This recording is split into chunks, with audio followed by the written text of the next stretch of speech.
वाहिगुरू जी का खालसा वाहिगुरू जी की फतेह। TV84 ਦੇ ਸਾਰੇ ਦਰਸ਼ਕ ਤੇ ਸਰੋਤੇ ਜਿਹੜੇ ਇਸ ਵਕਤ ਸਾਡੇ ਨਾਲ ਨਾਰਥ ਅਮਰੀਕਾ ਦੇ ਵਿੱਚੋਂ ਜੁੜੇ ਆ ਜਾਂ ਫਿਰ ਸੋਸ਼ਲ ਮੀਡੀਆ ਤੇ ਸਾਨੂੰ ਦੁਨੀਆ ਭਰ ਦੇ ਵਿੱਚ ਦੇਖ ਰਹੇ ਆ, ਮੈਂ ਅਮਰਵੀਰ ਸਿੰਘ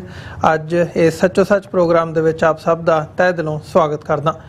ਵਿਊਅਰਸ, ਅੱਜ ਅਸੀਂ 7 ਅਕਤੂਬਰ 2024 23 ਅੱਸੂ ਨਾਨਕਸ਼ਾਹੀ ਸੰਮਤ 556 ਦੇ ਦਿਨ ਵਿਚਾਰ ਚਰਚਾ ਕਰਨ ਜਾ ਰਹੇ ਹਾਂ। ਤੇ ਰੋਜ਼ਾਨਾ ਦੀ ਤਰ੍ਹਾਂ ਮੇਰੇ ਨਾਲ ਅੱਜ ਸਰਦਾਰ ਸੁਖਵਿੰਦਰ ਸਿੰਘ ਜਿਹੜੇ TV84 ਦੇ ਸਾਡੇ ਕੋਰਸਪੋਂਡੈਂਟ ਨੇ ਟੋਰਾਂਟੋ ਤੋਂ, ਉਹ ਇਸ ਵਕਤ ਸਾਡੇ ਨਾਲ ਜੁੜੇ ਹੋਏ ਆ। ਆਓ ਉਹਨਾਂ ਨਾਲ ਮਿਲ ਕੇ ਅੱਜ ਦੇ ਸੱਚੋ ਸੱਚ ਪ੍ਰੋਗਰਾਮ ਦੀ ਸ਼ੁਰੂਆਤ ਕਰਦੇ ਹਾਂ। ਸੁਖਵਿੰਦਰ ਸਿੰਘ ਜੀ, ਸਵਾਗਤ ਹੈ ਤੁਹਾਡਾ। ਵਾਹਿਗੁਰੂ ਜੀ ਕਾ ਖਾਲਸਾ ਵਾਹਿਗੁਰੂ ਜੀ ਕੀ ਫਤਿਹ ਜੀ। ਵਾਹਿਗੁਰੂ ਜੀ ਕਾ ਖਾਲਸਾ ਵਾਹਿਗੁਰੂ ਜੀ ਕੀ ਫਤਿਹ ਜੀ। ਸੁਖਵਿੰਦਰ ਸਿੰਘ ਜੀ, ਵਿਚਾਰ ਚਰਚਾ ਦੀ ਸ਼ੁਰੂਆਤ ਕਰੀਏ ਅਸੀਂ। ਮਤਲਬ ਅੱਜ ਇਸ ਵੀਕਐਂਡ ਤੋਂ ਬਾਅਦ ਇਸ ਹਫਤੇ ਦਾ ਪਹਿਲਾ ਪ੍ਰੋਗਰਾਮ ਕਰਨ ਜਾ ਰਹੇ ਹਾਂ ਤੇ ਬੀਤੇ 2 ਦਿਨਾਂ ਦੀਆਂ ਜਿਹੜੀਆਂ ਅਹਿਮ ਡਿਵੈਲਪਮੈਂਟਸ ਨੇ, ਉਹੀ ਜਿਵੇਂ ਅਸੀਂ ਲੰਘੇ ਵੀਕ ਦੇ ਵਿੱਚ ਵੀ ਗੱਲ ਕੀਤੀ ਹੈ ਵੀ ਜਿਹੜੀ ਮਿਡਲ ਈਸਟ ਦੇ ਵਿੱਚ ਸਿਚੁਏਸ਼ਨ ਬਣੀ ਹੋਈ ਹੈ ਉਹ ਵੱਧ ਤੋਂ ਬਦਤਰ ਹੁੰਦੀ ਨਜ਼ਰ ਆ ਰਹੀ ਹੈ। ਇਜ਼ਰਾਈਲ ਵੱਲੋਂ ਜਿਹੜਾ ਅਟੈਕ ਕੀਤਾ ਜਾ ਰਿਹਾ ਸੀਗਾ ਗਜ਼ਾ ਦੇ ਉੱਤੇ, ਉਹ ਹੁਣ ਨਾਲ ਲਿਬਨਾਨ ਦੇ ਉੱਤੇ ਵੀ ਸ਼ਿਫਟ ਹੋਇਆ ਆ। ਲਿਬਨਾਨ ਨੂੰ ਵੀ ਉਹਨੇ ਆਪਣੀ ਚਪੇਟ ਦੇ ਵਿੱਚ ਲਿਆ ਆ। ਪਹਿਲਾਂ ਪੇਜਰ ਅਟੈਕ ਤੋਂ ਲੈ ਕੇ ਹੁਣ ਮਤਲਬ ਗਰਾਊਂਡ ਇਨਵੇਜਨ ਜਾਂ ਅਦਰਵਾਈਜ਼ ਜਿਹੜੀ ਬੰਬਾਰੀ ਹੈਗੀ ਹੈ ਉਹ ਨਿਰੰਤਰ ਅਸੀਂ ਦੇਖ ਰਹੇ ਹਾਂ। ਤੇ ਮਰਨ ਵਾਲਿਆਂ ਦੀ ਜਿਹੜੀ ਗਿਣਤੀ ਹੈਗੀ ਹੈ ਉਹ 42,000 ਦੇ ਲਗਭਗ ਜਿਹੜੀ ਅਫੀਸ਼ੀਅਲ ਔਨ ਰੈਕਰਡ ਹੈਗੀ ਹੈ। ਹਾਲਾਂਕਿ ਜਦੋਂ ਅਸੀਂ ਅਨਅਫੀਸ਼ੀਅਲ ਅਣਅਧਿਕਾਰਤ ਸੋਰਸਿਸ ਜਿਹੜੇ ਹੈਗੇ ਆ ਉਹ ਦੇਖਦੇ ਹਾਂ ਤੇ ਉਹ ਮਤਲਬ ਲੱਖਾਂ ਦੀ ਤਾਦਾਦ ਦੇ ਵਿੱਚ ਜਾਂਦੀ ਹੈ, ਜਿਹਦੇ ਵਿੱਚ ਬਹੁਤਾਤ ਜਿਹੜੇ ਨੇ ਉਹ ਬੱਚੇ ਨੇ। ਸੋ ਸਿਚੁਏਸ਼ਨ ਇਸ ਕਿਸਮ ਦੀ ਬਣੀ ਹੋਈ ਹੈ। ਪਰ ਜਿਹੜੀਆਂ ਰੀਸੈਂਟ ਡਿਵੈਲਪਮੈਂਟਸ ਨੇ, ਮੈਂ ਚਾਹੂੰਗਾ ਉਹਦੇ ਤੇ ਥੋੜ੍ਹਾ ਜਿਹਾ ਅਸੀਂ ਨਜ਼ਰ ਮਾਰੀਏ। ਰੀਸੈਂਟ ਡਿਵੈਲਪਮੈਂਟਸ ਦੇ ਨਾਲ ਅੱਜ ਦਾ ਦਿਨ 7 ਅਕਤੂਬਰ 2024 ਇਸ ਲਈ ਵੀ ਅਹਿਮ ਆ ਕਿਉਂਕਿ ਪੂਰਾ 1 ਸਾਲ ਹੋ ਗਿਆ ਆ ਜਦੋਂ 1 ਸਾਲ ਪਹਿਲਾਂ 7 ਅਕਤੂਬਰ 2023 ਨੂੰ ਹਮਾਸ ਵੱਲੋਂ ਹਮਲਾ ਕੀਤਾ ਗਿਆ ਸੀ ਇਜ਼ਰਾਈਲ ਦੇ ਉੱਤੇ, ਜਿਹਦੇ ਵਿੱਚ 1200 ਜਿਹੜੇ ਲੋਕ ਹੈਗੇ ਆ ਉਹ ਮਾਰੇ ਗਏ ਸੀ। ਤੇ ਉਸ ਹਮਲੇ ਦੇ ਜਵਾਬ ਦੇ ਵਿੱਚ ਇਜ਼ਰਾਈਲ ਨੇ ਜਿਹੜੀ ਇਹ ਕਾਰਵਾਈ ਸ਼ੁਰੂ ਕੀਤੀ ਸੀ ਉਹਨੂੰ ਪੂਰਾ ਅੱਜ 1 ਸਾਲ ਹੋ ਗਿਆ ਆ। ਕੰਡੈਮਨੇਸ਼ਨ ਇਜ਼ਰਾਈਲ ਦੀ ਹਰ ਪੱਖ ਤੋਂ ਹੋਈ ਹੈ, ਹਰ ਮੁਲਕ ਤੋਂ ਹੋਈ ਹੈ, ਹਿਊਮੈਨਿਟੇਰੀਅਨ ਗਰਾਊਂਡਸ ਦੇ ਉੱਤੇ ਹੋਈ ਹੈ। ਅਸੀਂ ਬਾਕੀ ਮੁਲਕਾਂ ਦਾ, ਖਾਸ ਤੌਰ 'ਤੇ ਅਮਰੀਕਾ ਦਾ ਇਸ ਹਵਾਲੇ ਨਾਲ ਜ਼ਿਕਰ ਕਰਦੇ ਹਾਂ। ਹੁਣ ਜਦੋਂ ਉਹਦੇ ਜਵਾਬ ਦੇ ਵਿੱਚ 1 ਸਾਲ ਬਾਅਦ ਈਰਾਨ ਵੱਲੋਂ ਉਸ ਐਸਕਲੇਸ਼ਨ ਦੇ ਚੱਲਦਿਆਂ, ਜਿਵੇਂ ਇਜ਼ਰਾਈਲ ਨੇ ਹੌਲੀ ਹੌਲੀ ਸਟੈਪ ਬਾਏ ਸਟੈਪ ਅੱਗੇ ਨੂੰ ਵਧਿਆ ਹੈ ਆਪਣੇ ਅਟੈਕ ਨੂੰ ਲੈ ਕੇ, ਈਰਾਨ ਨੇ ਜਦੋਂ ਹੁਣ ਮਿਜ਼ਾਈਲਾਂ ਛੱਡੀਆਂ ਨੇ ਤੇ ਉਸ ਨੂੰ ਇੱਕ ਵੱਡਾ ਇਸ਼ੂ ਬਣਾਉਂਦਿਆਂ ਹੋਇਆਂ, ਉਸ ਨੂੰ ਮੁੱਖ ਰੱਖਦਿਆਂ ਹੋਇਆਂ ਇਜ਼ਰਾਈਲ ਨੇ ਇੱਕ ਹੋਰ ਵੱਡਾ ਸਟੈਪ ਲਿਆ ਕਿ ਯੂਨਾਈਟਿਡ ਨੇਸ਼ਨਸ ਦੇ ਜਿਹੜੇ ਸੈਕਟਰੀ ਜਨਰਲ ਨੇ ਉਹਨਾਂ ਦੇ ਉੱਤੇ ਬੈਨ ਲਾ ਦਿੱਤਾ ਆ। ਉਹਨਾਂ ਦੀ ਇਜ਼ਰਾਈਲ ਆਮਦ ਦੇ ਉੱਤੇ ਪਾਬੰਦੀ ਲਾ ਦਿੱਤੀ ਹੈ ਤੇ ਉਹਨਾਂ ਨੂੰ ਐਂਟੋਨੀਓ ਗੁਟਰੇਜ਼ ਨੂੰ ਪਰਸੋਨਾ ਨੌਨ ਗ੍ਰੈਟਾ ਡਿਕਲੇਅਰ ਕਰ ਦਿੱਤਾ ਆ। ਇੱਕ ਵੱਡੀ ਡਿਵੈਲਪਮੈਂਟ ਹੈ। ਜਦੋਂ ਅਸੀਂ ਯੂਨਾਈਟਿਡ ਨੇਸ਼ਨਸ ਦੇ ਹਵਾਲੇ ਨਾਲ ਗੱਲ ਕਰਦੇ ਹਾਂ, ਉਹ ਸੰਸਥਾ ਜਿਹੜੀ ਹੋਂਦ ਦੇ ਵਿੱਚ ਹੀ ਉਦੋਂ ਆਈ ਸੀ ਸੈਕੰਡ ਵਰਲਡ ਵਾਰ ਤੋਂ ਬਾਅਦ, ਜਾਂ ਜਦੋਂ ਅਸੀਂ ਹੋਲੋਕਾਸਟ ਦੀ ਗੱਲ ਕਰਦੇ ਹਾਂ ਜਿਹਨੇ ਨੈਵਰ ਅਗੇਨ ਦਾ ਨਾਅਰਾ ਦਿੱਤਾ ਸੀਗਾ, ਉਸ ਨੂੰ ਮੁੱਖ ਰੱਖਦਿਆਂ ਹੋਇਆਂ। ਪਰ ਉਹੀ ਕੁਝ ਅੱਜ ਹੁੰਦਾ ਅਸੀਂ ਦੇਖ ਰਹੇ ਹਾਂ ਕਿ ਸਾਰੇ ਜਿਹੜੇ ਇੰਟਰਨੈਸ਼ਨਲ ਕਾਨੂੰਨ ਨੇ, ਇੰਟਰਨੈਸ਼ਨਲ ਕਨਵੈਨਸ਼ਨਸ ਨੇ, ਕੋਵੈਨੈਂਟਸ ਨੇ, ਉਹਨਾਂ ਨੂੰ ਛਿੱਕੇ ਤੇ ਟੰਗਿਆ ਕਿਤੇ ਨਾ ਕਿਤੇ ਦੇਖਿਆ ਜਾ ਰਿਹਾ ਹੈ। ਤੇ ਇਹਦੇ ਵਿੱਚ ਯੂਨਾਈਟਿਡ ਨੇਸ਼ਨਸ ਦੀ ਵੀ ਜਿਹੜੀ ਕਾਰਗੁਜ਼ਾਰੀ ਹੈ ਜਾਂ ਇਹ ਕਹਿ ਲਓ ਇਫੈਕਟਿਵਨੈਸ ਹੈ, ਉਹ ਉਸ ਹੱਦ ਤੱਕ ਨਹੀਂ ਨਜ਼ਰ ਆਈ ਜਿਸ ਹੱਦ ਤੱਕ ਯੂਨਾਈਟਿਡ ਨੇਸ਼ਨਸ ਕੋਲੋਂ ਲੋਕਾਂ ਵੱਲੋਂ ਐਕਸਪੈਕਟ ਕੀਤਾ ਜਾ ਰਿਹਾ ਸੀ। ਸੋ ਇਹ ਇੱਕ ਅਹਿਮ ਡਿਵੈਲਪਮੈਂਟ ਹੈਗੀ ਹੈ। 2 ਮੇਨ ਗੱਲਾਂ, ਮਤਲਬ ਇਹ ਯੂਨਾਈਟਿਡ ਨੇਸ਼ਨਸ ਦੇ ਸੈਕਟਰੀ ਜਨਰਲ ਨੂੰ ਪਰਸੋਨਾ ਨੌਨ ਗ੍ਰੈਟਾ ਡਿਕਲੇਅਰ ਕਰਕੇ ਉਹਨਾਂ ਦੇ ਉੱਤੇ ਉਹਨਾਂ ਦੀ ਇਜ਼ਰਾਈਲ ਆਮਦ ਦੇ ਉੱਤੇ ਪੂਰਨ ਤੌਰ ਦੇ ਉੱਤੇ ਪਾਬੰਦੀ ਲਾਉਣੀ, ਤੇ ਨਾਲ ਹੀ ਨਾਲ 1 ਸਾਲ ਹੋ ਗਿਆ ਆ ਜਦੋਂ ਅਸੀਂ ਗੱਲ ਕਰ ਰਹੇ ਹਾਂ ਇਜ਼ਰਾਈਲ ਦੇ ਇਸ ਹਮਲਾਵਰ ਰੁਖ ਨੂੰ। ਤੇ ਇਸ ਵਕਤ ਲੜਾਈ ਜਿਹੜੀ ਹੈ, ਲੜਾਈ ਦਾ ਫੈਲਾ ਹੋਰ ਵੱਧਦਾ ਨਜ਼ਰ ਆ ਰਿਹਾ ਹੈ। ਕਿਵੇਂ ਅਸੀਂ ਇਹਦੇ ਤੇ ਉਹ ਕਰੀਏ ਪੂਰਾ 1 ਸਾਲ ਹੋਣ ਦੇ ਉੱਤੇ? ਦੇਖੋ ਅਮਰਵੀਰ ਸਿੰਘ ਜੀ, ਜਿਹੜਾ ਮਤਲਬ ਇਹਦਾ 1 ਸਾਲ ਦਾ ਐਨਾਲਿਸਿਸ ਆ, ਇਹ ਸਾਰੇ ਸਿਚੁਏਸ਼ਨ ਜੋ ਹੁਣ ਉੱਥੇ ਬਣੀ ਆ ਮਿਡਲ ਈਸਟ ਦੇ ਵਿੱਚ, ਮਤਲਬ ਉਹ ਜੇ ਅਸੀਂ ਕਰੀਏ ਤੇ ਬਾਕੀ ਅਸੀਂ ਇਹ ਵੀ ਡਿਸਕਸ ਕਰਾਂਗੇ ਜਿਹੜਾ ਯੂਨਾਈਟਿਡ ਨੇਸ਼ਨ ਦੇ ਸੈਕਟਰੀ ਜਨਰਲ ਬਾਰੇ ਉਹਨਾਂ ਦੀ ਸਟੇਟਮੈਂਟ ਆਈ ਆ ਇਜ਼ਰਾਈਲ ਦੀ, ਤੇ ਨਾਲ ਫਰਾਂਸ ਦੇ ਜਿਹੜੇ ਪ੍ਰੈਜ਼ੀਡੈਂਟ ਨੇ ਮੈਕਰੋਨ, ਜਿਹੜਾ ਉਹਨਾਂ ਦੀ ਸਟੇਟਮੈਂਟ ਆਈ ਆ ਉਹ ਵੀ ਬੜੀ ਇੰਪੋਰਟੈਂਟ ਆ ਇਹ ਸਾਰੀ ਜੋ ਵੀ ਮਿਡਲ ਈਸਟ ਦੇ ਵਿੱਚ ਚੱਲ ਰਿਹਾ ਕਨਫਲਿਕਟ ਆ ਉਹਦੇ 'ਚ। ਸਭ ਤੋਂ ਪਹਿਲਾਂ ਤਾਂ ਜੇ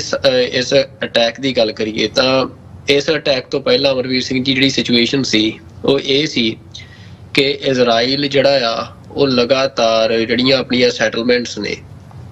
ਉਹ ਪੈਲਸਤੀਨ ਦੀ ਜਿਹੜੀ ਟੈਰੀਟਰੀ ਆ ਉਹਦੇ ਵਿੱਚ ਵਧਾ ਰਿਹਾ ਸੀ ਤੇ ਲਗਾਤਾਰ ਜਿਹੜਾ ਪੈਲਸਤੀਨ ਦੇ ਉੱਤੇ ਆਪਣਾ ਕਬਜ਼ਾ ਆ, ਚਾਹੇ ਉਹ ਗਾਜ਼ਾ ਦੇ ਵਿੱਚ ਹੋਵੇ ਚਾਹੇ ਵੈਸਟ ਬੈਂਕ ਦੇ ਵਿੱਚ ਖਾਸ ਤੌਰ ਤੇ ਵੀ ਉਹ ਆਪਣੇ ਪੈਰ ਲਗਾਤਾਰ ਪਸਾਰਦਾ ਜਾ ਰਿਹਾ ਸੀ। ਤੇ ਉੱਥੋਂ ਜਿਹੜੇ ਪੈਲਸਤੀਨੀਅਨ ਨੇ ਉਹਨਾਂ ਨੂੰ ਧੱਕੇ ਨਾਲ ਉਜਾੜ ਕੇ ਤੇ ਉਹਨਾਂ ਦੀ ਥਾਂ ਤੇ ਜਿਹੜੇ ਇਜ਼ਰਾਈਲੀ ਜਿਊਜ਼ ਨੇ ਉਹਨਾਂ ਨੂੰ ਲਿਆ ਕੇ ਵਸਾਉਣ ਦੀ ਜਿਹੜੀ ਪਾਲਿਸੀ ਆ ਉਹਦੇ ਤੇ ਬੜੇ ਤਰੀਕੇ ਦੇ ਨਾਲ ਬੜੀ ਤੇਜ਼ੀ ਦੇ ਨਾਲ ਅਮਲ ਕੀਤਾ ਜਾ ਰਿਹਾ ਸੀ ਇਜ਼ਰਾਈਲ ਵੱਲੋਂ। ਤੇ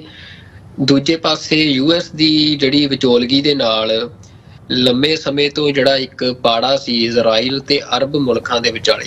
ਤੇ ਖਾਸ ਤੌਰ ਤੇ ਸਾਊਦੀ ਅਰੇਬੀਆ ਦੇ ਵਿਚਾਲੇ, ਤੇ ਉਹਨੂੰ ਉਸ ਜਿਹੜਾ ਪਾੜ ਸੀ ਉਹਨੂੰ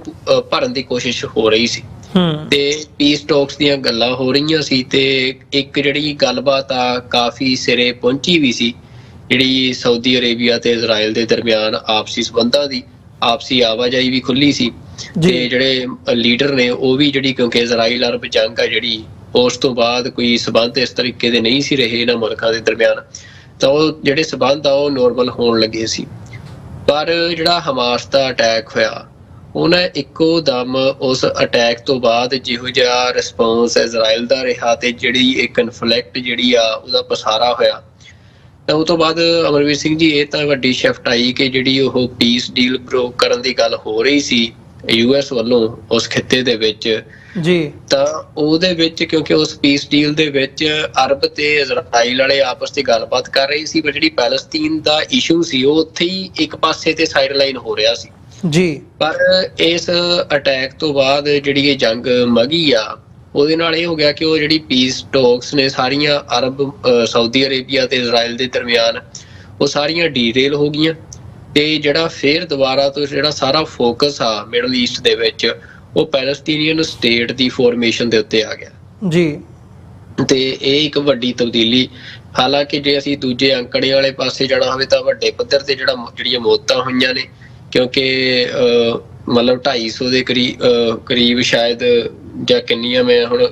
ਫਿਗਰ ਕਨਫਰਮ ਨਹੀਂ ਆ ਪਰ ਜਿਹੜੀਆਂ ਮੌਤਾਂ ਉਸ ਅਟੈਕ 'ਚ ਵੀ ਹੋਈਆਂ ਜਿਹੜਾ ਹਮਾਸ ਨੇ ਕੀਤਾ ਇਜ਼ਰਾਈਲ ਦੇ ਵਿੱਚ ਤੇ ਉਸ ਤੋਂ ਬਾਅਦ ਤਾਂ ਫਿਰ ਕੋਈ ਗਿਣਤੀ ਨਹੀਂ ਜਿਹੜੀਆਂ ਮੌਤਾਂ ਸਿਵਿਲੀਅਨਸ ਦੀਆਂ ਖਾਸ ਤੌਰ ਤੇ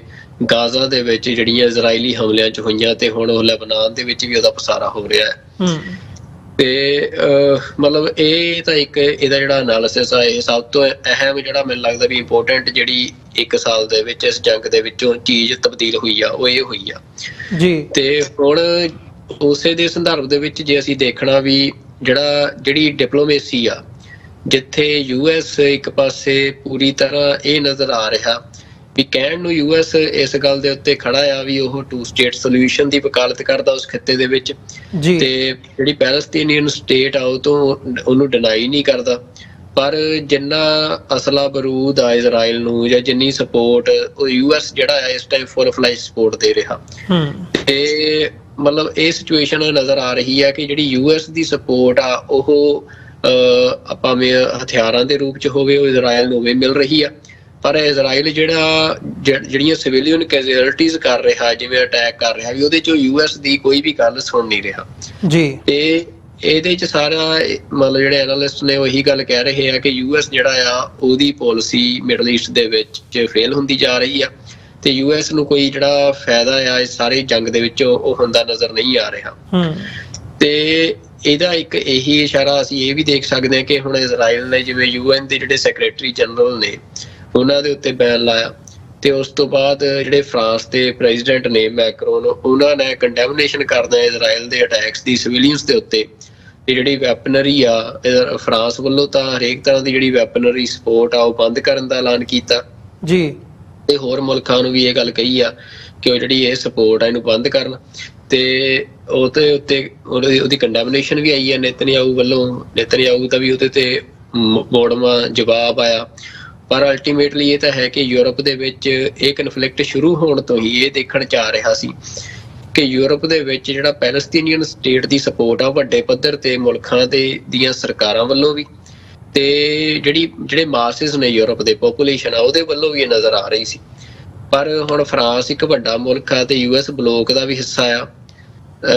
ਮਤਲਬ ਉਹਦੇ ਵੱਲੋਂ ਇਹੋ ਜਿਹੀ ਸਟੇਟਮੈਂਟ ਆ ਜਾਣੀ ਤੇ UN ਦੇ ਉੱਤੇ ਬੈਨ ਲਾਉਣ ਤੱਕ ਇਜ਼ਰਾਈਲ ਦਾ ਚਲੇ ਜਾਣਾ, ਤਾਂ ਇਹ ਇਸ਼ਾਰੇ ਕਰ ਰਿਹਾ ਵੀ ਜਿਹੜਾ ਇਸ ਸਾਲ ਕਨਫਲਿਕਟ ਦਾ ਚੱਲਿਆ ਆ ਉਹਦੇ ਵਿੱਚ ਜਿਹੜਾ ਪੈਲਸਤੀਨੀਅਨ ਸਟੇਟ ਦੀ ਜਿਹੜੀ ਮਤਲਬ ਐਗਜ਼ਿਸਟੈਂਸ ਆ ਪੀਸ ਵਾਸਤੇ, ਕਿ ਉਹਦਾ ਇੱਕੋ ਇੱਕ ਸੋਲੂਸ਼ਨ ਪੈਲਸਤੀਨੀਅਨ ਸਟੇਟ ਦੀ ਕਾਇਮੀ ਆ, ਉਹਦੇ ਉੱਤੇ ਜਿਹੜਾ ਡਾਇਲੋਗ ਆ ਉਹ ਮਜ਼ਬੂਤ ਹੋਇਆ ਵੀ ਉਹਦੀ ਜਿਹੜੀ ਸਪੋਰਟ ਆ ਉਹ ਵਧੀ ਆ। ਤੇ ਉਹਦੇ ਪਿੱਛੇ ਕਾਰਨ ਜਿਹੜਾ ਜਿਵੇਂ ਦਾ ਇਜ਼ਰਾਈਲ ਨੇ ਅਟੈਕ ਕੀਤਾ ਆ, ਜਿਵੇਂ ਸਿਵਿਲੀਅਨ ਕੈਜੁਅਲਟੀਜ਼ ਹੋਈਆਂ ਨੇ, ਉਹ ਵੀ ਇੱਕ ਵੱਡਾ ਕਾਰਨ ਆ। ਪਰ ਅਲਟੀਮੇਟਲੀ ਜਿਹੜੀ ਪੈਲਸਤੀਨੀਅਨ ਲੋਕਾਂ ਦੀ ਇੱਕ ਲੰਮੀ ਸਟਰਗਲ ਆ ਆਪਣੇ ਸਟੇਟਹੁੱਡ ਵਾਸਤੇ, ਉਹ ਵੀ ਇੱਕ ਵੱਡਾ ਕਾਰਨ ਆ ਉਹਦੇ 'ਚ। ਤੇ ਇਹ ਸਾਰੇ ਹੁਣ ਮਤਲਬ ਹਾਲਾਤਾਂ ਤੋਂ ਬਾਅਦ, ਹਾਲਾਂਕਿ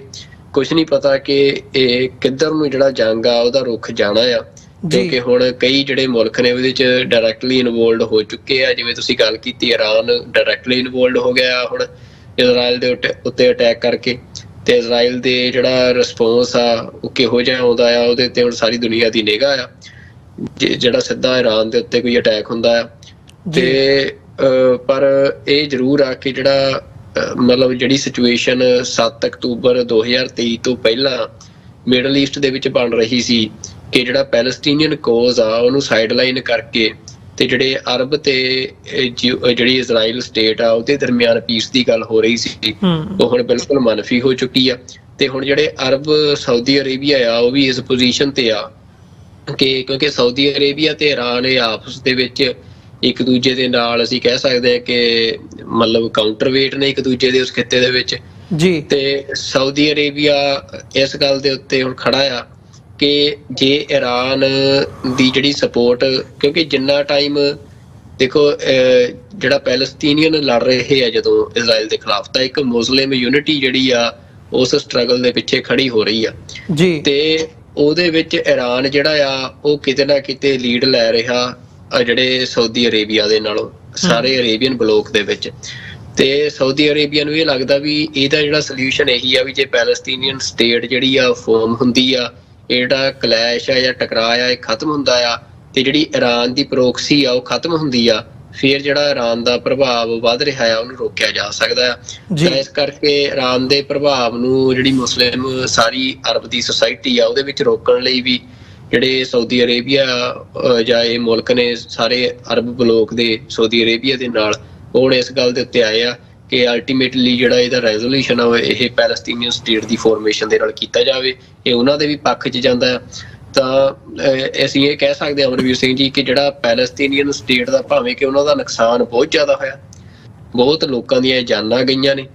ਤੇ ਥੋੜੇ ਪੀਰੀਅਡ 'ਚ ਗਈਆਂ ਨੇ। ਇਹ ਤੋਂ ਬਿਨਾਂ ਜੇ ਅਸੀਂ ਪਿਛਲੇ ਲੰਬੇ ਸਮੇਂ ਤੋਂ ਗੱਲ ਕਰੀਏ ਤਾਂ ਲਗਾਤਾਰ ਉੱਜੜ ਰਹੇ ਆ, ਉੱਥੇ ਲਗਾਤਾਰ ਮਰ ਰਹੇ ਆ। ਪਰ ਇਹ ਆ ਕਿ ਸਾਲ ਦੀ ਜੰਗ ਤੋਂ ਬਾਅਦ ਜਿਹੜਾ ਪੈਲਸਤੀਨੀਅਨ ਸਟੇਟ ਦਾ ਕੋਜ਼ ਆ ਉਹ ਜ਼ਰੂਰ ਮਜ਼ਬੂਤ ਹੋਇਆ ਹੈ ਜੀ। ਨਹੀਂ, ਇਹਦੇ ਵਿੱਚ ਜਿਵੇਂ ਤੁਸੀਂ ਸੋਲੂਸ਼ਨ ਦੇ ਤੌਰ ਦੇ ਉੱਤੇ ਗੱਲ ਕੀਤੀ ਹੈ 2 ਨੇਸ਼ਨ ਥਿਊਰੀ ਦੀ, ਇਹ ਮਤਲਬ ਅਮਰੀਕਾ ਵੀ ਗੱਲੀਂ ਬਾਤੀਂ ਇਸ ਗੱਲ ਨੂੰ ਐਂਡੋਰਸ ਕਰਦਾ ਰਿਹਾ ਆ, ਪਰ ਜਦੋਂ ਅਸੀਂ ਉਹਦੀ ਇੰਪਲੀਮੈਂਟੇਸ਼ਨ ਦੀ ਗੱਲ ਕਰਦੇ ਹਾਂ ਤੇ ਇੰਪਲੀਮੈਂਟੇਸ਼ਨ ਜਾਂ ਗਰਾਊਂਡ ਰਿਐਲਿਟੀ ਦੇ ਵਿੱਚ ਅਸੀਂ ਇਹ ਦੇਖਦੇ ਹਾਂ ਕਿ ਸਾਰੀ ਜਿਹੜੀ ਏਡ ਹੈ ਉਹ ਅਮਰੀਕਾ ਵੱਲੋਂ ਜਾਂ ਵੈਸਟ ਵੱਲੋਂ ਮੁਹੱਈਆ ਕਰਾਈ ਜਾ ਰਹੀ ਹੈ ਇਜ਼ਰਾਈਲ ਨੂੰ। ਹਥਿਆਰ ਵੱਡੀ ਤਾਦਾਦ ਦੇ ਵਿੱਚ ਇੱਧਰੋਂ ਜਾ ਰਹੇ ਆ। ਤੁਸੀਂ ਫਰਾਂਸ ਦਾ ਜ਼ਿਕਰ ਕੀਤਾ ਕਿ ਉਹਨਾਂ ਨੇ ਹੁਣ ਬੰਦ ਕੀਤੇ ਆ, ਸੋ ਉਹ ਇੱਕ ਰੀਸੈਂਟ ਡਿਵੈਲਪਮੈਂਟ ਹੈਗੀ ਆ। ਪਰ ਓਵਰਆਲ ਕਿਤੇ ਨਾ ਕਿਤੇ ਕਹਿਣੀ ਤੇ ਕਰਨੀ ਦੇ ਵਿੱਚ ਵੱਡਾ ਅੰਤਰ ਨਜ਼ਰ ਆਉਂਦਾ। ਕੀ ਇਹ ਗੱਲ ਨੂੰ ਸਹੀ ਮੰਨਿਆ ਜਾ ਸਕਦਾ ਹੈ? ਤੇ ਦੂਜੀ ਗੱਲ, ਜੇ ਅਸੀਂ ਅਮਰੀਕਾ ਜਾਂ ਵੈਸਟ ਯੂਨਾਈਟਿਡ ਨੇਸ਼ਨਸ ਦੇ ਪਰਸਪੈਕਟਿਵ ਤੋਂ ਦੇਖੀਏ ਤੇ ਮਤਲਬ ਮਨੁੱਖੀ ਅਧਿਕਾਰਾਂ ਦੀ ਗੱਲ, ਮਨੁੱਖੀ ਜਿਹੜੀਆਂ ਕਦਰਾਂ ਕੀਮਤਾਂ ਨੇ ਉਹਨਾਂ ਦੀ ਗੱਲ ਜਦੋਂ ਅਸੀਂ ਕਰਦੇ ਹਾਂ ਤੇ ਉਹਨਾਂ ਦਾ ਇਸ ਲੈਵਲ ਦੇ ਉੱਤੇ ਘਾਣ ਹੋਣਾ ਕਿ ਤੇ ਇਜ਼ਰਾਈਲ ਨੂੰ ਇਸ ਕਿਸਮ ਦਾ ਫ੍ਰੀ ਹੈਂਡ ਦਿੱਤਾ ਜਾਣਾ, ਕੀ ਇਹਨੂੰ ਮਤਲਬ ਅਸੀਂ ਇਹੀ ਕਹੀਏ ਕਿ ਇਹ ਯੂਨਾਈਟਿਡ ਨੇਸ਼ਨਸ ਜਾਂ ਅਮਰੀਕਾ ਦੀ ਇਹ ਫੇਲੀਅਰ ਹੈ, ਜਾਂ ਇਹ ਕੋਈ ਹੋਰ ਜਿਹੜੀ ਸਾਰੀ ਕੋਲੋਨਾਈਜੇਸ਼ਨ ਤੋਂ ਲੈ ਕੇ ਦੋ ਵੱਡੀਆਂ ਕਮਿਊਨਿਟੀਜ਼ ਦੀ, ਮੁਸਲਮਾਨ ਤੇ ਵੈਸਟ ਦੀ ਜਾਂ ਕ੍ਰਿਸਚੀਅਨਿਟੀ ਦੀ, ਜਦੋਂ ਅਸੀਂ ਡੀਪਰ ਰੂਟਸ ਦੇ ਵਿੱਚ ਜਾ ਕੇ ਲੜਾਈ ਦੇਖਦੇ ਹਾਂ, ਇਹਨੂੰ ਉਸ ਪਰਸਪੈਕਟਿਵ ਨਾਲ ਦੇਖਿਆ ਜਾਵੇ ਵੀ ਇਹ ਕੋਈ ਨਾ ਕੋਈ ਮਤਲਬ ਵੱਡੀ ਖੇਡ ਜਿਹੜੀ ਆ ਉਸ ਕਿਸਮ ਦੀ ਖੇਡੀ ਜਾ ਰਹੀ ਹੈ, ਜਾਂ ਮਤਲਬ ਇਹਨੂੰ ਕਿਵੇਂ ਸਮਝਿਆ ਜਾਵੇ ਵੀ ਭਾਈ ਜੋ ਇਹ ਚੱਲ ਰਿਹਾ ਹੈ ਇਹ ਮਨੁੱਖਤਾ ਦਾ ਘਾਣ ਇੱਕ ਲੈਵਲ ਦੇ ਉੱਤੇ ਨਹੀਂ, ਰੈਦਰ ਉਹਦੇ ਤੋਂ ਵੱਧ ਕੇ ਹੋਰ ਇਹਦੇ ਵਿੱਚ ਕੀ ਕੁਝ ਨਜ਼ਰ ਆਉਂਦਾ? ਦੇਖੋ ਅਮਰਵੀਰ ਸਿੰਘ ਜੀ, ਇਹ ਜਿਹੜੀ ਗੱਲ ਹਿਊਮਨ ਰਾਈਟਸ ਦੀ ਗੱਲ ਆ, ਅਲਟੀਮੇਟਲੀ ਪੀਸ ਦੀ ਸਿਚੁਏਸ਼ਨ 'ਚ ਵੀ ਅਸੀਂ ਦੇਖਦੇ ਹਾਂ ਕਿ ਜਿਹੜੀਆਂ ਸਟੇਟਸ ਜਦੋਂ ਹਿਊਮਨ ਰਾਈਟਸ ਵਾਇਲੇਟ ਕਰਦੀਆਂ ਆ, ਤਾਂ ਜਿਹੜੀਆਂ ਹਿਊਮਨ ਰਾਈਟਸ ਦੀ ਸੁਰੱਖਿਆ ਵਾਸਤੇ ਇੰਟਰਨੈਸ਼ਨਲ ਬੋਡੀਜ਼ ਬਣੀਆਂ ਨੇ, ਤਾਂ ਉਹ ਉਹਨਾਂ ਨੂੰ ਮਤਲਬ ਟੁੱਥਲੈਸ ਬੋਡੀਜ਼ ਕਿਹਾ ਜਾਂਦਾ, ਵੀ ਉਹਨਾਂ ਦੇ ਦੰਦ ਨਹੀਂ ਹੈਗੇ, ਵੀ ਉਹਨਾਂ ਦੇ ਕੋਲ ਕੋਈ ਜਿਹੜੀ ਆ ਅਮਲੀ ਤਾਕਤ ਨਹੀਂ ਉਹਨਾਂ ਬੋਡੀਜ਼ ਦੇ ਕੋਲ ਹੈਗੀ। ਵੀ ਅਲਟੀਮੇਟਲੀ ਜਿਹੜੀ ਤਾਕਤ ਆ ਉਹ ਜਿਹੜੇ ਐਸਟੈਬਲਿਸ਼ਡ ਸਟੇਟਸ ਨੇ, ਵੀ ਜਿਹੜੇ ਰਾਜ ਆ ਉਹਨਾਂ ਦੇ ਕੋਲ ਹੁੰਦੀ ਆ, ਤੇ ਜਦੋਂ ਰਾਜ ਹਿਊਮਨ ਰਾਈਟਸ ਦੀ ਵਾਇਲੇਸ਼ਨ ਕਰਦੇ ਆ ਤਾਂ ਉਹਨਾਂ ਦੇ ਉੱਤੇ ਕੋਈ ਇਹੋ ਜਿਹੀ ਕਾਰਵਾਈ ਨਹੀਂ ਹੁੰਦੀ। ਇਸੇ ਕਰਕੇ ਅਸੀਂ ਦੇਖਿਆ ਵੀ ਇੰਡੀਆ ਨੇ ਕਿੰਨੇ ਵੱਡੇ ਪੱਧਰ ਤੇ ਹਿਊਮਨ ਰਾਈਟਸ ਦੀ ਵਾਇਲੇਸ਼ਨ ਕੀਤੀ ਆ। ਤੇ ਉਹ ਤਾਂ ਹੁੰਦਾ ਵੀ ਜਦੋਂ ਸਿਰਫ ਜੰਗਾਂ, ਹਜੇ ਇੱਕ ਛੋਟਾ ਹਿੱਸਾ ਕੋਈ ਜੰਗ ਲੜ ਰਿਹਾ, ਆਪਣੇ ਹੱਕਾਂ ਦੀ ਆਵਾਜ਼ ਚੁੱਕ ਰਿਹਾ, ਪਰ ਜਦੋਂ ਵੱਡੀਆਂ ਤਾਕਤਾਂ ਇੱਕ ਪੂਰਨ ਜੰਗ ਲੜਦੀਆਂ ਨੇ ਤਾਂ ਉੱਥੇ ਤਾਂ ਹਿਊਮਨ ਰਾਈਟਸ ਜਿਹੜੇ ਆ ਉਹਨਾਂ ਦੀ ਕੋਈ ਐਗਜ਼ਿਸਟੈਂਸ ਰਹਿੰਦੀ ਹੋਈ ਨਹੀਂ ਆ ਜੀ। ਮਤਲਬ ਜਿਹੜੇ ਤੁਸੀਂ ਹਿਊਮਨ ਰਾਈਟਸ ਤੋਂ ਗਾਂਹ ਜਾ ਕੇ ਜਿਹੜੇ ਵਾਰ ਕ੍ਰਾਈਮਸ ਦੀ ਵੀ ਗੱਲ ਹੁੰਦੀ ਆ, ਤਾਂ ਵਾਰ ਕ੍ਰਾਈਮਸ ਵੀ ਤੁਸੀਂ ਦੇਖੋ ਵੀ ਮਤਲਬ ਕਿਤੇ ਵੀ ਸਿਰਫ ਤੁਹਾਨੂੰ ਖਬਰਾਂ 'ਚ ਪੜ੍ਹਨ ਨੂੰ ਮਿਲ ਜਾਣਗੇ ਵੀ ਆਹ ਵਾਰ ਕ੍ਰਾਈਮ ਹੋਇਆ, ਉਹ ਹੋਇਆ, ਪਰ ਉਹਨਾਂ ਦੇ ਉੱਤੇ ਕੋਈ ਅਮਲੀ ਕਾਰਵਾਈ, ਵਾਰ ਕ੍ਰਾਈਮਸ ਨੂੰ ਸੈਂਟਰ ਦੇ ਵਿੱਚ ਰੱਖ ਕੇ ਕੋਈ ਐਕਸ਼ਨ ਜਿਹੜਾ ਆ ਕਿਸੇ ਬੋਡੀ ਵੱਲੋਂ ਲਿਆ ਜਾਣਾ, ਉਹ ਕੁਛ ਵੀ ਤੁਹਾਨੂੰ ਨਜ਼ਰ ਨਹੀਂ ਆਉਂਦਾ। ਤੇ ਉਹ ਫਿਰ ਇੱਕੋ ਗੱਲ ਆ ਵੀ ਸਿਆਣਿਆਂ ਨੇ ਜਿਹੜੀ ਉਹ ਗੱਲ ਕਹੀ ਆ ਵੀ ਹੱਥਾਂ ਬਾਝ ਕਰਾ ਰਿਹਾ ਵੈਰੀ ਹੋਣ ਨਾ ਮਿੱਤ, ਵੀ ਉਹ ਅਲਟੀਮੇਟਲੀ ਜਿਹੜੀ ਇਹ ਕੋਟ ਆ ਉਹ ਅੱਜ ਵੀ ਉਨੀ ਕਾਰਗਰ ਆ। ਵੀ ਜਦੋਂ ਫਿਰ ਜੰਗ ਲੱਗਦੀ ਆ ਜਾਂ ਦੋ ਧਿਰਾਂ ਲੜਦੀਆਂ ਆ ਤਾਂ ਉਦੋਂ ਫਿਰ ਮਤਲਬ ਜਿਹੜਾ ਜੇਤੂ ਆ ਉਹ ਮਤਲਬ ਭਾਵੇਂ ਕਿਸੇ ਵੀ ਤਰੀਕੇ ਦੇ ਨਾਲ ਉਹ ਜਿੱਤੇ, ਦੂਜੇ ਨੂੰ ਮਾਰੇ, ਵੀ ਉਹ ਜੇਤੂ ਹੀ ਜਿਹੜਾ ਆ ਉਹ ਗਾਂ ਸਹੀ ਜਾਂ ਗਲਤ ਨੂੰ ਤੈਅ ਕਰਦਾ ਜੀ। ਤੇ ਹੁਣ ਜਿਹੜਾ ਇਹ ਸਾਰਾ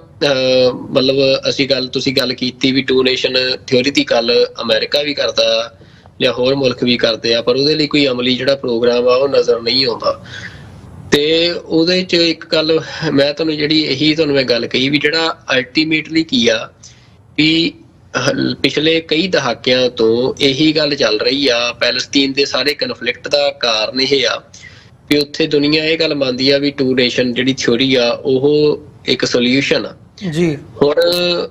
ਇਜ਼ਰਾਈਲ ਉਹਨੂੰ ਮੰਨਦਾ ਨਹੀਂ, ਇਜ਼ਰਾਈਲ ਪੈਲਸਤੀਨ ਦੀ ਹੋਂਦ ਨੂੰ ਹੀ ਨਹੀਂ ਮੰਨਦਾ। ਤੇ ਉਹ ਤੋਂ ਬਾਅਦ ਜਿਹੜਾ ਡਾਇਲੋਗ ਜਿਹੜੀ ਸਾਰੀ ਗੱਲਬਾਤ ਹੁੰਦੀ ਆ ਵੀ ਉਹਦੇ ਵਿੱਚ, ਪਰ ਇਹ ਮਤਲਬ ਸਟਰਗਲ ਦਾ ਹਿੱਸਾ ਤਾਂ ਜ਼ਰੂਰ ਹੈਗਾ ਆ ਵੀ ਜਿਹੜੀ ਡਿਪਲੋਮੇਸੀ ਦਾ। ਹੁਣ ਉਹਦੇ 'ਚ ਤੁਸੀਂ ਦੇਖੋ, ਮੈਂ ਤੁਹਾਨੂੰ ਇੱਕ ਗੱਲ ਦੱਸਣੀ ਚਾਹੁੰਦਾ ਵੀ ਜਿਹੜੀ ਸਿਚੁਏਸ਼ਨ ਚੱਲ ਰਹੀ ਆ ਯੂਐਸ ਤੇ ਯੂਕੇ ਦੇ ਦਰਮਿਆਨ ਵੀ ਜੀ, ਜਿਵੇਂ ਫਰਾਂਸ ਤਾਂ ਕਲੀਅਰ ਕੱਟ ਫਰਾਂਸ ਦੀ ਸਟੇਟਮੈਂਟ ਤਾਂ ਆ ਗਈ ਹੁਣ ਇਜ਼ਰਾਈਲ ਦੇ ਖਿਲਾਫ, ਪਰ ਜਦੋਂ ਯੂਕੇ ਦੇ ਪ੍ਰਾਈਮ ਮਿਨਿਸਟਰ ਪਿਛਲੇ ਦਿਨੀ ਵਾਈਟ ਹਾਊਸ ਆਏ ਤਾਂ ਉਦੋਂ ਉਹਨਾਂ ਦੀ ਸਹਿਮਤੀ ਨਹੀਂ ਬਣੀ ਰਸ਼ੀਆ ਯੂਕਰੇਨ ਜੰਗ ਦੇ ਵਿੱਚ ਜਿਹੜੇ ਵੈਪਨਰੀ ਯੂਜ਼ ਕਰਨ ਦੀ ਗੱਲ ਚੱਲ ਰਹੀ ਸੀ ਉਹਦੇ ਬਾਰੇ ਜੀ, ਵੀ ਉੱਥੇ ਆਪਸ ਦੇ ਵਿੱਚ ਇੱਕ ਵਖਰੇਵਾਂ ਨਜ਼ਰ ਆਇਆ। ਤੇ ਉਸ ਤੋਂ ਬਾਅਦ ਪਰਸੋਂ ਪਿਛਲੇ ਸ਼ੁੱਕਰਵਾਰ ਦੀ ਗੱਲ ਆ ਵੀ ਜਦੋਂ ਜਿਹੜੇ ਹਾਊਥੀਜ਼ ਨੇ ਯਮਨ ਦੇ, ਉਹਨਾਂ ਦੇ ਉੱਤੇ ਅਟੈਕ ਕੀਤਾ ਗਿਆ ਜੀ, ਤਾਂ ਉਸ ਅਟੈਕ ਬਾਰੇ ਇਹ ਖਬਰਾਂ ਸਾਹਮਣੇ ਆਈਆਂ ਕਿ ਇਹ ਅਟੈਕ ਜਿਹੜਾ ਆ ਯੂਐਸ ਤੇ ਯੂਕੇ ਨੇ ਕੀਤਾ ਤੇ ਦੋਨਾਂ ਦੀਆਂ 에ਅਰ ਫੋਰਸਿਸ ਨੇ ਜੀ। ਤੇ ਉਸ ਤੋਂ ਬਾਅਦ ਯੂਐਸ ਨੇ ਤਾਂ ਉਹਦੀ ਜ਼ਿੰਮੇਵਾਰੀ ਲਈ ਵੀ ਉਹਨਾਂ ਨੇ ਕੀਤਾ, ਪਰ ਜਿਹੜਾ ਯੂਕੇ ਦੀ ਗਵਰਨਮੈਂਟ ਹੈ ਉਹਨੇ ਇਹਨੂੰ ਡਿਨਾਈ ਕੀਤਾ। ਯੂਕੇ ਦੀ ਗਵਰਨਮੈਂਟ ਦੀ ਸਟੇਟਮੈਂਟ ਆਈ ਕਿ ਸਾਡਾ ਇਹਨਾਂ ਹਮਲਿਆਂ ਦੇ ਵਿੱਚ ਕੋਈ ਹਿੱਸਾ ਨਹੀਂ ਸੀ ਜੀ। ਤਾਂ ਜਿਹੜੀਆਂ ਇਹ ਸਟੇਟਮੈਂਟਸ ਨੇ ਇਹ ਗੱਲ ਇੰਡੀਕੇਟ ਕਰ ਰਹੀਆਂ ਆ ਕਿ ਜਿਹੜਾ ਸਾਰਾ ਵੈਸਟਰਨ ਬਲੋਕ ਆ ਉਹ ਵੀ ਇਜ਼ਰਾਈਲ ਦੇ ਐਟੀਟਿਊਡ ਤੋਂ ਖੁਸ਼ ਨਹੀਂ ਹੈ। ਤੇ ਇਹ ਅਮਰੀਕਾ ਦੇ ਲਈ ਸਭ ਤੋਂ ਵੱਡਾ ਇੱਕ ਅਸੀਂ ਕਹਿ ਸਕਦੇ ਹਾਂ ਕਿ ਚੈਲੰਜ ਆ। ਹਾਲਾਂਕਿ ਹੁਣ ਅਮਰੀਕਾ ਦੇ ਵਿੱਚ ਇਲੈਕਸ਼ਨ ਹੋ ਰਹੀਆਂ ਨੇ, ਨਵੀਂ ਸਰਕਾਰ ਆਉਣ ਤੋਂ ਬਾਅਦ ਨਵੀਂ ਤਰ੍ਹਾਂ ਦੀ ਪਾਲਿਸੀ ਹੋ ਸਕਦਾ ਸਾਨੂੰ ਨਜ਼ਰ ਆਵੇ ਸਾਰੇ ਇਸ ਮਿਡਲ ਈਸਟ ਦੇ ਕਨਫਲਿਕਟ ਨੂੰ ਲੈ ਕੇ, ਪਰ ਹੁਣ ਤੱਕ ਦੀ ਜਿਹੜੀ ਸਾਰੀ ਸਿਚੁਏਸ਼ਨ ਆ ਉਹਦੇ 'ਚ ਇਹ ਜ਼ਰੂਰ ਆ ਵੀ ਜਿਹੜਾ ਸਾਰਾ ਵੈਸਟਰਨ ਬਲੋਕ ਆ, ਖਾਸ ਤੌਰ ਤੇ ਜਿਹੜੇ ਯੂਰੋਪੀਅਨ ਮੁਲਕ ਆ ਵੈਸਟਰਨ ਬਲੋਕ ਦੇ, ਉਹ ਇਹਦੇ ਨਾਲ ਨਹੀਂ ਹੈ ਸਹਿਮਤ। ਤੇ ਕੈਨੇਡਾ ਵਰਗੇ ਮੁਲਕਾਂ ਦੇ ਵਿੱਚ ਵੀ ਜਿਹੜੀ NDP ਆ ਜਾਂ ਮਤਲਬ ਲਿਬਰਲਸ ਦਾ ਵੀ ਜਿਹੜਾ ਕਾਫੀ ਹੱਦ ਤੱਕ ਸਟੈਂਡ ਆ, ਉਹ ਅਸੀਂ ਇਹ ਦੇਖਣ ਚਾਹੁੰਦਾ ਵੀ ਉਹ ਜਿਹੜਾ ਇਜ਼ਰਾਈਲ ਦਾ ਇਹ ਮਤਲਬ ਘਾਣ ਆ ਮਨੁੱਖਤਾ ਦਾ ਜਿਹੜਾ ਇਜ਼ਰਾਈਲ ਕਰ ਰਿਹਾ, ਸਿਵਿਲੀਅਨਸ ਦੇ ਉੱਤੇ ਅਟੈਕ ਕਰ ਰਿਹਾ, ਉਹਦੇ ਖਿਲਾਫ ਕਾਫੀ ਬੋਲਡ ਸਟੇਟਮੈਂਟਸ ਸਾਨੂੰ ਦੇਖਣ ਨੂੰ ਮਿਲੀਆਂ ਆ ਕੈਨੇਡੀਅਨ ਪੋਲੀਟੀਕਲ ਸਫੇਅਰ ਦੇ ਵਿੱਚੋਂ ਵੀ। ਤਾਂ ਮੈਨੂੰ ਇਹ ਲੱਗ ਰਿਹਾ ਵੀ ਜਿਹੜਾ ਜਦੋਂ ਅਮਰੀਕਾ ਦੇ ਲਈ ਸਭ ਤੋਂ ਵੱਡਾ ਚੈਲੰਜ ਇਹੀ ਹੋਣਾ ਆ ਅਗਲੇ ਸਮੇਂ 'ਚ ਕਿ ਉਹ ਦੂਜੇ ਪਾਸੇ, ਕਿਉਂਕਿ ਇਹ ਜੰਗ ਜਿਹੜੀ ਮਿਡਲ ਈਸਟ ਦੀ ਆ, ਜੇ ਇੱਥੇ ਇਜ਼ਰਾਈਲ ਹਾਰਦਾ ਆ ਤਾਂ ਅਲਟੀਮੇਟਲੀ ਜਿਹੜੀ ਵਿਕਟਰੀ ਆ ਉਹ ਇਰਾਨ ਦੀ ਆ, ਤੇ ਇਹ ਅਮਰੀਕਾ ਦੇ ਲਈ ਸਭ ਤੋਂ ਵੱਡਾ ਚੈਲੰਜ ਆ। ਮਤਲਬ ਅਮਰੀਕਾ ਦੇ ਲਈ ਉਸ ਜੰਗ ਦੇ ਵਿੱਚ ਪੈਲਸਤੀਨ ਜਿਹੜਾ ਆ ਉਹਦਾ ਜਿੱਤਣਾ ਜਾਂ ਹਾਰਨਾ ਚੈਲੰਜ ਨਹੀਂ ਆ, ਮਸਲਾ ਉੱਥੇ ਇਰਾਨ ਦੀ ਜਿੱਤ ਦਾ ਜਾਂ ਹਾਰ ਦਾ ਆ, ਕਿਉਂਕਿ ਪੈਲਸਤੀਨ ਜਾਂ ਜਿਹੜਾ ਹਮਾਸ ਗਰੁੱਪ ਆ ਉਹਦੇ ਪਿੱਛੇ ਅਸਲ ਜਿਹੜੀ ਲੜਾਈ ਆ ਉਹ ਇਰਾਨ ਲੜ ਰਿਹਾ। ਤੇ ਇਸ ਕਰਕੇ ਜਿਹੜੀ ਇਹ ਸਿਚੁਏਸ਼ਨ ਆ ਅਮਰੀਕਾ ਦੇ ਲਈ ਕਾਫੀ ਕੰਪਲਿਕੇਟਡ ਬਣ ਸਕਦੀ ਆ ਅਗਲੇ ਸਮੇਂ ਦੇ ਵਿੱਚ। ਪਰ ਹੁਣ ਉਸ ਖਿੱਤੇ ਦੇ ਵਿੱਚ ਕਿਉਂਕਿ ਚਾਈਨਾ ਵੀ ਬਹੁਤ ਜ਼ਿਆਦਾ ਐਕਟਿਵ ਆ, ਰਸ਼ੀਆ ਵੀ ਬਹੁਤ, ਉਸ ਸਾਰੇ ਖਿੱਤੇ ਦੇ ਵਿੱਚ ਭਾਵੇਂ ਸੀਰੀਆ ਹੋਵੇ ਵੀ ਉਹ ਕਾਫੀ ਜ਼ਿਆਦਾ ਐਕਟਿਵ ਆ, ਉਹਦੀਆਂ ਫੋਰਸਿਸ, ਉਹਦੇ ਜਿਹੜੇ ਅਸੀਂ ਕਹਿ ਸਕਦੇ ਹਾਂ ਕਿ ਪੇਡ ਜਿਹੜੀਆਂ ਆਰਮਡ ਫੋਰਸਿਸ ਚੱਲਦੀਆਂ ਨੇ ਰਸ਼ੀਆ ਤੋਂ, ਜਿਹੜੇ ਜਿਨ੍ਹਾਂ ਨੂੰ ਮਰਸਨਰੀ ਕਿਹਾ ਜਾਂਦਾ ਆ ਵੀ ਉਹ ਕਾਫੀ ਐਕਟਿਵ ਨੇ ਉਸ ਖਿੱਤੇ ਦੇ ਵਿੱਚ। ਤੇ ਚਾਈਨਾ ਨੇ ਜਿਹੜਾ ਇੱਕ ਤਰ੍ਹਾਂ ਦਾ ਜਿਹੜਾ ਇਰਾਨ ਤੇ ਜਿੱਥੇ ਅਮਰੀਕਾ ਕੋਸ਼ਿਸ਼ ਕਰ ਰਿਹਾ ਸੀ ਸਾਊਦੀ ਅਰੇਬੀਆ ਤੇ ਇਜ਼ਰਾਈਲ ਦੇ ਵਿੱਚ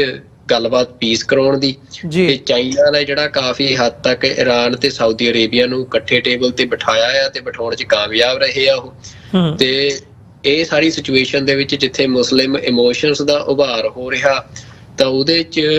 ਮਤਲਬ ਅਮਰੀਕਾ ਇੱਥੇ ਵੀ ਫੇਲ ਹੁੰਦਾ ਨਜ਼ਰ ਆ ਰਿਹਾ। ਅਮਰੀਕਾ ਦੀ ਪਾਲਿਸੀ ਲਈ ਚੈਲੰਜ ਬਣ ਗਿਆ ਕਿ ਜਿਹੜਾ ਉਹਦਾ ਕਾਰਡ ਸੀ ਜੋ ਪਲੇ ਕਰ ਰਿਹਾ ਸੀ ਇਜ਼ਰਾਈਲ ਤੇ ਸਾਊਦੀ ਅਰੇਬੀਆ ਨੂੰ ਨੇੜੇ ਲਿਆਉਣ ਦਾ, ਉਹ ਫੇਲ ਹੁੰਦਾ ਨਜ਼ਰ ਆ ਰਿਹਾ। ਤੇ ਦੂਜੇ ਪਾਸੇ ਜਿਹੜੇ ਪੀਪਲਸ ਇਮੋਸ਼ਨ ਆ ਉਹ ਰਨ ਕਰ ਰਹੇ ਆ, ਜਾਂ ਇੱਕ ਮਤਲਬ ਇਹ ਨੈਰੇਟਿਵ ਐਸਟੈਬਲਿਸ਼ ਹੋ ਰਿਹਾ ਜਿਹਦੇ ਨਾਲ ਜਿਹੜਾ ਚਾਈਨਾ ਦਾ ਕਾਰਡ ਆ ਇਹ ਇਰਾਨ ਤੇ ਸਾਊਦੀ ਅਰੇਬੀਆ ਨੂੰ ਆਪਸ 'ਚ ਨੇੜੇ ਲੈ ਕੇ ਆਉਣ ਦਾ ਇਸ ਖਿੱਤੇ 'ਚ, ਤਾਂ ਉਹ ਮਤਲਬ ਅੱਗੇ ਵੱਧਦਾ ਨਜ਼ਰ ਆ ਰਿਹਾ। ਇਹਦੇ ਨਾਲ ਮਿਡਲ ਈਸਟ ਦੇ ਵਿੱਚ ਜਿਹੜਾ ਚਾਈਨਾ ਆ ਉਹ ਮਤਲਬ US ਨੂੰ ਅਸੀਂ ਕਹਿ ਸਕਦੇ ਹਾਂ ਕਿ ਇੱਕ ਵੱਡੀ ਟੱਕਰ ਦੇ ਰਿਹਾ। ਜਿੱਥੇ ਜੰਗ ਚੱਲ ਰਹੀ ਆ ਮਿਡਲ ਈਸਟ ਦੀ ਸਾਡੇ ਸਾਹਮਣੇ, ਉਹਦੇ ਪਿੱਛੇ ਜਿਹੜਾ ਬਿਹਾਈਂਡ ਦਾ ਕਰਟਨਸ ਜਿਹੜੀ ਇਹ ਸਾਰੀ ਡਿਪਲੋਮੇਸੀ ਚੱਲ ਰਹੀ ਆ, ਜਿਹੜੀ ਇੱਕ ਵੱਡੀ ਵਾਰ ਵੱਡੇ ਹੋਰ ਮੁਲਕਾਂ ਦੇ ਦਰਮਿਆਨ ਉੱਥੇ ਚੱਲ ਰਹੀ ਆ, ਵੀ ਉਹਨੂੰ ਸਮਝੇ ਤੋਂ ਬਿਨਾਂ ਅਸੀਂ ਇਹ ਜਿਹੜੀ ਜੰਗ ਆ ਇਹਨੂੰ ਨਹੀਂ ਸਮਝ ਸਕਦੇ। ਤਾਂ ਮਤਲਬ ਉਹਦੇ ਕਰਕੇ ਅਮਰਵੀਰ ਸਿੰਘ ਜੀ ਮੈਨੂੰ ਇਹ ਲੱਗ ਰਿਹਾ ਵੀ ਜਿਹੜੀ ਇਹ ਜੰਗ ਆ ਇਹ ਹਜੇ ਲੰਮੀ ਖਿੱਚੀ ਜਾਣੀ ਆ ਤੇ ਇਹਦੇ ਹੋਰ ਜ਼ਿਆਦਾ ਤਿੱਖੇ ਹੋਣ ਦੀ ਸੰਭਾਵਨਾ ਆ, ਕਿਉਂਕਿ ਇਹ ਉਸੇ ਜਿਹੜਾ ਗਲੋਬਲ ਵਰਲਡ ਆਰਡਰ ਦੀ ਸ਼ਿਫਟ ਦੀ ਜਿਹੜੀ ਇੱਕ ਜੱਦੋਜਹਿਦ ਆ ਦੁਨੀਆ ਦੇ ਵਿੱਚ, ਇਹ ਜੰਗ ਉਸੇ ਦਾ ਹੀ ਹਿੱਸਾ ਆ, ਉਸੇ ਦਾ ਇੱਕ ਪਾਰਟ ਆ। ਜੀ ਬਿਲਕੁਲ। ਸੋ ਅਸੀਂ ਤੇ ਮਤਲਬ ਅੱਜ ਜਿਹੜੀ ਇਹ 1 ਸਾਲ ਪੂਰਾ ਹੋਣ ਤੇ ਕਿ ਕਿਵੇਂ ਮਨੁੱਖਤਾ ਦਾ ਜਿਹੜਾ ਘਾਣ ਹੋ ਰਿਹਾ ਕਿਸ ਲੈਵਲ ਦੇ ਉੱਤੇ ਜਾ ਕੇ, ਤੇ ਇਹਦੇ ਸਾਹਮਣੇ ਤਾਂ ਸਾਰੇ ਜਿਹੜੇ ਵਾਰ ਕ੍ਰਾਈਮਸ ਹੈਗੇ ਆ ਜਾਂ ਜੈਨੋਸਾਈਡ ਨੇ ਉਹ ਛੋਟੇ ਪੈਂਦੇ ਨਜ਼ਰ ਆਉਂਦੇ ਆ। ਜਿਸ ਕਿਸਮ ਦੀ ਉੱਥੇ ਜਿਹੜੀ ਹੈ ਲਾਸ਼ਾਂ ਦੀ ਗਿਣਤੀ ਨਜ਼ਰ ਆ ਰਹੀ ਹੈ ਜਾਂ ਜਿਸ ਕਿਸਮ ਦੀ ਤਬਾਹੀ ਨਜ਼ਰ ਆ ਰਹੀ ਹੈ ਉਹ ਸਾਰੇ ਖਿੱਤੇ ਦੇ ਵਿੱਚ। ਤੇ ਮਤਲਬ ਹੁਣ ਇਹ ਜਿਹੜੀਆਂ ਗੱਲਾਂ ਨੇ ਤੁਸੀਂ ਵੀ ਜਿਨ੍ਹਾਂ ਦਾ ਜ਼ਿਕਰ ਕੀਤਾ ਹੈ ਵੀ ਹਾਲਾਤ ਇਸੇ ਗੱਲ ਵੱਲ ਇਸ਼ਾਰਾ ਕਰ ਰਹੇ ਆ ਵੀ ਆਉਣ ਵਾਲੇ ਸਮੇਂ ਦੇ ਵਿੱਚ ਇਹ ਹੋਰ ਐਸਕੇਲੇਟ ਹੁੰਦੀ ਨਜ਼ਰ ਆ ਰਹੀ ਹੈ ਸਿਚੁਏਸ਼ਨ, ਇਹ ਕਿਸੇ ਦਿਨ ਪੱਤਣ ਨਹੀਂ ਲੱਗ ਰਹੀ ਹੈਗੀ। ਤੇ ਇਹਦੇ ਵਿੱਚ ਯੂਨਾਈਟਿਡ ਨੇਸ਼ਨਸ ਉਹ ਬਾਡੀ ਬਣੀ ਹੈ ਜਿਹੜੀ ਕਿਤੇ ਨਾ ਕਿਤੇ ਸਾਰੇ ਟਾਈਮ ਪੀਰੀਅਡ ਦੇ ਵਿੱਚ ਇਨਫੈਕਟਿਵ ਸਾਬਤ ਹੋਈ ਹੈ। ਇਹ ਨਹੀਂ ਕਿ ਬਿਲਕੁਲ ਹੀ ਕੋਈ ਉਹ ਨਹੀਂ ਹੋਇਆ, ਹਿਊਮੈਨਿਟੇਰੀਅਨ ਪੱਖ ਨੂੰ ਮੁੱਖ ਰੱਖਦਿਆਂ ਹੋਇਆਂ ਮਤਲਬ ਕਈ ਜਿਹੜੇ ਮਤੇ ਹੈਗੇ ਆ ਉਹ ਪਾਏ ਗਏ ਆ। ਇੱਕ ਦੇ ਵਿੱਚ ਜਿੱਥੇ ਅਮਰੀਕਾ ਨੇ ਅਬਸਟੇਨ ਕੀਤਾ ਸੀ ਉਹ ਮਤਾ ਪਾਸ ਵੀ ਹੋਇਆ ਯੂਨਾਈਟਿਡ ਨੇਸ਼ਨਸ ਦੇ ਵਿੱਚ। ਇਜ਼ਰਾਈਲ ਨੂੰ ਕੰਡੈਮਨੇਸ਼ਨ ਵੀ ਜਿਹੜੀ ਹੈਗੀ ਹੈ ਉਹ ਦੇਖਣੀ ਪਈ ਹੈ ਵਰਲਡ ਲੈਵਲ ਦੇ ਉੱਤੇ। ਉਹ ਫੋਰਨ ਏਡ ਦੀ ਗੱਲ ਹੋਵੇ, ਉੱਥੇ ਲੋਕਾਂ ਦੀ ਮਦਦ ਦੇ ਲਈ ਈਵਨ ਯੂਨਾਈਟਿਡ ਨੇਸ਼ਨਸ ਦੇ ਆਪਣੇ ਜਿਹੜੇ ਵਰਕਰਸ ਹੈਗੇ ਆ ਜਾਂ ਯੂਨਾਈਟਿਡ ਨੇਸ਼ਨਸ ਨਾਲ ਜਿਹੜੀਆਂ ਐਫੀਲੀਏਟਿਡ ਆਰਗੇਨਾਈਜੇਸ਼ਨਸ ਨੇ ਜਿਨ੍ਹਾਂ ਨੇ ਉੱਥੇ ਏਡ ਪਹੁੰਚਾਉਣ ਦੇ ਲਈ ਕੰਮ ਕੀਤਾ ਹੈ ਜਾਂ ਅੱਜ ਵੀ ਕੰਮ ਕਰ ਰਹੀਆਂ ਨੇ, ਉਹਨਾਂ ਦੀਆਂ ਵੀ ਸੈਂਕੜੇ ਦੀ ਤਾਦਾਦ ਦੇ ਵਿੱਚ ਜਿਹੜੀਆਂ ਮੌਤਾਂ ਹੈਗੀਆਂ ਨੇ ਉਹ ਹੋਈਆਂ ਨੇ। ਪਰ ਇਹ ਅਨਫੋਰਚੂਨੇਟ ਪਾਰਟ ਹੈ ਵੀ ਇਸ ਲੈਵਲ ਦੇ ਉੱਤੇ ਜਾ ਕੇ ਜਿਹੜਾ ਮਨੁੱਖਤਾ ਦਾ ਘਾਣ ਹੈ ਉਹ ਹੋ ਰਿਹਾ ਆ। ਸੋ ਜਿਹੜੀਆਂ ਇੰਟਰਨੈਸ਼ਨਲ ਆਰਗੇਨਾਈਜੇਸ਼ਨਸ ਨੇ ਵੱਡੀਆਂ, ਈਵਨ ਇੰਟਰਨੈਸ਼ਨਲ ਕ੍ਰਿਮੀਨਲ ਕੋਰਟ ਦੀ ਜਦੋਂ ਅਸੀਂ ਗੱਲ ਕਰਦੇ ਹਾਂ ਤੇ ਉਹਦੇ ਵਿੱਚ ਵੀ ਮਤਲਬ ਭਾਵੇਂ ਸਾਊਥ ਅਫਰੀਕਾ ਵੱਲੋਂ ਉਹ ਕੀਤਾ ਗਿਆ ਜਾਂ ਬ੍ਰਾਜ਼ੀਲ ਵੱਲੋਂ ਜਿਸ ਕਿਸਮ ਦੀ ਕੰਡੈਮਨੇਸ਼ਨ ਕੀਤੀ ਗਈ ਹੈ ਇਜ਼ਰਾਈਲ ਦੀ, ਉਹ ਮਤਲਬ ਗੱਲ ਉਹ ਅਖਬਾਰੀ ਬਿਆਨਬਾਜ਼ੀ ਜਾਂ ਆਪਣੇ ਇੱਕ ਸਟੈਂਡ ਤੋਂ ਵੱਧ ਕੇ ਉਹਦੀ ਇਫੈਕਟਿਵਨੈਸ ਨਹੀਂ ਨਜ਼ਰ ਆਉਂਦੀ ਹੈਗੀ ਜਦੋਂ ਅਸੀਂ ਇਜ਼ਰਾਈਲ ਨੂੰ ਇਹ ਸਾਰੇ ਪਾਰਟ ਨੂੰ ਰੋਕਣ ਦੀ ਗੱਲ ਕਰਦੇ ਹਾਂ। ਸੋ ਇਹ ਇੱਕ ਅਨਫੋਰਚੂਨੇਟ ਪਾਰਟ ਹੈ ਜਦੋਂ ਅਸੀਂ ਅੱਜ ਇਹ ਵਿਚਾਰ ਚਰਚਾ ਕਰਨ ਜਾ ਰਹੇ ਹਾਂ। ਸੋ ਸਾਡੇ ਜਿਹੜੇ ਦਰਸ਼ਕ ਨੇ ਉਹ ਸਾਡੇ ਨਾਲ ਇਸੇ ਤਰ੍ਹਾਂ ਬਣੇ ਰਹਿਣ, ਇਸੇ ਤਰ੍ਹਾਂ ਅਸੀਂ ਗੱਲਬਾਤ ਨੂੰ ਅੱਗੇ ਤੋਰਾਂਗੇ ਇੱਕ ਛੋਟੇ ਜਿਹੇ ਕਮਰਸ਼ੀਅਲ ਬ੍ਰੇਕ ਤੋਂ ਬਾਅਦ।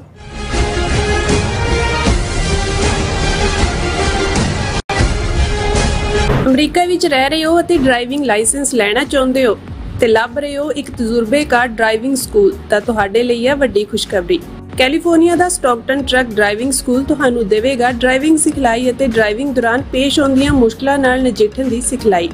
25 ਸਾਲ ਤੋਂ ਵੀ ਵੱਧ ਦੇ ਤਜਰਬੇ ਨਾਲ ਤੁਹਾਨੂੰ ਮਿਲੇਗੀ ਡਰਾਈਵਿੰਗ ਨਾਲ ਸੰਬੰਧਿਤ ਹਰ ਤਰ੍ਹਾਂ ਦੀ ਸਿਖਲਾਈ, ਉਹ ਵੀ ਵਾਜਿਬ ਕੀਮਤ ਵਿੱਚ। ਫਿਰ ਦੇਰ ਕਿਸ ਗੱਲ ਦੀ, ਅੱਜ ਹੀ ਸੰਪਰਕ ਕਰੋ 209788330308 ਜਾਂ ਫਿਰ 2093139919 ਨੰਬਰਾਂ ਤੇ ਅਤੇ ਪਾਓ ਆਪਣਾ ਡਰਾਈਵਿੰਗ ਲਾਇਸੈਂਸ। ਯੂਨਾਈਟਿਡ ਸਿੱਖ ਸੰਸਥਾ ਨੇ ਦੱਖਣੀ ਅਮਰੀਕਾ ਵਿੱਚ ਬੇਰਲ ਤੂਫਾਨ ਦੇ ਪੀੜਤਾਂ ਲਈ ਤੁਰੰਤ ਮਦਦ ਮੁਹਿੰਮ ਸ਼ੁਰੂ ਕੀਤੀ ਹੈ। ਇਸ ਭਿਆਨਕ ਤੂਫਾਨ ਨੇ ਸੈਂਟ ਵਿੰਸੈਂਟ ਅਤੇ ਗ੍ਰੇਨੇਡੀਨਸ, ਗ੍ਰੇਨੇਡਾ, ਡੋਮਿਨਿਕਾ ਤੇ ਬਾਰਬਾਡੋਸ ਨੂੰ ਬਹੁਤ ਨੁਕਸਾਨ ਪਹੁੰਚਾਇਆ ਹੈ। ਯੂਨਾਈਟਿਡ ਸਿੱਖਸ ਦੀਆਂ ਟੀਮਸ ਲੋੜਵੰਦ ਲੋਕਾਂ ਲਈ ਜ਼ਰੂਰੀ ਸਮਾਨ ਅਤੇ ਖਾਣ-ਪੀਣ ਦੀਆਂ ਚੀਜ਼ਾਂ ਪਹੁੰਚਾ ਰਹੀਆਂ ਹਨ। ਤੁਹਾਡੇ ਸਹਿਯੋਗ ਦੀ ਲੋੜ ਹੈ। ਕਿਰਪਾ ਕਰਕੇ ਇਹ ਸਮਾਨ ਦਾਨ ਕਰੋ। ਖਾਣ-ਪੀਣ ਦੀਆਂ ਚੀਜ਼ਾਂ, ਤਿਰਪਾਲ, ਜਨਰੇਟਰ, ਕੱਪੜੇ, ਤੰਬੂ, ਟਾਇਲਟ ਪੇਪਰ, ਬਰਸਾਤੀ ਕੋਟ, ਸੈਨੇਟਰੀ ਪੈਡ, ਹਰੇਕ ਸਾਈਜ਼ ਦੇ ਡਾਈਪਰ ਆਦਿ। ਡੋਨੇਟ ਕਰਨ ਲਈ contact@unitedsikhs.org ਤੇ ਸੰਪਰਕ ਕਰੋ। ਮਦਦ ਕਰਨ ਲਈ ਕਿਰਪਾ ਕਰਕੇ ਸਾਡੀ ਵੈਬਸਾਈਟ ਤੇ ਡੋਨੇਟ ਕਰੋ।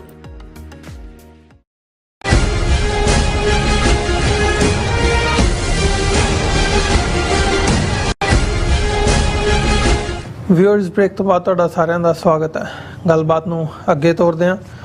ਸੁਖਵਿੰਦਰ ਸਿੰਘ ਜੀ, ਹੁਣ ਅਸੀਂ ਗੱਲ ਕਰਦੇ ਹਾਂ ਆਪਣੇ ਖਿੱਤੇ ਦੀ। ਜਦੋਂ ਅਸੀਂ ਇੰਡੀਆ ਤੇ ਪਾਕਿਸਤਾਨ ਦੇ ਰਿਲੇਸ਼ਨਸ਼ਿਪ ਦੀ ਗੱਲ ਕਰਦੇ ਹਾਂ ਤੇ ਇਹਦੇ 'ਚ ਮਤਲਬ ਇਹ ਜੱਗ ਜ਼ਾਹਰ ਹੈਗੀ ਹੈ ਗੱਲ ਕਿ ਆਪਸੀ ਜਿਹੜੇ ਰਿਲੇਸ਼ਨਸ਼ਿਪ ਨੇ ਉਹ ਕਿਸ ਕਿਸਮ ਦੇ ਰਹੇ ਆ, ਇਸ ਲੈਵਲ ਤੱਕ ਕਿ ਜਿਹੜੀ ਰੂਲਿੰਗ ਕਲਾਸ ਇਸ ਵਕਤ ਰੂਲਿੰਗ ਆਈਡੀਓਲੋਜੀ ਇੰਡੀਆ ਦੇ ਵਿੱਚ ਰੂਲ ਕਰ ਰਹੀ ਹੈ, ਹਿੰਦੂਤਵਾਦੀ ਬੀਜੇਪੀ, ਇਹਨਾਂ ਵੱਲੋਂ ਤੇ ਮਤਲਬ ਇਸ ਲੈਵਲ ਤੱਕ ਜਾ ਕੇ ਦੁਰਕਾਰਿਆ ਜਾਂਦਾ ਪਾਕਿਸਤਾਨ ਨੂੰ ਕਿ ਉਹਨਾਂ ਦੀ ਹੋਂਦ ਤੱਕ ਮੰਨਣ ਤੋਂ ਇਨਕਾਰੀ ਹੁੰਦੇ ਆ ਤੇ ਅਖੰਡ ਭਾਰਤ ਦੇ ਕਨਸੈਪਟ ਦੇ ਥੱਲੇ ਪਾਕਿਸਤਾਨ ਤੋਂ ਲੈ ਕੇ ਅਫਗਾਨਿਸਤਾਨ ਤੱਕ ਨੂੰ ਜਿਹੜਾ ਆ ਉਹ ਆਪਣਾ ਹਿੱਸਾ ਦੱਸਦੇ ਆ ਤੇ ਉਹੀ ਇਹਨਾਂ ਦਾ ਇੱਕ ਅਖੰਡ ਭਾਰਤ ਦਾ ਡ੍ਰੀਮ ਵੀ ਨਜ਼ਰ ਆਉਂਦਾ ਆ। ਸੋ ਅੱਜ ਦੀਆਂ ਜਿਹੜੀਆਂ ਮਤਲਬ ਬੀਤੇ 2 ਦਿਨਾਂ ਦੀਆਂ ਜਿਹੜੀਆਂ ਮੇਨ ਖਬਰਾਂ ਹੈਗੀਆਂ ਨੇ ਉਹਨਾਂ ਦੇ ਵਿੱਚ ਇੱਕ ਅਹਿਮ ਖਬਰ ਹੈਗੀ ਹੈ, ਜਿਹੜੇ ਭਾਰਤ ਦੇ ਐਕਸਟਰਨਲ ਅਫੇਅਰਸ ਮਿਨਿਸਟਰ ਨੇ ਐਸ ਜੈਸ਼ੰਕਰ, ਉਹ ਪਾਕਿਸਤਾਨ ਜਾ ਰਹੇ ਆ। ਆਉਣ ਵਾਲੇ ਹਫਤੇ ਦੇ ਵਿੱਚ ਜਿਹੜੀ ਸ਼ੰਘਾਈ ਕੋਆਪਰੇਸ਼ਨ ਆਰਗੇਨਾਈਜੇਸ਼ਨ ਦੀ ਜਿਹੜੀ ਮੀਟਿੰਗ ਹੋਣੀ ਹੈ ਪਾਕਿਸਤਾਨ ਦੇ ਵਿੱਚ, ਉਸ ਦੇ ਲਈ ਇਹ ਇੱਕ ਅਹਿਮ ਮੀਟਿੰਗ ਜਿਹੜੀ ਹੈ ਇਸ ਰਿਲੇਸ਼ਨਸ਼ਿਪ ਦੇ ਲਈ ਜਾਂ ਓਵਰਆਲ ਉਸ ਖਿੱਤੇ ਦੇ ਵਿੱਚ ਜਿਹੜੀਆਂ ਡਿਵੈਲਪਮੈਂਟਸ ਹੋ ਰਹੀਆਂ ਨੇ ਉਸ ਨੂੰ ਮੁੱਖ ਰੱਖਦਿਆਂ ਹੋਇਆਂ ਇੱਕ ਅਹਿਮ ਮੀਟਿੰਗ ਮੰਨੀ ਜਾ ਰਹੀ ਹੈ, ਕਿਉਂਕਿ ਮੈਨੂੰ ਲੱਗਦਾ ਇਹ ਵੀ ਇੱਕ ਐਕਸਟਰਨਲ ਅਫੇਅਰਸ ਮਿਨਿਸਟਰ ਵੀ 5 ਸਾਲ ਬਾਅਦ ਜਾ ਰਹੇ ਆ ਪਾਕਿਸਤਾਨ। ਤੇ ਓਵਰਆਲ ਜਦੋਂ ਅਸੀਂ ਆਪਸੀ ਰਿਲੇਸ਼ਨਸ਼ਿਪਸ ਦੇਖਦੇ ਹਾਂ, ਖਾਸ ਤੌਰ ਤੇ ਜਦੋਂ ਤੋਂ 2019 ਤੋਂ ਕਸ਼ਮੀਰ ਦੇ ਵਿੱਚ ਜਦੋਂ ਤੋਂ ਧਾਰਾ 370 ਹਟਾਈ ਗਈ ਹੈ, ਇਹ ਪਹਿਲੀ ਵਾਰ ਹੈਗਾ ਵੀ ਇਹ ਉਧਰ ਨੂੰ ਇਸ ਲੈਵਲ ਦੇ ਉੱਤੇ ਜਾ ਰਹੇ ਆ। ਨਹੀਂ, ਆਪਸੀ ਰਿਲੇਸ਼ਨਸ਼ਿਪ ਬੜੇ ਸਟ੍ਰੇਨਡ ਨਜ਼ਰ ਆਉਂਦੇ ਆ। 10 ਸਾਲਾਂ ਦੇ ਵਿੱਚ ਇਸ ਕਿਸਮ ਦੀ ਹਾਈ ਲੈਵਲ ਉਹਦੇ ਲਈ ਇੱਕ ਅਧਿਕਾਰੀ ਦਾ, ਭਾਰਤੀ ਅਧਿਕਾਰੀ ਦਾ ਪਾਕਿਸਤਾਨ ਜਾਣਾ, ਇਹਨੂੰ ਕਈ ਪਰਸਪੈਕਟਿਵਸ ਤੋਂ ਦੇਖਿਆ ਜਾ ਰਿਹਾ ਹੈ। ਸੋ ਓਵਰਆਲ ਜਿੱਥੇ ਹਾਲਾਂਕਿ ਹਜੇ ਤੱਕ ਐਸ ਜੈਸ਼ੰਕਰ ਦਾ ਜਿਹੜਾ ਆਫਿਸ ਹੈ ਉਹਨਾਂ ਵੱਲੋਂ ਇਸ ਗੱਲ ਦੀ ਪੁਸ਼ਟੀ ਕੀਤੀ ਗਈ ਹੈ ਕਿ ਸਾਡੀ ਕੋਈ ਬਾਇਲੈਟਰਲ ਮੀਟਿੰਗ ਪਾਕਿਸਤਾਨ ਦੇ ਨਾਲ ਕਿਸੇ ਵੀ ਲੈਵਲ ਦੇ ਉੱਤੇ ਨਹੀਂ ਹੋਣੀ, ਪਰ ਓਵਰਆਲ ਥੋੜਾ ਜਿਹਾ ਇਹਦੇ ਤੇ ਵਿਚਾਰ ਚਰਚਾ ਕਰੀਏ ਜਾਂ ਸਮਝਣ ਦੀ ਕੋਸ਼ਿਸ਼ ਕਰੀਏ ਵੀ ਇਸ ਵਕਤ ਚੱਲ ਕੀ ਰਿਹਾ ਆ ਤੇ ਫਿਰ ਗੱਲਬਾਤ ਨੂੰ ਉਸ ਹਿਸਾਬ ਨਾਲ ਅੱਗੇ ਤੋਰਦੇ ਹਾਂ। ਬਿਲਕੁਲ ਅਮਰਵੀਰ ਸਿੰਘ ਜੀ, ਦੇਖੋ ਇਹ ਕਿਉਂਕਿ ਅੱਜ ਸਾਰੇ ਅਖਬਾਰਾਂ ਦੇ ਵਿੱਚ ਵੀ ਇਹ ਖਬਰ ਕਾਫੀ ਪ੍ਰਮੁੱਖਤਾ ਦੇ ਨਾਲ ਪ੍ਰਕਾਸ਼ਿਤ ਹੋਈ। ਇਹ ਵੀ ਜਿਹੜਾ ਕਿਹਾ ਜਾ ਰਿਹਾ ਮਤਲਬ ਇਹ ਜਿਹੜਾ ਜੈਸ਼ੰਕਰ ਦਾ ਦੌਰਾ ਆ ਉਹਨੂੰ ਮਤਲਬ ਭਾਰਤ ਤੇ ਪਾਕਿਸਤਾਨ ਦੇ ਰਿਸ਼ਤਿਆਂ ਦੇ ਨਾਲ ਜੋੜ ਕੇ ਹੀ ਇਹ ਜਿਹੜੀ ਖਬਰ ਆ ਜ਼ਿਆਦਾਤਰ ਪ੍ਰਕਾਸ਼ਿਤ ਕੀਤੀ ਗਈ ਆ। ਪਰ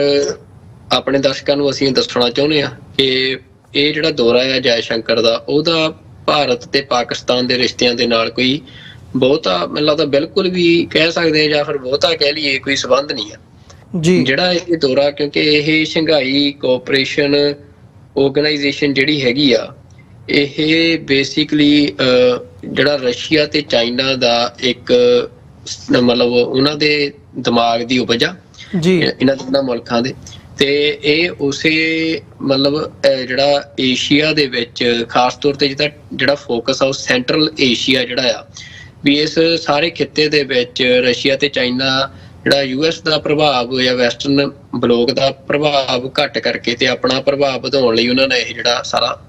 ਇਹ ਫਾਰਮ ਕੀਤਾ ਸੀ ਸ਼ੰਘਾਈ ਕੋਆਪਰੇਸ਼ਨ ਆਰਗੇਨਾਈਜੇਸ਼ਨ ਜੀ। ਇਹਦੇ ਇਸ ਸਮੇਂ 8 ਮੈਂਬਰ ਜਿਹੜੇ ਹੈਗੇ ਆ ਮੁਲਕ, ਜਿਨ੍ਹਾਂ ਦੇ ਵਿੱਚ ਚਾਈਨਾ, ਰਸ਼ੀਆ, ਇੰਡੀਆ, ਪਾਕਿਸਤਾਨ ਤੇ 4 ਸੈਂਟਰਲ ਏਸ਼ੀਅਨ ਜਿਹੜੇ ਮੁਲਕ ਨੇ, ਜਿਨ੍ਹਾਂ ਦੇ ਵਿੱਚ ਕਜ਼ਾਕਿਸਤਾਨ, ਕਿਰਗਿਸਤਾਨ, ਤਾਜਿਕਿਸਤਾਨ ਐਂਡ ਉਜ਼ਬੇਕਿਸਤਾਨ, ਤੇ ਤੋਂ ਇਲਾਵਾ 4 ਓਬਜ਼ਰਵਰ ਸਟੇਟਸ ਹੈਗੀਆਂ ਜਿਨ੍ਹਾਂ ਚ Afghanistan, Belarus, Iran and Mongolia.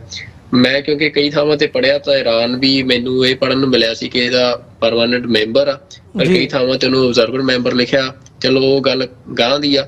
ਪਰ ਇਹ ਸਾਰਾ ਮਤਲਬ ਜਿਹੜਾ ਸ਼ੰਘਾਈ ਕੋਆਪਰੇਸ਼ਨ ਆਰਗੇਨਾਈਜੇਸ਼ਨ ਉਹਦਾ ਸਟਰਕਚਰ ਆ, ਤੇ ਇਹਦੇ ਵਿੱਚ ਸ਼ਾਮਲ ਹੋਣ ਲਈ ਐਸ ਜੈ ਸ਼ੰਕਰ, ਕਿਉਂਕਿ ਪਿਛਲੇ ਸਾਲ ਜਿਹੜੀ ਇਹਦੀ ਅਹਿਮ ਮੀਟਿੰਗ ਸੀ ਜਿਹੜੇ ਫੋਰਮ ਮਿਨਿਸਟਰਸ ਦੀ ਜੀ ਇਹਨਾਂ ਮੁਲਕਾਂ ਦੇ ਆਂਦੀ, ਉਹ ਭਾਰਤ 'ਚ ਹੋਈ ਸੀ। ਤਾਂ ਉਦੋਂ ਜਿਹੜੇ ਪਾਕਿਸਤਾਨ ਦੇ ਫੋਰਨ ਮਿਨਿਸਟਰ ਸੀ ਬਿਲਾਵਲ ਭੁੱਟੋ, ਉਹ ਭਾਰਤ ਆਏ ਸੀ ਤੇ ਇੱਥੇ ਗੋਆ ਦੇ ਵਿੱਚ ਉਹ ਮੀਟਿੰਗ ਹੋਈ ਸੀ। ਤੇ ਹੁਣ ਇਸ ਵਾਰ ਇਹ ਕਿਉਂਕਿ ਪਾਕਿਸਤਾਨ 'ਚ ਹੋ ਰਹੀ ਆ, ਤੇ ਉੱਥੇ ਫਿਰ ਇਹਦਾ ਹਿੱਸਾ ਹੋਣ ਕਰਕੇ ਜਿਹੜੇ ਭਾਰਤ ਦੇ ਵਿਦੇਸ਼ ਮੰਤਰੀ ਆ ਉੱਥੇ ਗਏ ਆ, ਤੇ ਜੋ ਖਬਰਾਂ ਆ ਰਹੀਆਂ ਸੀ ਉਹਨੂੰ ਦੋਵਾਂ ਮੁਲਕਾਂ ਨੇ ਜਿਹੜਾ ਆ ਉਹਦੇ ਤੇ ਵਿਰਾਮ ਲਾਇਆ ਆ। ਭਾਰਤ ਦਾ ਵੀ ਇਹ ਕਹਿਣਾ ਆ ਕਿ ਇਸ ਸਾਰੀ ਦੌਰੇ ਦੇ ਦੌਰਾਨ ਕੋਈ ਵੀ ਜਿਹੜੀ ਬਾਇਲੇਟਰਲ ਟਾਕ ਆ ਉਹ ਪਾਕਿਸਤਾਨ ਦੇ ਨਾਲ ਕਰਨ ਦਾ ਕੋਈ ਪ੍ਰੋਗਰਾਮ ਨਹੀਂ ਜੀ। ਤੇ ਪਾਕਿਸਤਾਨ ਨੇ ਵੀ ਇਹੀ ਸੇਮ ਗੱਲ ਕਹੀ ਆ ਕਿ ਇਹ ਸਾਰੇ ਪ੍ਰੋਗਰਾਮ ਦੇ ਦੌਰਾਨ ਕੋਈ ਬਾਇਲੇਟਰਲ ਮਤਲਬ ਦਵੱਲੀ ਗੱਲਬਾਤ ਜਿਹੜੀ ਆ ਉਹ ਭਾਰਤ ਦੇ ਨਾਲ ਕਰਨ ਦਾ ਉਹਨਾਂ ਦਾ ਕੋਈ ਵੀ ਪ੍ਰੋਗਰਾਮ ਨਹੀਂ ਆ। ਪਰ ਇਹ ਤੋਂ ਗਾਂਹ ਜਾ ਕੇ ਜਿਹੜੀ ਇਹ ਮੀਟਿੰਗ ਆ ਉਹਨੂੰ ਅਸੀਂ ਭਾਰਤ ਪਾਕਿਸਤਾਨ ਸੰਬੰਧਾਂ ਤੋਂ ਬਾਹਰ ਜਿਹੜਾ ਸਾਰਾ ਮਤਲਬ ਜਿਹੜੀ ਜੀਓ ਪੋਲਿਟਿਕਸ ਚੱਲ ਰਹੀ ਆ ਇਸ ਸਮੇਂ, ਖਾਸ ਤੌਰ ਤੇ ਸਾਊਥ ਏਸ਼ੀਆ ਦੇ ਖਿੱਤੇ ਦੇ ਵਿੱਚ ਵੀ, ਏਸ਼ੀਆ ਤੇ ਜਿੱਧਰ ਚਾਈਨਾ ਤੇ ਯੂਐਸ ਦਾ ਜਿਹੜਾ ਆਪਸੀ ਇੱਕ ਟਕਰਾਅ ਆ ਜਾਂ ਜਿਹੜੀ ਬਲੋਕਿੰਗ ਬਣ ਰਹੀ ਆ ਵੱਡੇ ਪੱਧਰ ਤੇ, ਵਿਸ਼ਵ ਦੇ ਪੱਧਰ ਤੇ, ਉਹਨੂੰ ਧਿਆਨ ਚ ਰੱਖਦੇ ਆ ਅਸੀਂ ਇਹਨੂੰ ਸਮਝ ਸਕਦੇ ਆ ਇਹਦੀ ਇੰਪੋਰਟੈਂਸ ਨੂੰ। ਤੇ ਇਹਦੇ ਚ ਇਹ ਆ ਕਿ ਜਿਹੜਾ ਇੰਡੀਆ ਜਿਹੜਾ ਆ ਉਹ ਅਸੀਂ ਜਿੱਦਾਂ ਪਹਿਲਾਂ ਵੀ ਗੱਲ ਕਰਦੇ ਰਹੇ ਆ, ਉਹ ਜਿੱਥੇ ਅਮਰੀਕਾ ਜਿਹੜਾ ਆ ਉਹਦੀ ਇਹ ਐਕਸਪੈਕਟੇਸ਼ਨ ਸੀ ਇੰਡੀਆ ਤੋਂ ਕਿ ਜਿਹੜਾ ਰਸ਼ੀਆ ਚਾਈਨਾ ਦਾ ਇਹ ਸਾਰਾ ਬਲੋਕ ਮਜ਼ਬੂਤ ਹੋ ਰਿਹਾ ਆ ਇਸ ਖਿੱਤੇ ਦੇ ਵਿੱਚ, ਕਿ ਉਹਦੇ ਇੰਡੀਆ ਜਿਹੜਾ ਆ ਉਹਦੇ ਖਿਲਾਫ ਇੱਕ ਭਰੋਸੇ ਵਾਲਾ ਜਿਹੜਾ ਪਾਰਟਨਰ ਆ ਅਮਰੀਕਾ ਦਾ ਬਣੇ। ਪਰ ਇੰਡੀਆ ਜਿਹੜਾ ਆ ਉਹ ਕਿਉਂਕਿ ਇੱਕ ਤਾਂ ਉਹਦੀ ਰਸ਼ੀਆ ਦੇ ਉੱਤੇ ਡਿਪੈਂਡੈਂਸ ਵੱਡਾ ਕਾਰਨ ਆ, ਤੇ ਦੂਜਾ ਉਹਦੀ ਬੇਭਰੋਸਗੀ ਅਮਰੀਕਾ ਦੇ ਉੱਤੇ ਉਹ ਵੱਡਾ ਕਾਰਨ ਆ, ਤੇ ਤੀਜਾ ਇਹ ਆ ਵੀ ਜਿਹੜਾ ਚਾਈਨਾ ਜਿਹੜਾ ਆ ਉਹ ਜਿਵੇਂ ਇੰਡੀਆ ਦੇ ਸਾਰੇ ਜਿਹੜੇ ਨੇਬਰਿੰਗ ਕੰਟਰੀਜ਼ ਆ ਉਹਨਾਂ ਦੇ ਵਿੱਚ ਆਪਣਾ ਪ੍ਰਭਾਵ ਸਥਾਪਿਤ ਕਰ ਗਿਆ। ਵੀ ਅੱਜ ਇੰਡੀਆ ਦੇ ਜਿੰਨੇ ਨੇਬਰਿੰਗ ਕੰਟਰੀਜ਼ ਆ ਉਹਨਾਂ ਦੇ ਵਿੱਚ ਭਾਰਤ ਨਾਲੋਂ ਵੱਧ ਜਿਹੜਾ ਪ੍ਰਭਾਵ ਆ ਉਹ ਚਾਈਨਾ ਦਾ ਜੀ। ਤੇ ਇਹਦੇ ਚੱਲਦਿਆਂ ਇੰਡੀਆ ਦੀ ਇਹ ਮਜਬੂਰੀ ਆ ਵੀ ਉਹ ਚਾਈਨਾ ਦੇ ਨਾਲ ਉਹ ਸਿੱਧਾ, ਜਿਹਨੂੰ ਆਪਾਂ ਕਹਿੰਦੇ ਆ ਵੀ ਦੋ ਹੱਥ ਕਰਨ ਦੀ ਸਿਚੁਏਸ਼ਨ 'ਚ ਆਪਣੇ ਆਪ ਨੂੰ ਮਹਿਸੂਸ ਨਹੀਂ ਕਰਦਾ ਜੀ। ਇਹਦੇ ਚੱਲਦੇ ਹੀ ਅਸੀਂ ਮਤਲਬ ਜਿਹੜਾ ਦੇਖ ਰਹੇ ਆ ਵੀ ਜੋ ਲਦਾਖ ਦੇ ਵਿੱਚ ਹੋਇਆ ਜਾਂ ਅਰੁਣਾਚਲ ਪ੍ਰਦੇਸ਼ ਦੇ ਵਿੱਚ ਜਿਵੇਂ ਹੋ ਰਿਹਾ, ਵੀ ਚਾਈਨਾ ਦੀ ਜਿਹੜੀ ਪਾਲਿਸੀ ਆ ਉਹ ਲਗਾਤਾਰ ਇੰਡੀਆ ਦੇ ਉੱਤੇ ਚੜ੍ਹਦਾ ਆ ਰਿਹਾ। ਤੇ ਇੰਡੀਆ ਜਿੱਥੇ ਪਾਕਿਸਤਾਨ ਦੇ ਪ੍ਰਤੀ ਜਿਹੜਾ ਰਵੱਈਆ ਸੀ ਇੰਡੀਆ ਦਾ ਦੇਖਦੇ ਆ ਵੀ ਮਤਲਬ ਉਹ ਅਟੈਕਿੰਗ ਮੋਡ ਵਾਲਾ ਹੁੰਦਾ ਆ, ਤੇ ਚਾਈਨਾ ਦੇ ਮਾਮਲੇ 'ਚ ਮਤਲਬ ਹਮੇਸ਼ਾ ਹੀ ਜਿਹੜਾ ਇੰਡੀਆ ਦਾ ਰਿਸਪੌਂਸ ਆ ਉਹ ਜਿਵੇਂ ਮਤਲਬ ਗੱਲ ਟਾਲ ਦੇਣ ਵਾਲਾ ਹੁੰਦਾ ਆ, ਵੀ ਉਹ ਸਾਨੂੰ ਨਜ਼ਰ ਆਉਂਦਾ। ਤਾਂ ਉਹਦੇ ਵਿੱਚ ਕਾਰਨ ਇਹੀ ਅਮਰਵੀਰ ਸਿੰਘ ਜੀ ਕਿ ਇੰਡੀਆ ਜਿਹੜਾ ਆ ਉਹ ਆਪਣੇ ਆਪ ਨੂੰ ਇੰਡੀਆ ਉਸ ਕਪੈਸਿਟੀ 'ਚ ਸਮਝਦਾ ਨਹੀਂ ਕਿ ਜਿੱਥੇ ਉਹ ਜਿਹੜਾ ਰਸ਼ੀਆ ਚਾਈਨਾ ਬਲੋਕ ਆ ਉਹਦਾ ਏਸ਼ੀਆ ਦੇ ਇਸ ਖਿੱਤੇ ਦੇ ਵਿੱਚ ਟਾਕਰਾ ਕਰ ਸਕੇ। ਤੇ ਇਸੇ ਕਰਕੇ ਜਿਹੜਾ ਇੰਡੀਆ ਦੇ ਉੱਤੇ ਬੈਟ ਸੀ ਜਿਹੜੀ ਅਮਰੀਕਾ ਦੀ ਉਹ ਫੇਲ ਹੋਈ ਆ, ਤੇ ਜਿਹਨੇ ਹੁਣ ਇੰਡੀਆ ਦੇ ਲਈ ਵੀ ਵੱਡੇ ਚੈਲੰਜਸ ਜਿਹੜੇ ਆ ਖੜੇ ਕੀਤੇ ਆ। ਤੇ ਅਮਰੀਕਾ ਵੀ ਜਿਹੜਾ ਆਪਣੀ ਸਾਰੀ ਪਾਲਿਸੀ ਆ ਇਸ ਖਿੱਤੇ ਦੇ ਵਿੱਚ ਉਹਨੂੰ ਚੇਂਜ ਕਰ ਰਿਹਾ ਬੜੀ ਤੇਜ਼ੀ ਦੇ ਨਾਲ, ਤੇ ਅਸੀਂ ਉਹ ਲਗਾਤਾਰ ਆਪਣੇ ਪ੍ਰੋਗਰਾਮਾਂ ਦੇ ਵਿੱਚ ਗੱਲਬਾਤ ਕਰਦੇ ਆ ਕਿ ਜਿਹੜੀ ਫਿਰ ਇਹਦੇ ਕਰਕੇ ਜਿਹੜੀਆਂ ਤਬਦੀਲੀਆਂ ਨੇ, ਭੂਗੋਲਿਕ ਤਬਦੀਲੀਆਂ, ਜੀਓਪੋਲਿਟਿਕਸ ਦੀਆਂ ਸ਼ਿਫਟਸ ਵੱਡੀਆਂ ਇਸ ਖਿੱਤੇ ਦੇ ਵਿੱਚ ਆਉਣ ਦੀਆਂ ਸੰਭਾਵਨਾਵਾਂ ਬਣ ਰਹੀਆਂ। ਪਰ ਜਿਹੜੀ ਮੁਲਾਕਾਤ ਆ ਉਹਦੇ ਵਿੱਚ ਅਸੀਂ ਇਹ ਕਹਿ ਸਕਦੇ ਹਾਂ ਵੀ ਭਾਰਤ ਤੇ ਪਾਕਿਸਤਾਨ ਦੇ ਆਪਸੀ ਸੰਬੰਧਾਂ ਦੇ ਨਾਲ ਜੁੜਦੀ ਕੋਈ ਵੀ ਨਵੀਂ ਡਿਵੈਲਪਮੈਂਟ ਹੋਣ ਦੀ ਸੰਭਾਵਨਾ ਨਹੀਂ ਆ, ਬਲਕਿ ਇਹੀ ਆ। ਤੇ ਦੂਜੇ ਪਾਸੇ ਮਤਲਬ ਹੋਰ ਵੀ ਬੜਾ ਕੁਝ ਤੁਸੀਂ ਦੇਖੋ, ਕੱਲ ਦੀ ਇੱਕ ਵੱਡੀ ਖਬਰ ਆ ਵੀ ਇਹ ਹੋਣਾ ਸੀ ਪਾਕਿਸਤਾਨ 'ਚ, ਤੇ ਪਾਕਿਸਤਾਨ ਦੇ ਵਿੱਚ ਜਿਹੜੀ ਬਲੋਚ ਲਿਬਰੇਸ਼ਨ ਆਰਮੀ ਆ ਜੀ, ਉਹਦੇ ਵੱਲੋਂ ਜਿਹੜਾ ਅਟੈਕ ਕੀਤਾ ਗਿਆ ਤੇ ਚਾਈਨਾ ਦੇ ਜਿਹੜੇ 2 ਇੰਜੀਨੀਅਰ ਨੇ ਉਸ ਅਟੈਕ ਦੇ ਵਿੱਚ ਜਿਹੜੇ ਚਾਈਨੀਜ਼ ਸਿਟੀਜ਼ਨ ਨੇ ਜਿਹੜੇ ਪਾਕਿਸਤਾਨ 'ਚ ਕੰਮ ਕਰ ਰਹੇ ਸੀ ਉਹ ਮਾਰੇ ਗਏ। ਕਿਉਂਕਿ ਜਿਹੜਾ ਇਹ ਸ਼ੰਘਾਈ ਕੋਆਪਰੇਸ਼ਨ ਆਰਗੇਨਾਈਜੇਸ਼ਨ ਆ, ਇਹਦੇ 'ਚ ਪਾਕਿਸਤਾਨ ਦੀ ਬਹੁਤ ਵੱਡੀ ਇੰਪੋਰਟੈਂਸ ਆ। ਪਾਕਿਸਤਾਨ ਦੀ ਇੰਪੋਰਟੈਂਸ ਇਸ ਕਰਕੇ ਆ ਵੀ ਜਿਹੜਾ ਚਾਈਨਾ ਦਾ one belt one road initiative ਆ, ਉਹਦੇ 'ਚ ਪਾਕਿਸਤਾਨ ਆਪਣੀ ਜਿਓਗ੍ਰਾਫੀਕਲ ਸਿਚੁਏਸ਼ਨ ਕਰਕੇ ਤੇ ਇਕਨੋਮਿਕਲ ਸਿਚੁਏਸ਼ਨ ਕਰਕੇ ਬਹੁਤ ਇੰਪੋਰਟੈਂਟ ਪਾਰਟਨਰ ਆ। ਜਿਓਗ੍ਰਾਫੀਕਲ ਇਸ ਕਰਕੇ ਕਿਉਂਕਿ ਜਿਹੜਾ ਸਾਰਾ ਚਾਈਨਾ ਜਿੰਨਾ ਪਾਕਿਸਤਾਨ ਦੇ ਵਿੱਚ ਜਿਹੜਾ ਗਵਾਦਰ ਪੋਰਟ ਆ ਉਹਦੇ ਤੇ ਇਨਵੈਸਟ ਕਰ ਰਿਹਾ ਆ, ਕਿਉਂਕਿ ਉਹ ਆਪਣਾ ਰੂਟ ਘਟਾਉਣਾ ਚਾਹੁੰਦਾ ਆ, ਜਿਹੜਾ ਏਸ਼ੀਆ ਦੇ ਬਾਕੀ ਸਮੁੰਦਰੀ ਰੂਟ ਘਟਾਉਣਾ ਚਾਹੁੰਦਾ ਆ, ਜਿਹੜਾ ਰਸਤਾ ਆ। ਤੇ ਦੂਜਾ ਪਾਕਿਸਤਾਨ ਇੱਕ ਵੱਡੀ ਪੋਪੂਲੇਸ਼ਨ ਅੱਜ ਆਪਣੇ 'ਚ ਸਮੋਈ ਬੈਠਾ। ਮਤਲਬ ਪਾਕਿਸਤਾਨ ਦੁਨੀਆ ਦੇ ਵੱਡੇ ਜਿਹੜੇ ਪੋਪੂਲੇਟਡ ਮੁਲਕ ਆ ਉਹਨਾਂ ਦੇ ਵਿੱਚੋਂ ਇੱਕ ਆ, ਤਾਂ ਇਕਨੋਮਿਕਲੀ ਵੀ ਜਿਹੜੀ ਉਹਦੀ ਵਾਇਬਿਲਿਟੀ ਆ ਬਹੁਤ ਜ਼ਿਆਦਾ ਹੈ। ਤਾਂ ਇਹਦੇ ਕਰਕੇ ਮਤਲਬ ਉੱਥੇ ਅਸੀਂ ਦੇਖ ਸਕਦੇ ਵੀ ਜਿਹੜਾ ਬਲੋਚਿਸਤਾਨ ਲਿਬਰੇਸ਼ਨ ਆਰਮੀ ਆ ਉਹਦੇ ਪਿਛਲੇ ਸਮੇਂ ਦੇ ਵਿੱਚ ਜਿਹੜੇ ਚਾਈਨੀਜ਼ ਇਨਫਰਾਸਟਰਕਚਰ ਦੇ ਉੱਤੇ ਅਟੈਕ ਆ ਉਹਨਾਂ 'ਚ ਲਗਾਤਾਰ ਵਾਧਾ ਹੋਇਆ। ਹੁਣ ਇੰਡੀਆ ਦੇ ਲਈ ਸਮੱਸਿਆ ਇਹ ਆ ਵੀ ਇੰਡੀਆ ਬਲੋਚਿਸਤਾਨ ਲਿਬਰੇਸ਼ਨ ਆਰਮੀ ਨੂੰ ਲਗਾਤਾਰ ਫੰਡ ਕਰਦਾ ਰਿਹਾ, ਪਾਕਿਸਤਾਨ ਦੇ ਖਿਲਾਫ ਮਤਲਬ ਕਰ ਰਿਹਾ ਆ ਅੱਜ ਵੀ। ਤੇ ਬਲੋਚਿਸਤਾਨ ਲਿਬਰੇਸ਼ਨ ਆਰਮੀ ਇੱਕ ਪਾਸੇ ਚਾਈਨੀਜ਼ ਜਿਹੜਾ ਇਨਫਰਾਸਟਰਕਚਰ ਉੱਤੇ ਅਟੈਕ ਕਰ ਰਹੀ ਆ, ਤੇ ਦੂਜੇ ਪਾਸੇ ਜਿਹੜਾ ਇੰਡੀਆ ਜਿਹੜਾ ਚਾਈਨਾ ਦੇ ਨਾਲ ਟੇਬਲ ਤੇ ਬੈਠਣ ਜਾ ਰਿਹਾ। ਤੇ ਚਾਈਨਾ ਤੇ ਰਸ਼ੀਆ ਅੱਜ ਇਕਜੁੱਟ ਨੇ, ਤੇ ਇੰਡੀਆ ਜਿਹੜਾ ਆ ਉਹਦੀ ਟੋਟਲ ਬਹੁਤ ਜ਼ਿਆਦਾ ਡਿਪੈਂਡੈਂਸ ਅੱਜ ਰਸ਼ੀਆ ਦੇ ਉੱਤੇ ਆ ਆਪਣੇ ਡਿਫੈਂਸ ਨੂੰ ਲੈ ਕੇ। ਤਾਂ ਇਹ ਸਾਰੀ ਜਿਹੜੀ ਸਿਚੁਏਸ਼ਨ ਬਣੀ ਆ ਵੀ ਇੰਡੀਆ ਦੇ ਲਈ ਇੰਨੀ ਕੁ ਗੁੰਝਲਦਾਰ ਆ ਵੀ ਜਿਹਦੇ ਕਰਕੇ ਅਸੀਂ ਇਹ ਗੱਲ ਬਾਰ-ਬਾਰ ਕਹਿੰਦੇ ਆ ਜਦੋਂ ਇਹ ਗੱਲ ਕਰਦੇ ਆ ਵੀ ਇੰਡੀਆ ਅੱਜ ਲੱਗ ਸਕਦਾ ਆ ਵੀ ਉਹ ਫੋਰਨ ਪੋਲਿਸੀ ਦੇ ਵਿੱਚ ਬੜਾ ਜ਼ਿਆਦਾ ਵੋਕਲ ਹੋਇਆ। ਲਗਾਤਾਰ ਐਸ ਜੈ ਸ਼ੰਕਰ ਜਿਹੜਾ ਆ ਇਹ ਗੱਲਾਂ ਕਹਿੰਦਾ ਵੀ ਸਾਡੀ ਜਿਹੜੀ ਪੋਲਿਸੀ ਆ, ਅਸੀਂ ਇੰਡੀਆ ਫਸਟ ਆ, ਅਸੀਂ ਕਿਸੇ ਦੀ ਪਰਵਾਹ ਨਹੀਂ ਮਾਰਦੇ, ਹੋਰ ਦੀ ਇੰਡੀਆ ਸੁਪਰ ਪਾਵਰ ਬਣ ਗਿਆ ਆ। ਪਰ ਅਸਲ ਦੇ ਵਿੱਚ ਜੇ ਇੰਡੀਆ ਸੱਚਮੁੱਚ ਸੁਪਰ ਪਾਵਰ ਹੁੰਦਾ ਤਾਂ ਚਾਈਨਾ ਅੱਗੇ ਐਵੇਂ ਗੋਡੇ ਨਾ ਟੇਕਦਾ। ਜਿਹੜੀ ਗੱਲ ਅੱਜ ਪ੍ਰੂਵ ਹੋ ਚੁੱਕੀ ਆ ਕਿ ਚਾਈਨਾ ਤੋਂ ਅੱਜ ਤੱਕ ਵੀ ਆਪਣਾ ਖਿੱਤਾ ਜਿਹੜਾ ਆ, ਇੱਕ ਦਿਨ ਦੇ ਬੰਦੇ ਵੱਧ ਮਾਰ ਗਏ ਉਹ, ਤੇ ਦੂਜਾ ਇਹ ਆਪਣਾ ਖਿੱਤਾ ਨਹੀਂ ਛਡਾ ਸਕੇ ਹੁਣ ਤੱਕ। ਤਾਂ ਇਸ ਕਰਕੇ ਇੰਡੀਆ ਜਿਹੜਾ ਆ ਉਹ ਬਹੁਤ ਬੁਰੀ ਤਰ੍ਹਾਂ ਫਸਿਆ ਹੋਇਆ,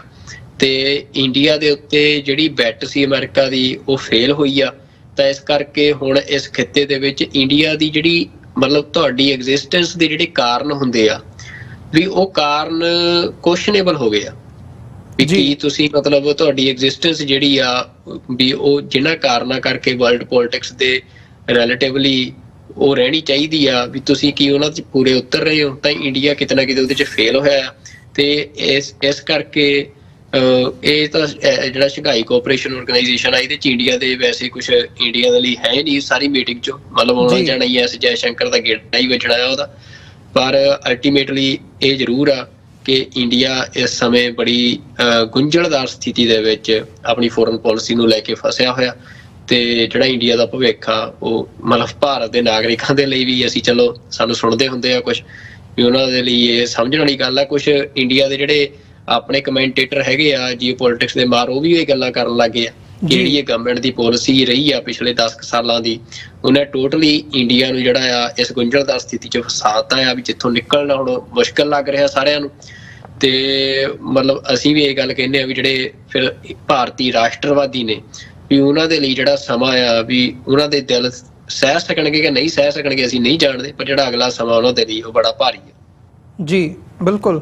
ਤੇ ਇਹਦੇ ਵਿੱਚ ਜਿਹੜਾ ਜਿਵੇਂ ਤੁਸੀਂ ਚਾਈਨਾ ਦੇ ਹਵਾਲੇ ਨਾਲ ਗੱਲ ਕੀਤੀ ਹੈ, ਜਿਹੜਾ SCO ਦਾ ਸਾਰਾ ਕਨਸੈਪਟ ਹੈ ਜਾਂ ਅਦਰਵਾਈਜ਼ ਅਸੀਂ ਦੇਖਦੇ ਹਾਂ ਸੋ ਚਾਈਨਾ ਰਸ਼ੀਆ ਉਹਦੇ ਵਿੱਚ ਹਾਵੀ ਹੈਗੇ ਆ, ਮੇਨਲੀ ਚਾਈਨਾ ਜਦੋਂ ਅਸੀਂ ਦੇਖਦੇ ਹਾਂ। ਤੇ ਇਹਦੇ ਵਿੱਚ ਹੁਣ ਜਿਹੜੀ ਸਿਚੁਏਸ਼ਨ ਬਣੀ ਹੋਈ ਹੈ, ਤੁਸੀਂ ਵੀ ਗੱਲ ਕੀਤੀ ਹੈ ਵੀ ਆਲੇ ਦਾਲੇ ਸਾਰੇ ਜਿਹੜੇ ਨੇਬਰਿੰਗ ਨੇਸ਼ਨਸ ਹੈਗੇ ਆ ਉਹਦੇ ਵਿੱਚ ਚਾਈਨਾ ਦਾ ਪ੍ਰਭਾਵ ਜ਼ਿਆਦਾ ਹੈਗਾ ਤੇ ਇੰਡੀਆ ਦਾ ਘੱਟ ਹੈ। ਸੋ ਜਿਹੜੀ ਇਹ ਇੰਡੀਆ ਦੀ ਸਾਰੀ ਕਸੂਤੀ ਜੀ ਸਥਿਤੀ ਫਸੀ ਹੋਈ ਹੈ, ਫੋਰਨ ਪਾਲਿਸੀ ਦੇ ਹਵਾਲੇ ਨਾਲ ਜੇ ਇੰਡੀਆ ਦੀ ਨੂੰ ਇਹਨੂੰ ਕਿਵੇਂ ਦੇਖਿਆ ਜਾਵੇ, ਸਮਝਿਆ ਜਾਵੇ, ਕਿਉਂਕਿ ਬੀਤੇ ਦਿਨਾਂ ਦੇ ਵਿੱਚ ਇਹਨਾਂ ਦਾ ਜਿਹੜਾ ਆਪਸੀ ਚਾਈਨਾ ਇੰਡੀਆ ਰਿਲੇਸ਼ਨਸ਼ਿਪ ਨੂੰ ਜਦੋਂ ਅਸੀਂ ਦੇਖਦੇ ਹਾਂ ਉਹਦੇ ਵਿੱਚ ਵੀ ਕਈ ਅਹਿਮ ਡਿਵੈਲਪਮੈਂਟਸ ਹੋਈਆਂ ਨੇ, ਜਿੱਥੇ ਇੰਡੀਆ ਕਿਤੇ ਨਾ ਕਿਤੇ ਇੱਕ ਕੋਜ਼ੀਨੈਸ ਸ਼ੋਅ ਕਰ ਰਿਹਾ ਸੀਗਾ, ਪਰ ਚਾਈਨਾ ਵੱਲੋਂ ਡਾਇਰੈਕਟਲੀ ਜਿਹਨੂੰ ਕਹਿੰਦੇ ਨੇ ਵੀ ਇੱਕ ਆਨੇ ਵਾਲੀ ਥਾਂ ਦੇ ਉੱਤੇ ਬਿਠਾਉਣ ਵਾਲੀ ਗੱਲ ਸੀਗੀ। ਤੇ ਅੱਜ ਮਤਲਬ ਹੁਣ ਇਹਨਾਂ 2 ਦਿਨਾਂ ਦੇ ਵਿੱਚ 3 ਦਿਨਾਂ ਦੇ ਵਿੱਚ ਜਦੋਂ ਅਸੀਂ ਦੇਖਦੇ ਹਾਂ, ਈਵਨ ਇੰਡੀਅਨ ਜਿਹੜੇ ਆਰਮੀ ਜਨਰਲ ਹੈਗੇ ਆ ਉਪੇਂਦਰ ਦਵੇਦੀ, ਉਹਨਾਂ ਵੱਲੋਂ ਵੀ ਮਤਲਬ ਇਹ ਗੱਲ ਸਿੱਧੇ ਤੌਰ ਦੇ ਉੱਤੇ ਕਹੀ ਗਈ ਹੈ ਕਿ ਜਿਹੜੀਆਂ ਮਿਲਟਰੀ ਅਸੈਸਮੈਂਟਸ ਹੈਗੀਆਂ ਨੇ ਜਾਂ ਚਾਈਨਾ ਦੇ ਨਾਲ ਸਾਡਾ ਬਾਰਡਰ ਹੈ, ਈਵਨ ਪਿਛਲੇ ਦਿਨਾਂ ਦੇ ਵਿੱਚ ਐਸ ਜੈਸ਼ੰਕਰ ਨੇ ਵੀ ਇਹ ਗੱਲ ਮੰਨੀ ਹੈ ਕਿ ਉੱਥੇ ਜਿਹੜੀ ਸਿਚੁਏਸ਼ਨ ਹੈਗੀ ਹੈ ਉਹ ਸਟੈਂਡ ਆਫ ਉਸ ਕਿਸਮ ਦਾ ਬਣਿਆ ਹੋਇਆ ਤੇ ਸਿਚੁਏਸ਼ਨ ਨਾਰਮਲ ਨਹੀਂ ਹੈਗੀ। ਤੇ ਈਵਨ ਜਿਹੜੇ ਇੰਡੀਅਨ ਟਰੂਪਸ ਹੈਗੇ ਆ ਉਹਨਾਂ ਨੂੰ LAC ਦੇ ਲਾਗੇ ਤੱਕ ਪੈਟਰੋਲਿੰਗ ਨਹੀਂ ਕਰਨ ਦਿੱਤੀ ਜਾਂਦੀ ਹੈਗੀ ਚਾਈਨਾ ਵੱਲੋਂ। 2020 ਦੇ ਵਿੱਚ ਜਦੋਂ ਇਹ ਗਲਵਾਨ ਵੈਲੀ ਦਾ ਅਸੀਂ ਸਟੈਂਡ ਆਫ ਦੇਖਦੇ ਹਾਂ ਜਾਂ ਉਹਨਾਂ ਨੇ ਇੰਡੀਅਨ ਟਰੂਪਸ ਨੂੰ ਵਾੜ ਕੇ ਕੁੱਟ ਕੇ ਬਾਹਰ ਫੇਰ ਭੇਜਿਆ ਸੀਗਾ, ਤੇ ਉਸ ਸਟੈਂਡ ਆਫ ਤੋਂ ਪਹਿਲਾਂ ਵਾਲਾ ਜਿਹੜਾ ਇੱਕ ਸਟੇਟਸ ਕੋ ਸੀਗਾ ਉਹਦੇ ਤੋਂ ਵੀ ਮਤਲਬ 2 ਸਟੈਪ ਥੱਲੇ ਹੈਗੀ ਹੈ ਗੱਲ, ਉਹ ਸਟੇਟਸ ਕੋ ਨਹੀਂ ਮੇਨਟੇਨ ਕੀਤਾ ਜਾ ਸਕਿਆ। ਤੇ ਉਹ ਜਿਹੜੇ ਡੈਪਸੋਂਗ ਤੇ ਡੈਮਚੌਕ ਦੇ ਇਸ਼ੂਜ਼ ਹੈਗੇ ਨੇ ਡਿਸਪਿਊਟ, ਉਹ ਰਿਜ਼ੋਲਵ ਨਹੀਂ ਹੋਏ ਹੈਗੇ। ਸੋ ਕਿਤੇ ਨਾ ਕਿਤੇ ਮਤਲਬ ਇਹ ਵੀ ਸੁਨੇਹਾ ਥੋੜਾ ਜਿਹਾ ਮਿਲਣ ਨੂੰ, ਦੇਖਣ ਨੂੰ, ਸਮਝ ਦੇ ਵਿੱਚ ਆ ਰਿਹਾ ਕਿ ਆਰਮੀ ਦਾ ਸਟੈਂਡ ਜਿਹੜੀ ਭਾਰਤੀ ਫੌਜ ਹੈ ਉਹ ਥੋੜਾ ਜਿਹਾ ਡਿਫਰੈਂਟਲੀ ਇਹਦੇ ਤੇ ਦੇਖ ਰਹੀ ਹੈ, ਪਰ ਜਿਹੜੀ ਮੋਦੀ ਸਾਹਿਬ ਹੋਰਾਂ ਦੀ, ਅਮਿਤ ਸ਼ਾਹ, ਐਸ ਜੈਸ਼ੰਕਰ ਜਾਂ ਇਹਨਾਂ ਦੀ ਫੋਰਨ ਪਾਲਿਸੀ ਹੈ ਐਡਮਿਨਿਸਟ੍ਰੇਸ਼ਨ ਦੀ, ਉਸ ਲੈਵਲ ਦੇ ਉੱਤੇ ਆ ਕੇ ਇਹ ਉਸ ਲਾਈਨ ਦੇ ਉੱਤੇ ਖੜੇ ਆ ਵੀ ਭਾਈ ਨਾ ਕੋਈ ਅੰਦਰ ਵੜਿਆ, ਨਾ ਕੋਈ ਆਇਆ, ਨਾ ਕੋਈ ਗਿਆ, ਤੇ ਸਾਡਾ ਮਤਲਬ ਇਹ ਚਾਈਨਾ ਵੱਲ ਨੂੰ ਮੂੰਹ ਕਰਕੇ ਰਾਜੀ ਨਹੀਂ ਹੈਗੇ, ਉਧਰ ਨੂੰ ਅੱਖ ਚੁੱਕ ਕੇ ਨਹੀਂ ਦੇਖਣਾ ਚਾਹੁੰਦੇ ਹੈਗੇ। ਸੋ ਮਤਲਬ ਇਹ ਚਾਈਨਾ ਦਾ ਬਾਰ-ਬਾਰ ਜਿਹੜਾ ਸੁਨੇਹਾ ਭਾਰਤ ਨੂੰ ਦਿੱਤਾ ਜਾ ਰਿਹਾ ਉਹ ਇੱਕ ਸਟੈਪ ਅੰਦਰ ਆ ਕੇ ਵੀ ਉਹ ਕਰ ਰਹੇ ਆ, ਟੈਰੀਟਰੀ ਵੀ ਹਥਿਆਈ ਹੋਈ ਹੈ, ਅਦਰਵਾਈਜ਼ ਵੀ ਜਿਹੜੇ ਮੈਸੇजेस ਹੈਗੇ ਆ ਉਹ ਲਗਾਤਾਰਤਾ ਦੇ ਨਾਲ ਅਸੀਂ ਡਿਸਕਸ ਕਰਦੇ ਆ, ਦੇ ਰਹੇ ਆ। ਮਤਲਬ ਇਹ ਭਾਰਤ ਦੀ ਫੋਰਨ ਪਾਲਿਸੀ ਦੀ ਫੇਲੀਅਰ ਹੈਗੀ ਹੈ ਜਾਂ ਓਵਰਆਲ ਮਤਲਬ ਇਹ ਗੱਲ ਕਿੱਥੇ ਜਾ ਕੇ ਨਿਬੜਨੀ ਹੈ ਜਦੋਂ ਅਸੀਂ ਆਪਸੀ ਰਿਲੇਸ਼ਨਸ਼ਿਪਸ ਦੀ ਗੱਲ ਕਰਦੇ ਆ ਚਾਈਨਾ ਤੇ ਇੰਡੀਆ ਦੀ? ਦੇਖੋ ਮਤਲਬ ਅਮਰਵੀਰ ਸਿੰਘ ਜੀ, ਜਿਹੜਾ ਚਾਈਨਾ ਤੇ ਇੰਡੀਆ ਵਾਲਾ ਆ ਉਹ ਤਾਂ ਮਤਲਬ ਆਪਾਂ ਇਹਨੂੰ ਜਿਹੜੇ ਪਹਿਲੇ ਤੁਹਾਡੀ ਗੱਲ ਸੀ ਵੀ ਜਿਹੜੀ ਨੇਬਰਿੰਗ ਕੰਟਰੀਜ਼ ਨੇ ਉਹਨਾਂ ਦੇ ਵਿੱਚ ਪ੍ਰਭਾਵ ਨੂੰ ਲੈ ਕੇ ਆ, ਤਾਂ ਇੰਡੀਆ ਜਿਹੜਾ ਆ ਉਹ ਚਾਈਨਾ ਦੇ ਪਿੱਛੇ ਪਿੱਛੇ ਭੱਜ ਰਿਹਾ ਆ। ਤਾਂ ਉਹਦੇ ਚ ਕੀ ਆ ਵੀ ਜਿਹੜਾ ਮਿਆਂਮਾਰ ਮਤਲਬ ਆਪਣਾ ਮਾਲਦੀਵਸ ਆ ਜੀ, ਮਾਲਦੀਵਸ ਹੈ ਪਿਛਲੇ ਕੁਝ ਸਮੇਂ ਦੇ ਵਿੱਚ ਇੰਡੀਆ ਦੇ ਖਿਲਾਫ ਬੜਾ ਸਖਤ ਰੁਖ ਲਿਆ ਤੇ ਚਾਈਨਾ ਓਰੀਐਂਟਡ ਅਪਰੋਚ ਲਈ ਮਤਲਬ ਮੋਦੀ ਨੂੰ ਗਾਲਾਂ ਵੀ ਕੱਢੀਆਂ ਮਾਲਦੀਵਸ ਦੇ ਕੁਝ ਜਿਹੜੇ ਇਲੈਕਟਡ ਲੀਡਰ ਸੀ, ਉਹਨਾਂ ਨੇ ਜਿਹੜੇ ਸਰਕਾਰ ਦਾ ਹਿੱਸਾ ਸੀ। ਤੇ ਉਸ ਤੋਂ ਬਾਅਦ ਜਿਹੜਾ ਭਾਰਤ ਦੇ ਉੱਥੇ ਜੋ ਫੌਜੀ ਸੀ ਮਾਲਦੀਵਸ ਦੇ ਵਿੱਚ ਸਟੇਸ਼ਨਡ ਪਿਛਲੇ ਲੰਮੇ ਸਮੇਂ ਤੋਂ, ਉਹਨਾਂ ਨੂੰ ਉੱਥੋਂ ਕੱਢਣ ਦੇ ਲਈ ਵੀ ਗੱਲਬਾਤ ਜਿਹੜੀ ਆ ਉਹ ਕੀਤੀ ਗਈ ਵੀ ਉੱਥੋਂ ਕੱਢਿਆ ਗਿਆ ਭਾਰਤ ਦੇ ਫੌਜੀਆਂ ਨੂੰ। ਤਾਂ ਉਹ ਤੋਂ ਬਾਅਦ ਹੁਣ ਮਾਲਦੀਵਸ ਦੇ ਜਿਹੜੇ ਲੀਡਰ ਨੇ, ਪ੍ਰੈਜ਼ੀਡੈਂਟ ਨੇ ਮੁਹੰਮਦ ਮੋਇਜ਼ੂ, ਉਹ ਆਏ ਆ ਆਪਣਾ ਭਾਰਤ ਦੌਰੇ ਦੇ ਉੱਤੇ। ਤਾਂ ਇੰਡੀਆ ਨੇ ਅੱਜ ਇੰਡੀਆ ਦੇ ਸਾਰੇ ਅਖਬਾਰ ਇਸ ਗੱਲ ਦੇ ਨਾਲ ਭਰੇ ਪਏ ਆ ਵੀ ਦੁਬਾਰਾ ਜਿਹੜਾ ਮਾਲਦੀਵਸ ਆ ਉਹ ਇੰਡੀਆ ਦੇ ਨਾਲ ਉਹਨੇ ਦੋਸਤੀ ਬਣਾ ਲਈ ਆ, ਇੰਡੀਆ ਦੇ ਨਾਲ ਦੋਸਤੀ ਹੋ ਗਈ ਆ। ਤੇ ਉਹਦੇ ਲਈ ਇੰਡੀਆ ਨੇ $400 ਮਿਲੀਅਨ ਦਾ ਕਰੰਸੀ ਸਵੈਪ ਡੀਲ ਕੀਤੀ ਆ ਤੇ ਲਗਭਗ ਮਤਲਬ $357 ਮਿਲੀਅਨ ਦੀ ਇੱਕ ਹੋਰ ਡੀਲ ਹੈ ਜਿਹਦੇ ਚ ਮਤਲਬ ਜਿਹੜਾ ਬਿਜ਼ਨਸ ਜਿਹੜਾ ਆ ਉਹਦੇ ਵਾਸਤੇ ਜਿਹੜੀ ਕਰੰਸੀ ਆ ਉਹ ਇੱਕ ਦੂਜੇ ਦੇ ਨਾਲ ਆਦਾਨ ਪ੍ਰਦਾਨ ਕਰਨ ਦਾ ਉਹਦਾ। ਤੇ ਮਤਲਬ ਮੋਟੀ ਜੀ ਗੱਲ ਇਹ ਆ ਵੀ ਕਿਉਂਕਿ ਇਸ ਸਮੇਂ ਜਿਹੜਾ ਮਾਲਦੀਵਸ ਦੀ ਸਿਚੁਏਸ਼ਨ ਇਹ ਆ ਵੀ ਉਹਨਾਂ ਦੇ ਕੋਲ ਜਿਹੜਾ ਫੋਰਨ ਐਕਸਚੇਂਜ ਉਹਨਾਂ ਦਾ ਰਿਜ਼ਰਵ ਆ ਉਹ ਕਾਫੀ ਮਤਲਬ ਡਿੱਗਿਆ ਹੋਇਆ, ਕਾਫੀ ਪ੍ਰੋਬਲਮ ਚ ਆ ਉਹਨਾਂ ਦੀ ਇਕੋਨਮੀ ਇਸ ਪੱਖ ਤੋਂ। ਤੇ ਇਸ ਕਰਕੇ ਇਹ ਜਿਹੜਾ ਇੰਡੀਆ ਨੇ ਉਹਨਾਂ ਨੂੰ ਹੁਣ ਇਹ ਹੈਲਪ ਦੀ ਅਨਾਉਂਸਮੈਂਟ ਕੀਤੀ ਆ। ਪਰ ਦੂਜੇ ਪਾਸੇ ਜਦੋਂ ਤੁਸੀਂ ਕੰਪੀਟ ਕਰਦੇ ਹੋ ਚਾਈਨਾ ਦੇ ਨਾਲ, ਤਾਂ ਚਾਈਨਾ ਜਿਹੜਾ ਆ ਉਹ ਇੰਡੀਆ ਤੋਂ ਕਿਤੇ ਵੱਧ ਜਿਹੜਾ $1.37 ਬਿਲੀਅਨ ਆ ਉਹਨਾਂ ਪਿਛਲੇ ਕੁਝ ਸਮੇਂ ਦੇ ਵਿੱਚ ਮਾਲਦੀਵਸ ਨੂੰ ਡਿਫਰੈਂਟ ਟਾਈਪਸ ਆਫ ਜਿਹੜੇ ਲੋਨਸ ਆ ਉਹ ਪ੍ਰੋਵਾਈਡ ਕਰਵਾਏ ਆ। ਮਤਲਬ ਉਹ ਜਿਹੜੇ ਜੇ ਅਸੀਂ ਪੈਸਿਆਂ ਦੇ ਵਿੱਚ ਵੀ ਗਿਣਨਾ ਹੋਵੇ ਤਾਂ ਜਿਹੜਾ ਚਾਈਨਾ ਆ ਉਹ ਬਹੁਤ ਜ਼ਿਆਦਾ ਉਹਦੀ ਜਿਹੜੀ ਆ ਇੰਡੀਆ ਨਾਲੋਂ ਉੱਥੇ ਇਨਵੈਸਟਮੈਂਟ ਆ। ਤੇ ਹੁਣ ਅੱਜ ਇੰਡੀਅਨ ਮੀਡੀਆ ਦੇ ਵਿੱਚ ਇਹ ਵੀ ਗੱਲ ਆ ਰਹੀ ਆ ਕਿ ਜਿਹੜੇ ਫੌਜੀ ਇੰਡੀਆ ਦੇ ਉੱਥੋਂ ਕੱਢੇ ਸੀ ਜਿਹੜੇ ਮਤਲਬ ਉਹ ਦੁਬਾਰਾ ਵੀ ਮਾਲਦੀਵਸ ਉਹਦੇ ਤੇ ਗੱਲ ਮੰਨ ਗਿਆ ਆ ਵੀ ਚਲੋ ਤੁਸੀਂ ਦੁਬਾਰਾ ਆਪਣੇ ਬੰਦੇ ਉੱਥੇ ਰੱਖ ਲਓ ਤੇ ਪਰ ਉਹਦੇ ਬਾਰੇ ਹਜੇ ਕੋਈ ਕਨਫਰਮੇਸ਼ਨ ਨਹੀਂ ਆ। ਕੁਝ ਭਾਰਤੀ ਮੀਡੀਆ ਦੇ ਵਿੱਚੋਂ ਖਬਰਾਂ ਲੱਗੀਆਂ ਉਹ ਡੀਲ ਹਜੇ ਪਬਲਿਕ ਨਹੀਂ ਹੋਈ ਆ ਵੀ ਉਹ ਦੁਬਾਰਾ ਹੋਈ ਆ ਜਾਂ ਨਹੀਂ ਹੋਈ ਆ। ਪਰ ਇਹਦੇ ਨਾਲ ਇਹ ਆ ਕਿ ਜਿਹੜਾ ਚਾਈਨਾ ਆ ਉਹਦਾ ਇੱਕ ਜਿਹੜਾ ਸ਼ਿਪ ਆ ਉਹ ਹੁਣ ਮਾਲਦੀਵਸ ਨੇ ਆਪਣੇ ਪਾਣੀ ਦੇ ਵਿੱਚ ਉਹਨਾਂ ਨੂੰ ਖੜਾਉਣ ਦੀ ਪ੍ਰਵਾਨਗੀ ਦਿੱਤੀ ਆ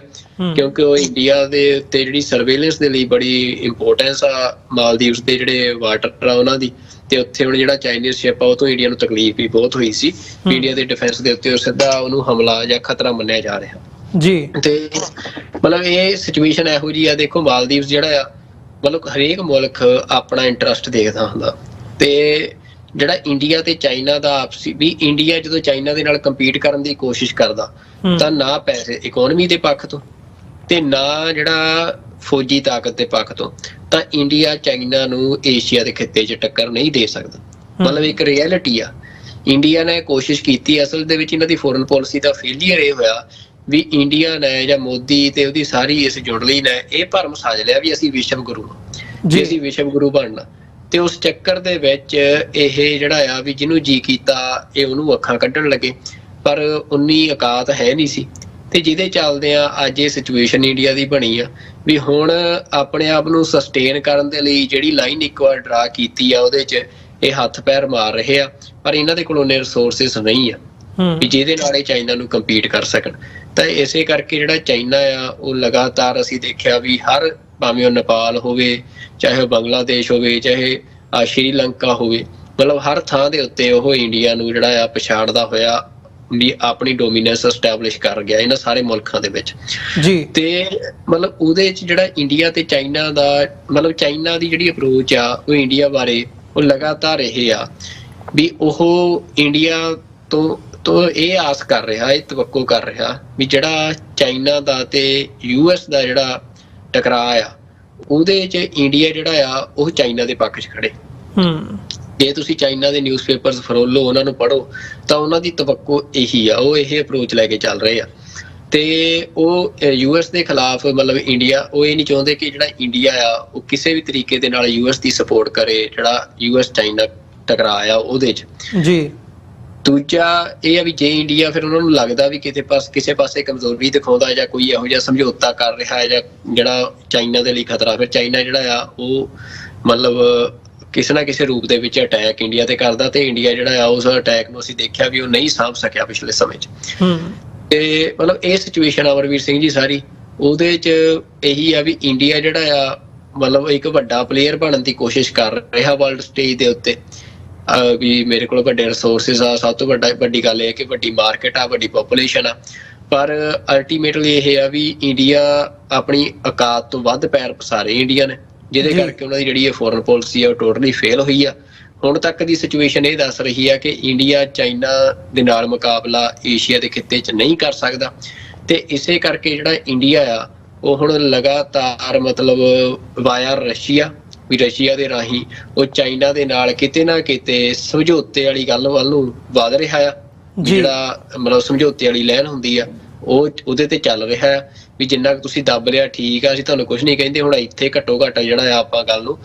ਬੰਦ ਕਰੀਏ। ਤਾਂ ਇਹ ਅਪਰੋਚ ਆ ਜਿੱਥੋਂ ਅਮਰੀਕਾ ਜਿਹੜਾ ਆ ਅਸੀਂ ਦੇਖ ਰਹੇ ਆ ਵੀ ਉਹ ਵੀ ਖੁਸ਼ ਨਹੀਂ ਆ ਤੇ ਇੰਡੀਆ ਅਲਟੀਮੇਟਲੀ ਜਿਹੜਾ ਆ ਇਹ ਨਜ਼ਰ ਆ ਰਿਹਾ ਵੀ ਬਾਇਆ ਰਸ਼ੀਆ ਜਿਹੜਾ ਸਾਰਾ ਰਸ਼ੀਆ ਚਾਈਨਾ ਬਲੋਕ ਆ ਵੀ ਇਹਦੀ ਝੋਲੀ 'ਚ ਡਿੱਗ ਰਿਹਾ ਤੇ ਉਹ ਇਹ ਸਾਰੇ ਦੇ ਨਾਲ ਇਹ ਆ ਵੀ ਫਿਰ ਜਿਹੜਾ ਏਸ਼ੀਆ ਦੀ ਵੱਡੀ ਤਾਕਤ ਆ ਉਹ ਬਣਨ ਦਾ ਜਿਹੜਾ ਸੁਪਨਾ ਇੱਕ ਤਾਂ ਉਹ ਟੁੱਟਿਆ ਇੰਡੀਆ ਦਾ ਟੁੱਟ ਹੀ ਚੱਲਿਆ ਲਗਭਗ। ਤੇ ਦੂਜਾ ਇਹ ਆ ਵੀ ਜਿਹੜਾ ਵਰਲਡ ਸਟੇਜ ਦੇ ਉੱਤੇ ਵੀ ਵਿਸ਼ਵ ਗੁਰੂ ਬਣਨ ਵਾਲੀ ਜਿਹੜੀ ਉਹ ਗੱਲ ਜਿਹੜਾ ਸੁਪਨਾ ਆ ਵੀ ਉਹ ਵੀ ਜਿਹੜਾ ਆ ਉਹ ਚਕਨਾਚੂਰ ਹੁੰਦਾ ਨਜ਼ਰ ਆ ਰਿਹਾ ਹੈ ਜੀ। ਇਹ ਗੱਲ ਬਿਲਕੁਲ ਤੁਹਾਡੀ ਦਰੁਸਤ ਹੈਗੀ ਹੈ। ਜਦੋਂ ਅਸੀਂ ਇਹ ਸਾਰੇ ਪਾਰਟ ਨੂੰ ਦੇਖਦੇ ਹਾਂ ਤੇ ਵਿਸ਼ਵ ਗੁਰੂ ਵਾਲਾ ਜਿਹੜਾ ਇੱਕ ਦਾਅਵਾ ਆ ਭਾਰਤ ਦਾ ਉਹਦੇ ਤੇ ਇੱਕ ਵੱਡਾ ਸਵਾਲੀਆ ਚਿੰਨ੍ਹ ਲੱਗਦਾ ਆ। ਸੋ ਇਹਦੇ ਨਾਲ ਇਸੇ ਲਾਈਟ ਦੇ ਵਿੱਚ ਜਦੋਂ ਅਸੀਂ ਸਾਊਥ ਏਸ਼ੀਆ ਦੇ ਉਸ ਖਿੱਤੇ ਦੀ ਗੱਲ ਕਰ ਰਹੇ ਹਾਂ ਤੇ ਇਹਦੇ ਵਿੱਚ ਜਿਹੜਾ ਕਸ਼ਮੀਰ ਦੇ ਵਿੱਚ ਡਿਵੈਲਪਮੈਂਟਸ ਹੋਈਆਂ ਨੇ 2019 ਤੋਂ ਬਾਅਦ, ਜਾਂ ਪੰਜਾਬ ਦਾ ਜਿਹੜਾ ਕੇਸ ਸਟਰਗਲ ਜਿਹੜੀ ਹਾਈਲਾਈਟ ਹੋਈ ਹੈ ਪਿਛਲੇ ਸਾਲ ਡੇਢ ਸਾਲ ਦੇ ਵਿੱਚ, ਸਾਡੇ ਖਿੱਤੇ ਦੇ ਪਰਸਪੈਕਟਿਵ ਦੇ ਹਵਾਲੇ ਨਾਲ ਕਿਵੇਂ ਸਮਝਿਆ ਜਾਵੇ ਵੀ ਇਹ ਡਿਵੈਲਪਮੈਂਟਸ ਕਿਵੇਂ ਅਹਿਮ ਹੈਗੀਆਂ ਨੇ, ਜਾਂ ਕੀ ਇਹਨੂੰ ਦੇਖਿਆ ਜਾ ਸਕਦਾ ਵੀ ਪੰਜਾਬ ਤੇ ਕਸ਼ਮੀਰ ਦੇ ਲਈ ਕੋਈ ਇਹਦੇ ਵਿੱਚੋਂ ਕੁਝ ਨਿਕਲ ਸਕਦਾ ਆ ਆਉਣ ਵਾਲੇ ਸਮੇਂ ਦੇ ਵਿੱਚ? ਦੇਖੋ ਅਮਰਵੀਰ ਸਿੰਘ ਜੀ, ਨਿਕਲਣਾ ਹੀ ਇਹਨਾਂ ਖਿੱਤਿਆਂ ਚੋਂ। ਮਸਲਾ ਇਹ ਆ ਵੀ ਇੰਡੀਆ ਜਿਹੜਾ ਆ ਉਹਦੀ ਜਿਹੜੀ ਸਾਰੀ ਫੋਰਨ ਪਾਲਿਸੀ ਆ ਉਹਨੂੰ ਡਰਾਈਵ ਕਰ ਚੁੱਕੀ ਆ ਕਿ ਉਹ ਇਸ ਸਾਰੇ ਮਤਲਬ ਇੱਕ ਤਾਂ ਸਭ ਤੋਂ ਵੱਡਾ ਉਹਦਾ ਕਾਰਨ ਇਹ ਆ ਵੀ ਜਿਹੜਾ ਇਸ ਵਾਰ ਦਾ ਵੱਡਾ ਟਕਰਾਅ ਆ ਗਲੋਬਲ ਵਰਲਡ ਆਰਡਰ ਦਾ, ਉਹਦੇ 'ਚ ਜਿਹੜਾ ਇੱਕ ਪਲੇਅਰ ਆ ਉਹ ਪੰਜਾਬ ਤੇ ਕਸ਼ਮੀਰ ਦੇ ਗੁਆਂਢ 'ਚ ਬੈਠਾ ਆ ਜੀ। ਮਤਲਬ ਜੇ ਵੱਡੇ ਪੱਧਰ ਤੇ ਕਹਿਣਾ ਹੋਵੇ ਤਾਂ ਭਾਰਤ ਦੇ ਗੁਆਂਢ 'ਚ ਬੈਠਾ ਹੈ। ਤਾਂ ਇਸ ਕਰਕੇ ਵੀ ਜਿਹੜਾ ਕਲੈਸ਼ ਜਿਹੜਾ ਆ ਉਹ ਤੋਂ ਇਹ ਖਿੱਤਾ ਬਾਹਰ ਨਹੀਂ ਰਹਿ ਸਕਦਾ ਵੀ ਜਿਹੜੀ ਖਿੱਚੋ ਤਾਣ ਵੀ ਅੱਜ ਉਹ ਚੱਲੇ ਰਹੀ ਹੈ ਇੱਕ ਤਰ੍ਹਾਂ ਦੇ ਨਾਲ, ਲਗਭਗ ਕੋਲਡ ਵਾਰ ਜਿਹੜੀ ਆ ਉਹ ਸ਼ੁਰੂ ਹੋ ਚੁੱਕੀ ਆ। ਤਾਂ ਇਹਦੇ ਵਿੱਚ ਜਿਹੜੇ ਬਾਰਡਰਸ ਨੇ ਉਹ ਰੀਡਰਾ ਹੁੰਦੇ ਆ ਜਦੋਂ ਇਸ ਤਰੀਕੇ ਦੇ ਨਾਲ ਵੱਡੀਆਂ ਤਾਕਤਾਂ ਆਪਸ 'ਚ ਭਿੜਦੀਆਂ ਨੇ। ਤਾਂ ਉਹ ਜਿਹੜੇ ਬਾਰਡਰਸ ਰੀਡਰਾ ਹੋਣੇ ਹੁੰਦੇ ਆ ਤਾਂ ਉਹ ਕਿਤੇ ਹਵਾ 'ਚ ਨਹੀਂ ਹੁੰਦੇ। ਉਹ ਜਿਹੜੀ ਕਿਸੇ ਨਾ ਕਿਸੇ ਖਿੱਤੇ ਦੇ ਵਿੱਚ ਲੋਕਾਂ ਦੇ ਅੰਦਰ ਐਸਪੀਰੇਸ਼ਨ, ਲੋਕਾਂ ਦੇ ਮਤਲਬ ਜਿਹੜੇ ਬਾਰਡਰਸ ਨੇ ਉਹ ਲੋਕ ਮਨਾਂ ਦੇ ਅੰਦਰ ਉਹ ਰੀਡਰਾ ਉਹ ਪਹਿਲਾਂ ਹੀ ਕਿਤੇ ਨਾ ਕਿਤੇ ਉੱਕਰੇ ਹੁੰਦੇ ਆ। ਬਸ ਉਹ ਕੀ ਆ ਵੀ ਉਹ ਧਰਤੀ ਦੇ ਉੱਤੇ ਜਿਹੜੀ ਆ ਆਪਣੀ ਫੋਮ ਲੈ ਜਾਂਦੇ ਆ ਜਦੋਂ ਜੰਗਾਂ ਜਾਂ ਵੱਡੇ ਟਕਰਾਅ ਜਿਹੜੇ ਆ ਉਹ ਅਸੀਂ ਕਹਿੰਦੇ ਆ ਵੀ ਕਲਮੀਨੇਟ ਹੁੰਦੇ ਆ ਜਾਂ ਮਤਲਬ ਉਹਨਾਂ ਦਾ ਅੰਤ ਹੁੰਦਾ ਹੈ। ਤਾਂ ਇਹ ਆ ਵੀ ਇਹ ਜਿਹੜਾ ਇਹ ਖਿੱਤਾ ਆ ਇਹਦੇ ਵਿੱਚ ਡਿਫਰੈਂਟ ਪਲੇਅਰਸ ਨੇ ਵੀ ਜਦੋਂ ਇਸ ਖਿੱਤੇ ਦੇ ਵਿੱਚ ਇਸ ਤਰੀਕੇ ਦੀ ਜਦੋਜਹਿਦ ਹੋਣੀ ਆ ਤਾਂ ਉਹਦੇ 'ਚ India as a one player ਨਹੀਂ ਤੁਸੀਂ ਦੇਖੋਗੇ। ਉਹ ਫਿਰ ਉਹਦੇ ਵਿੱਚ ਪਲੇਅਰਸ ਜਿਹੜੇ ਨੇ ਉਹ ਨੈਸ਼ਨੈਲਿਟੀਜ਼ ਹੋਣਗੀਆਂ, ਉਹ ਕੌਮਾਂ ਹੋਣਗੀਆਂ ਜਿਨ੍ਹਾਂ ਦੇ ਅੰਦਰ ਆਪਣੇ ਰਾਜ ਦੀ ਐਸਪੀਰੇਸ਼ਨ ਆ, ਆਪਣੇ ਰਾਜ ਦੀ ਭਾਵਨਾ ਆ ਤੇ ਜਿਹੜੇ ਸੰਗਠਿਤ ਰੂਪ ਦੇ ਵਿੱਚ ਸਦੀਆਂ ਤੋਂ ਇਸ ਖਿੱਤੇ 'ਚ ਰਹਿ ਰਹੇ ਆ ਜੀ। ਤੇ ਉਹ ਫਿਰ ਜਿਹੜੇ ਆ ਮਤਲਬ ਜਿਹੜੇ ਪਲੇਅਰਸ ਹੁੰਦੇ ਆ ਵੀ ਜਦੋਂ ਇਸ ਤਰ੍ਹਾਂ ਦੇ ਟਕਰਾਵਾਂ 'ਚ ਤਾਂ ਤੁਸੀਂ ਇੰਡੀਆ ਨੂੰ ਇੱਕ ਐਜ਼ ਆ ਠੀਕ ਆ ਮਤਲਬ ਇੰਡੀਆ ਇੱਕ ਤੌਰ ਤੇ ਰਹੂਗਾ, ਪਰ ਇਹ ਨਹੀਂ ਵੀ ਜਿਹੜੇ ਸਿੱਖ ਆ ਉਹ ਇੰਡੀਆ ਦਾ ਪਾਰਟ ਹੋਣਗੇ ਉਸ ਸਾਰੀ ਗੇਮ ਦੇ ਵਿੱਚ। ਸਿੱਖ ਇੱਕ ਡਿਫਰੈਂਟ ਐਂਟਾਈਟੀ ਵਜੋਂ ਵਿਚਰਨਗੇ, ਕਸ਼ਮੀਰੀ ਡਿਫਰੈਂਟ ਐਂਟਾਈਟੀ ਵਜੋਂ ਵਿਚਰਨਗੇ, ਇੰਡੀਆ ਦੇ ਜਿਹੜੇ ਭਾਰਤੀ ਰਾਸ਼ਟਰਵਾਦੀ ਨੇ ਉਹ ਡਿਫਰੈਂਟ ਐਂਟਾਈਟੀ ਵਜੋਂ ਵਿਚਰਨਗੇ। ਤੇ ਇਹ ਜਿਹੜਾ ਮਤਲਬ ਟਕਰਾਅ ਆ ਜਾਂ ਇਹ ਕਲੈਸ਼ ਆ ਇਹ ਹੁਣ ਸਾਰੀ ਦੁਨੀਆ, ਅਸੀਂ ਨਹੀਂ ਇਕੱਲੇ ਕਹਿ ਰਹੇ, ਮਤਲਬ ਇਹ ਸਾਰੀ ਦੁਨੀਆ ਦੇ ਵਿੱਚ ਜਿਹੜੇ ਪੋਲੀਟੀਕਲ ਥਿੰਕਰਸ ਨੇ ਉਹ ਇਹ ਗੱਲ ਮੰਨਦੇ ਆ ਵੀ ਇਹ ਮਤਲਬ ਸ਼ੋਰ ਆ ਵੀ ਇਹ ਇਸ ਖਿੱਤੇ ਦੇ ਵਿੱਚ ਟਕਰਾਅ ਹੋਣਾ ਹੀ ਹੋਣਾ ਆ ਜੀ। ਕੋਈ ਹੋਰ ਕੀ ਵਾਪਰ ਜੇ ਜਾਂ ਕੋਈ ਹੋਰ ਸਮਝੌਤਾ ਹੋ ਜੇ ਚਾਈਨਾ US ਦੇ ਦਰਮਿਆਨ ਜਾਂ ਚਾਈਨਾ ਰਸ਼ੀਆ US ਦੇ ਦਰਮਿਆਨ ਤਾਂ ਇਹ ਭਵਿੱਖ ਦੀ ਗੱਲ ਆ, ਪਰ ਅਲਟੀਮੇਟਲੀ ਮਤਲਬ ਜਿਹੜਾ ਟਕਰਾਅ ਆ ਇਤਿਹਾਸ ਇਸੇ ਤਰ੍ਹਾਂ ਜਿਹੜਾ ਹਿਊਮਨ ਹਿਸਟਰੀ ਆ ਉਹ ਇਸੇ ਤਰ੍ਹਾਂ ਬਣੀ ਆ ਵੀ ਕੁਛ ਸਾਲਾਂ ਤੋਂ ਬਾਅਦ ਵੱਡੀਆਂ ਜਦੋਜਹਿਦਾਂ ਜਦੋਂ ਕੋਈ ਇੱਕ ਵੱਡਾ ਤਗੜਾ ਮੁਲਕ ਹੁੰਦਾ ਆ, ਇੱਕ ਤਾਕਤ ਹੁੰਦੀ ਆ, ਉਹਦੇ ਸਾਹਮਣੇ ਕੋਈ ਦੂਜੀ ਤਾਕਤ ਵੱਡੀ ਹੋ ਜਾਂਦੀ ਆ, ਫਿਰ ਉਹ ਅਲਟੀਮੇਟਲੀ ਤਾਕਤਾਂ ਜਿਹੜਾ ਆ ਆਪਣਾ ਜ਼ੋਰ ਅਜਮਾਇਸ਼ ਉਹਨਾਂ ਨੇ ਕਿਤੇ ਨਾ ਕਿਤੇ ਕਰਨੀ ਹੁੰਦੀ ਆ ਤੇ ਉਹ ਇਸ ਧਰਤੀ ਤੇ ਹੁੰਦੀ ਆ। ਤੇ ਉਹ ਇਸ ਵਾਰ ਕਦੇ ਉਹ ਯੂਰਪ 'ਚ ਹੋਈ, ਪਹਿਲਾਂ ਅਸੀਂ ਦੇਖਿਆ ਵਿਸ਼ਵ ਯੁੱਧ ਜਿਹੜੇ ਲੱਗੇ ਆ ਉਹਨਾਂ ਦਾ ਕੇਂਦਰ ਯੂਰਪ ਬਣਿਆ, ਪਰ ਕਿਉਂਕਿ ਉੱਥੇ ਜਿਹੜਾ ਟਕਰਾਅ ਦਾ ਮੁੱਖ ਧੁਰਾ ਸੀ, ਜਿਹੜੀਆਂ ਤਾਕਤਾਂ ਸੀ ਉਹ ਯੂਰਪ ਦੇ ਵਿੱਚ ਬੈਠੀਆਂ ਸੀ, ਚਾਹੇ ਉਹ ਜਰਮਨ ਤੇ ਬ੍ਰਿਟੇਨ ਹੋਵੇ, ਚਾਹੇ ਉਹ ਅਮਰੀਕਾ ਤੇ ਰਸ਼ੀਆ ਹੋਵੇ, ਜਦੋਂ ਬਾਅਦ ਚ ਕੋਲਡ ਵਾਰ ਅਸੀਂ ਦੇਖੀ ਆ। ਪਰ ਹੁਣ ਇਸ ਵਾਰ ਜਿਹੜਾ ਵੱਡਾ ਪਲੇਅਰ ਆ ਉਹ ਏਸ਼ੀਆ ਦੇ ਪੰਜਾਬ ਦੀ ਗੁਆਂਢ ਚ ਬੈਠਾ ਆ ਤੇ ਇਸ ਕਰਕੇ ਪੰਜਾਬ ਦਾ ਜਾਂ ਕਹਿ ਸਕਦੇ ਵੀ ਸਿੱਖਾਂ ਦਾ ਐਜ਼ ਆ ਪਲੇਅਰ ਇਹ ਸਾਰੀ ਜਦੋਜਹਿਦ ਦੇ ਵਿੱਚ ਨਜ਼ਰ ਆਉਣਾ ਸੁਭਾਵਿਕ ਜੀ। ਬਿਲਕੁਲ। ਸੋ ਆਉਣ ਵਾਲੇ ਦਿਨਾਂ ਦੇ ਵਿੱਚ ਦੇਖਦੇ ਹਾਂ, ਈਵਨ ਜਿਹੜੀ ਅਸੀਂ SCO ਮੀਟਿੰਗ ਦੀ ਗੱਲ ਕਰ ਰਹੇ ਹਾਂ ਇਹਦੇ ਰਿਗਾਰਡਿੰਗ ਵੀ ਡਿਵੈਲਪਮੈਂਟਸ ਨੇ ਜਿਹੜੀਆਂ ਉਹ ਹੋਣੀਆਂ ਨੇ ਜਦੋਂ ਅਗਲੇ ਹਫਤੇ ਦੇ ਵਿੱਚ ਜਿਹੜੇ ਫੋਰਨ ਮਿਨਿਸਟਰਸ ਹੈਗੇ ਆ ਉਹਨਾਂ ਨੇ ਉੱਥੇ ਜਾਣਾ ਆ। ਸੋ ਇਸੇ ਤਰ੍ਹਾਂ ਹੀ ਸਾਡੇ ਨਾਲ ਵਿਊਅਰਸ ਤੁਸੀਂ ਜੁੜੇ ਰਹੋ। ਇੱਕ ਛੋਟੇ ਜਿਹੇ ਕਮਰਸ਼ੀਅਲ ਬ੍ਰੇਕ ਤੋਂ ਬਾਅਦ ਗੱਲਬਾਤ ਨੂੰ ਅੱਗੇ ਤੋਰਦੇ ਹਾਂ।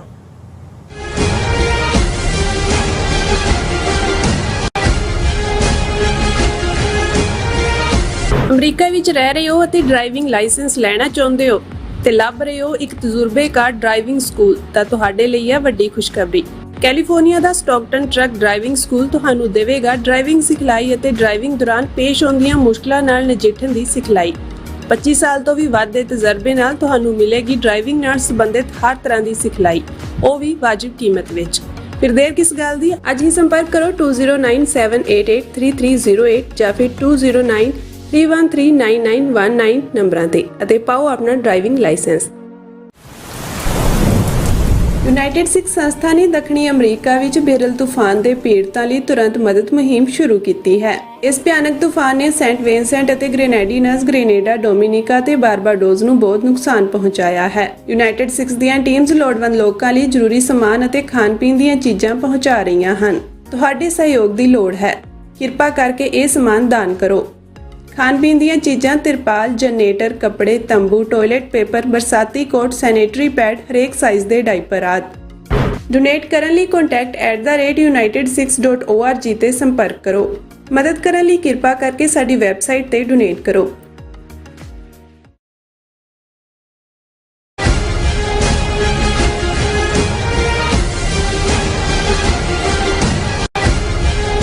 ਵਿਊਅਰਸ, ਬ੍ਰੇਕ ਤੋਂ ਬਾਅਦ ਤੁਹਾਡਾ ਸਾਰਿਆਂ ਦਾ ਸਵਾਗਤ ਹੈ। ਗੱਲਬਾਤ ਨੂੰ ਅੱਗੇ ਤੋਰਦੇ ਹਾਂ। ਸੁਖਵਿੰਦਰ ਸਿੰਘ ਜੀ, ਹੁਣ ਅਸੀਂ ਗੱਲ ਕਰੀਏ, ਜਦੋਂ ਅਸੀਂ ਪੰਥ ਦੀ ਜਾਂ ਕੌਮ ਦੀ ਗੱਲ ਕਰਦੇ ਹਾਂ, ਅਸੀਂ ਹਮੇਸ਼ਾ ਸਿੱਖ ਪਰਸਪੈਕਟਿਵ ਦੇ ਵਿੱਚੋਂ ਦੇਖਦੇ ਹਾਂ ਕਿ ਭਾਰਤ ਦੇ ਨਾਲ ਜਿਸ ਕਿਸਮ ਦੀ ਸਾਡੀ ਰਿਲੇਸ਼ਨਸ਼ਿਪ ਰਹੀ ਹੈ ਜਾਂ 1984 ਤੋਂ ਬਾਅਦ ਜਿਹੜੀ ਸ਼ਿਫਟ ਆਈ ਹੈ, ਉਹਨੇ ਜੋ ਇੱਕ ਨੈਸ਼ਨਲਿਜ਼ਮ ਸਿੱਖਾਂ ਦੇ ਵਿੱਚ ਇੱਕ ਕੌਮੀਅਤ ਦੀ ਭਾਵਨਾ ਪੈਦਾ ਕੀਤੀ ਹੈ, ਉਹਦਾ ਅਸੀਂ ਮੁਜ਼ਾਹਰਾ ਅੱਜ ਜਾਂ ਉਹਦੇ ਦੂਰਗਾਮੀ ਪ੍ਰਭਾਵ ਦੇ ਤੌਰ ਦੇ ਉੱਤੇ ਅੱਜ ਅਸੀਂ ਉਹਨਾਂ ਹਾਲਾਤਾਂ ਦੇ ਵਿੱਚੋਂ ਲੰਘ ਰਹੇ ਹਾਂ। ਪਰ ਇਸ ਦੇ ਵਿੱਚ ਇੱਕ ਪੱਖ ਬਹੁਤ ਭਾਰੀ ਹੋਇਆ ਆ ਸਾਡੇ ਆਪਸ ਦੇ ਵਿੱਚ, ਉਹ ਹੈਗੀ ਹੈ ਵੀ ਭਾਈ ਜਦੋਂ ਅਸੀਂ ਦੁਸ਼ਮਣ ਦੀ ਗੱਲ ਕਰਦੇ ਹਾਂ ਜਾਂ ਇਹ ਦੇਖਦੇ ਹਾਂ ਵੀ ਸਿੱਖਾਂ ਨੂੰ ਖਤਰਾ ਕਿਹਦੇ ਤੋਂ ਹੈ, ਤਾਂ RSS ਉਹ ਇੱਕ ਜਮਾਤ ਮੰਨੀ ਜਾਂਦੀ ਹੈ। ਓਵਰਆਲ ਹੁਣ ਇਹ ਸਿੱਖਾਂ ਦੀ ਇੱਕ ਸਾਈਕੀ ਦਾ ਹਿੱਸਾ ਬਣ ਚੁੱਕਿਆ ਆ ਕਿ RSS ਦੇ ਨਾਲ ਜੋੜ ਕੇ ਜਦੋਂ ਅਸੀਂ BJP ਦਾ, ਭਾਵੇਂ ਉਹ ਚੋਣ ਪ੍ਰਕਿਰਿਆ ਦੇ ਵਿੱਚ ਵੀ ਅਸੀਂ ਦੇਖਿਆ ਵੀ BJP ਦਾ ਰੱਥ ਜਿਹੜਾ ਹੈਗਾ ਉਹ ਪੰਜਾਬ ਦੇ ਵਿੱਚ ਆ ਕੇ ਹੀ ਰੁਕਦਾ ਆ।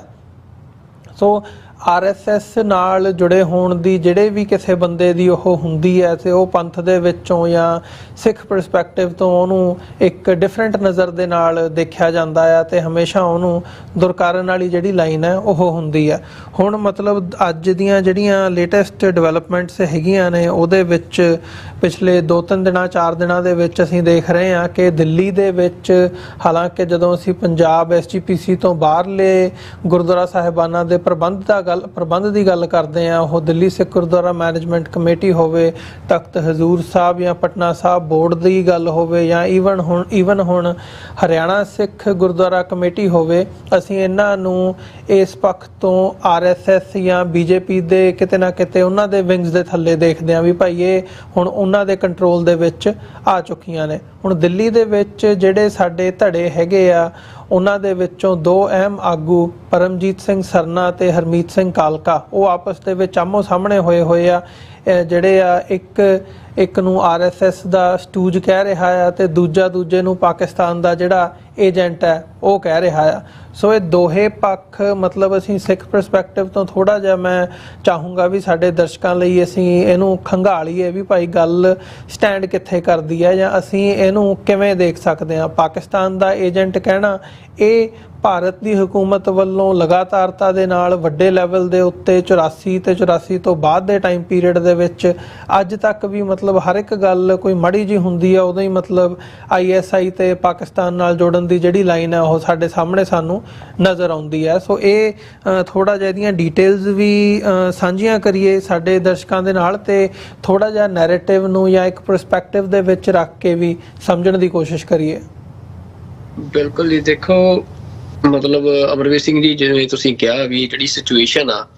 ਅਸੀਂ ਪਿਛਲੇ ਸੈਗਮੈਂਟ 'ਚ ਗੱਲ ਕਰਕੇ ਹਟੇ ਆ ਵੀ ਸਿੱਖ ਇਸ ਖਿੱਤੇ ਦੇ ਵਿੱਚ ਦੁਨੀਆ ਸਿੱਖਾਂ ਨੂੰ ਇੱਕ ਮਤਲਬ ਪੂਰਨ ਤੌਰ ਤੇ ਇੱਕ ਕੌਮ ਵਜੋਂ, ਇੱਕ ਧਿਰ ਵਜੋਂ ਇਸ ਖਿੱਤੇ ਦੇ ਵਿੱਚ ਪਰਸੀਵ ਕਰ ਰਹੀ ਆ, ਦੇਖ ਰਹੀ ਆ ਜੀ। ਤੇ ਪਰ ਮਤਲਬ ਇਹ ਸਿਚੁਏਸ਼ਨ ਦੇ ਵਿੱਚ ਜਿਹੜੀ ਸਿੱਖ ਲੀਡਰਸ਼ਿਪ ਆ, ਜਿਹੜੀ ਵੱਖ-ਵੱਖ ਸਿੱਖ ਸੰਸਥਾਵਾਂ ਦੇ ਉੱਤੇ ਬੈਠੀ ਆ, ਵੀ ਉਹ ਭਾਵੇਂ ਅੱਜ ਤੱਕ ਲਗਾਤਾਰ ਉਹ ਸਿੱਖਾਂ ਨੂੰ ਫੇਲ ਕਰਦੀ ਆਈ ਆ, ਸਿੱਖਾਂ ਨੂੰ ਨਿਰਾਸ਼ ਕਰਦੀ ਆਈ ਆ, ਉਹ ਇੱਕ ਵਾਰ ਫੇਰ ਇੰਨੇ ਕ੍ਰਿਟੀਕਲ ਸਮੇਂ ਦੇ ਉੱਤੇ ਵੀ ਦੇਖਣ ਜਾ ਰਿਹਾ ਵੀ ਕਿੰਨਾ ਮਤਲਬ ਵੀ ਜਿਹੜਾ ਆ ਆਪਣੀਆਂ ਈਗੋਜ਼ ਕਰਕੇ ਕਹਿ ਸਕਦੇ ਹੋ ਜਾਂ ਆਪਣੇ ਲਾਲਚਾਂ ਕਰਕੇ ਵੀ ਆਪਣੀਆਂ ਜ਼ਮੀਰਾਂ ਉਹਨਾਂ ਨੇ ਕਿਵੇਂ ਜਿਹੜਾ ਦਿੱਲੀ ਦਾ ਪੇਪਰਵਾਦੀ ਨਿਜ਼ਾਮ ਆ ਉਹਦੇ ਕੋਲ ਵੇਚੀਆਂ ਹੋਈਆਂ ਵੀ ਬੰਦਿਆਂ ਦੇ ਤੁਸੀਂ ਮਤਲਬ ਹਾਲਾਤ ਦੇਖ ਸਕਦੇ ਹੋ। ਇਹ ਸਾਰੀ ਗੱਲਬਾਤ ਜਿਹੜੀ ਤੁਸੀਂ ਕੀਤੀ ਆ ਇਹਦਾ ਅਸਲ ਦੇ ਵਿੱਚ ਮੁੱਢ ਇੱਥੋਂ ਵੱਜਿਆ ਵੀ ਜਿਹੜਾ ਕਾਲਕਾ ਜੋ ਕਿ ਹੁਣ ਦਿੱਲੀ ਸਿੱਖ ਗੁਰਦੁਆਰਾ ਮੈਨੇਜਮੈਂਟ ਕਮੇਟੀ ਦੇ ਮੁਖੀ ਨੇ ਜੀ ਤੇ ਸ਼੍ਰੋਮਣੀ ਅਕਾਲੀ ਦਲ ਮਤਲਬ ਦਿੱਲੀ ਗੁਰਦੁਆਰਾ ਮੈਨੇਜਮੈਂਟ ਕਮੇਟੀ ਦੇ ਮੁਖੀ ਹਰਮੀਤ ਸਿੰਘ ਕਾਲਕਾ ਆ ਜੀ। ਇਹ ਗਏ 2 ਅਕਤੂਬਰ ਨੂੰ ਬੀਜੇਪੀ ਜਿਹੜਾ ਮੁਖੀ ਆ JP ਨੱਡਾ ਉਹਦੇ ਕੋਲ ਸਾਰੀ ਦਿੱਲੀ ਕਮੇਟੀ ਨੂੰ ਲੈ ਕੇ ਦਿੱਲੀ ਕਮੇਟੀ ਦੇ ਜਿਹੜੇ ਐਗਜ਼ੈਕਟਿਵ ਮੈਂਬਰ ਆ ਉਹਨਾਂ ਸਾਰਿਆਂ ਨੂੰ ਲੈ ਕੇ ਉੱਥੇ ਪੇਸ਼ ਹੋਇਆ ਕਾਲਕਾ ਤੇ ਪੇਸ਼ ਹੋ ਕੇ ਤੇ ਉੱਥੇ ਉਹ ਤੋਂ ਬਾਅਦ ਉਹਨੇ ਫੇਸਬੁੱਕ ਦੇ ਉੱਤੇ ਲਿਖਿਆ ਵੀ ਬਹੁਤ ਸਾਡੀ ਮੀਨਿੰਗਫੁਲ ਡਿਸਕਸ਼ਨ ਹੋਈ ਆ ਆਪਣੇ ਸ਼ੇਅਰਡ ਵਿਜ਼ਨ ਨੂੰ ਲੈ ਕੇ। ਮਤਲਬ ਬੀਜੇਪੀ ਦੇ ਨਾਲ ਜਿਹੜਾ ਸਿੱਖਾਂ ਦੀ ਮਤਲਬ ਵੱਡੀ ਸੰਸਥਾ ਹੈ ਜਿਹੜੀ ਦਿੱਲੀ ਦੇ ਸਾਰੇ ਗੁਰਦੁਆਰਿਆਂ ਦਾ ਪ੍ਰਬੰਧ ਕਰਦੀ ਆ ਉਹਦਾ ਮੁਖੀ ਆਪਣੀ ਸਾਰੀ ਟੀਮ ਨੂੰ ਲਿਜਾ ਰਿਹਾ ਉਹਦੇ ਕੋਲ ਪੇਸ਼ ਹੋ ਰਿਹਾ ਤੇ ਫਿਰ ਕਹਿ ਰਿਹਾ ਵੀ ਸ਼ੇਅਰਡ ਵਿਜ਼ਨ ਨੂੰ ਲੈ ਕੇ ਬੜੀ ਮੀਨਿੰਗਫੁਲ ਡਿਸਕਸ਼ਨ ਹੋਈ ਆ ਜੀ। ਹਾਲਾਂਕਿ ਇਹਦੇ ਬਾਰੇ ਸਿੱਖਾਂ ਨੂੰ ਕੋਈ ਦੋ ਰਾਵਾਂ ਨਹੀਂ ਹੁਣ ਰਹੀਆਂ ਹੋਈਆਂ ਕਿ ਜਿਹੜਾ ਇਹ ਕਾਲਕਾ ਜਾਂ ਇਹ ਸਰਸਾ ਇਹ ਸਾਰਾ ਗਰੁੱਪ ਆ ਕਿ ਇਹ ਬੀਜੇਪੀ ਦੀ ਇੱਕ ਤਰ੍ਹਾਂ ਦੇ ਨਾਲ ਅਸੀਂ ਕਹਿ ਸਕਦੇ ਹਾਂ ਵੀ ਸਟੂਜਿਸ ਵਾਲਾ ਕੰਮ ਕਰ ਰਹੇ ਆ ਤੇ ਇਹਨਾਂ ਦੇ ਰਾਹੀਂ ਜਿਹੜੀ ਬੀਜੇਪੀ ਆ ਉਹ ਪੂਰੀ ਤਰ੍ਹਾਂ ਮਤਲਬ ਜਿਹੜਾ ਆ ਉਹ ਮਤਲਬ ਦਿੱਲੀ ਦੇ ਜਿਹੜਾ ਗੁਰਦੁਆਰਾ ਪ੍ਰਬੰਧ ਦਾ ਜਿਹੜਾ ਕੰਟਰੋਲ ਆ ਆਪਣੇ ਹੱਥਾਂ 'ਚ ਲਿਜਾ ਚੁੱਕੀ ਆ ਤੇ ਇਹਦੇ ਤੇ ਜਿਹੜਾ ਜਿਹੜੇ ਪਰਮਜੀਤ ਸਿੰਘ ਸਰਨਾ ਨੇ ਉਹਨਾਂ ਨੇ ਫਿਰ ਇੱਕ ਟਿੱਪਣੀ ਕੀਤੀ ਕਿ ਜਿਹੜਾ ਇਹ ਕਾਲਕਾ ਆ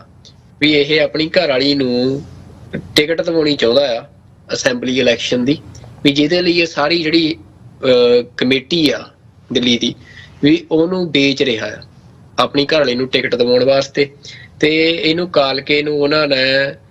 RSS ਦਾ ਏਜੰਟ ਕਿਹਾ ਜੀ। ਹੁਣ ਇਹਦੇ ਜਵਾਬ ਦੇ ਵਿੱਚ ਜਿਹੜਾ ਕਾਲਕਾ ਆ ਉਹਨੇ ਸਰਨੇ ਨੂੰ ਕਿਹਾ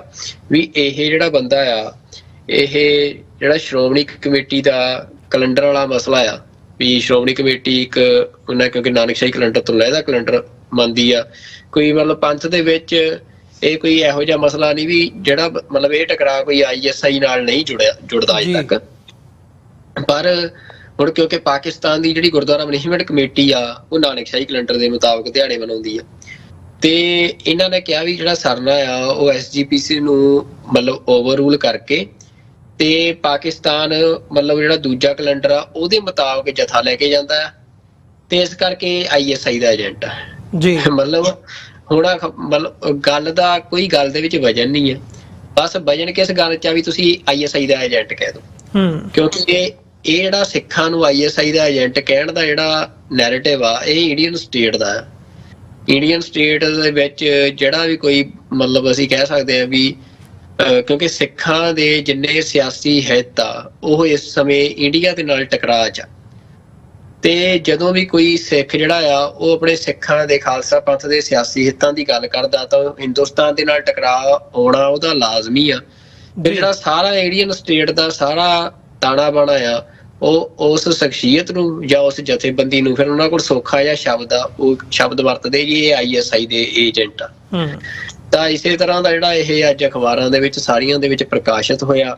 ਕਿ ਜਿਹੜਾ ਸਰਨਾ ਆ ਉਹਨੂੰ ਕਾਲਕੇ ਨੇ ਕਿਹਾ ਵੀ ਜੀ ਇਹ ISI ਦਾ ਏਜੰਟ ਆ।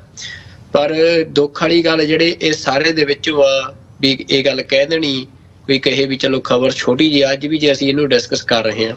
ਉਹ ਇਹ ਤਰਾਸਦੀ ਇਹ ਆ ਵੀ ਇੱਕ ਪਾਸੇ ਤਾਂ ਅੱਜ ਸਾਰੀ ਦੁਨੀਆ ਜਿਹੜੀ ਆ ਉਹ ਸਿੱਖ ਸੋਵਰੈਂਟੀ ਦਾ ਮਸਲਾ ਡਿਸਕਸ ਕਰ ਰਹੀ ਆ ਜੀ।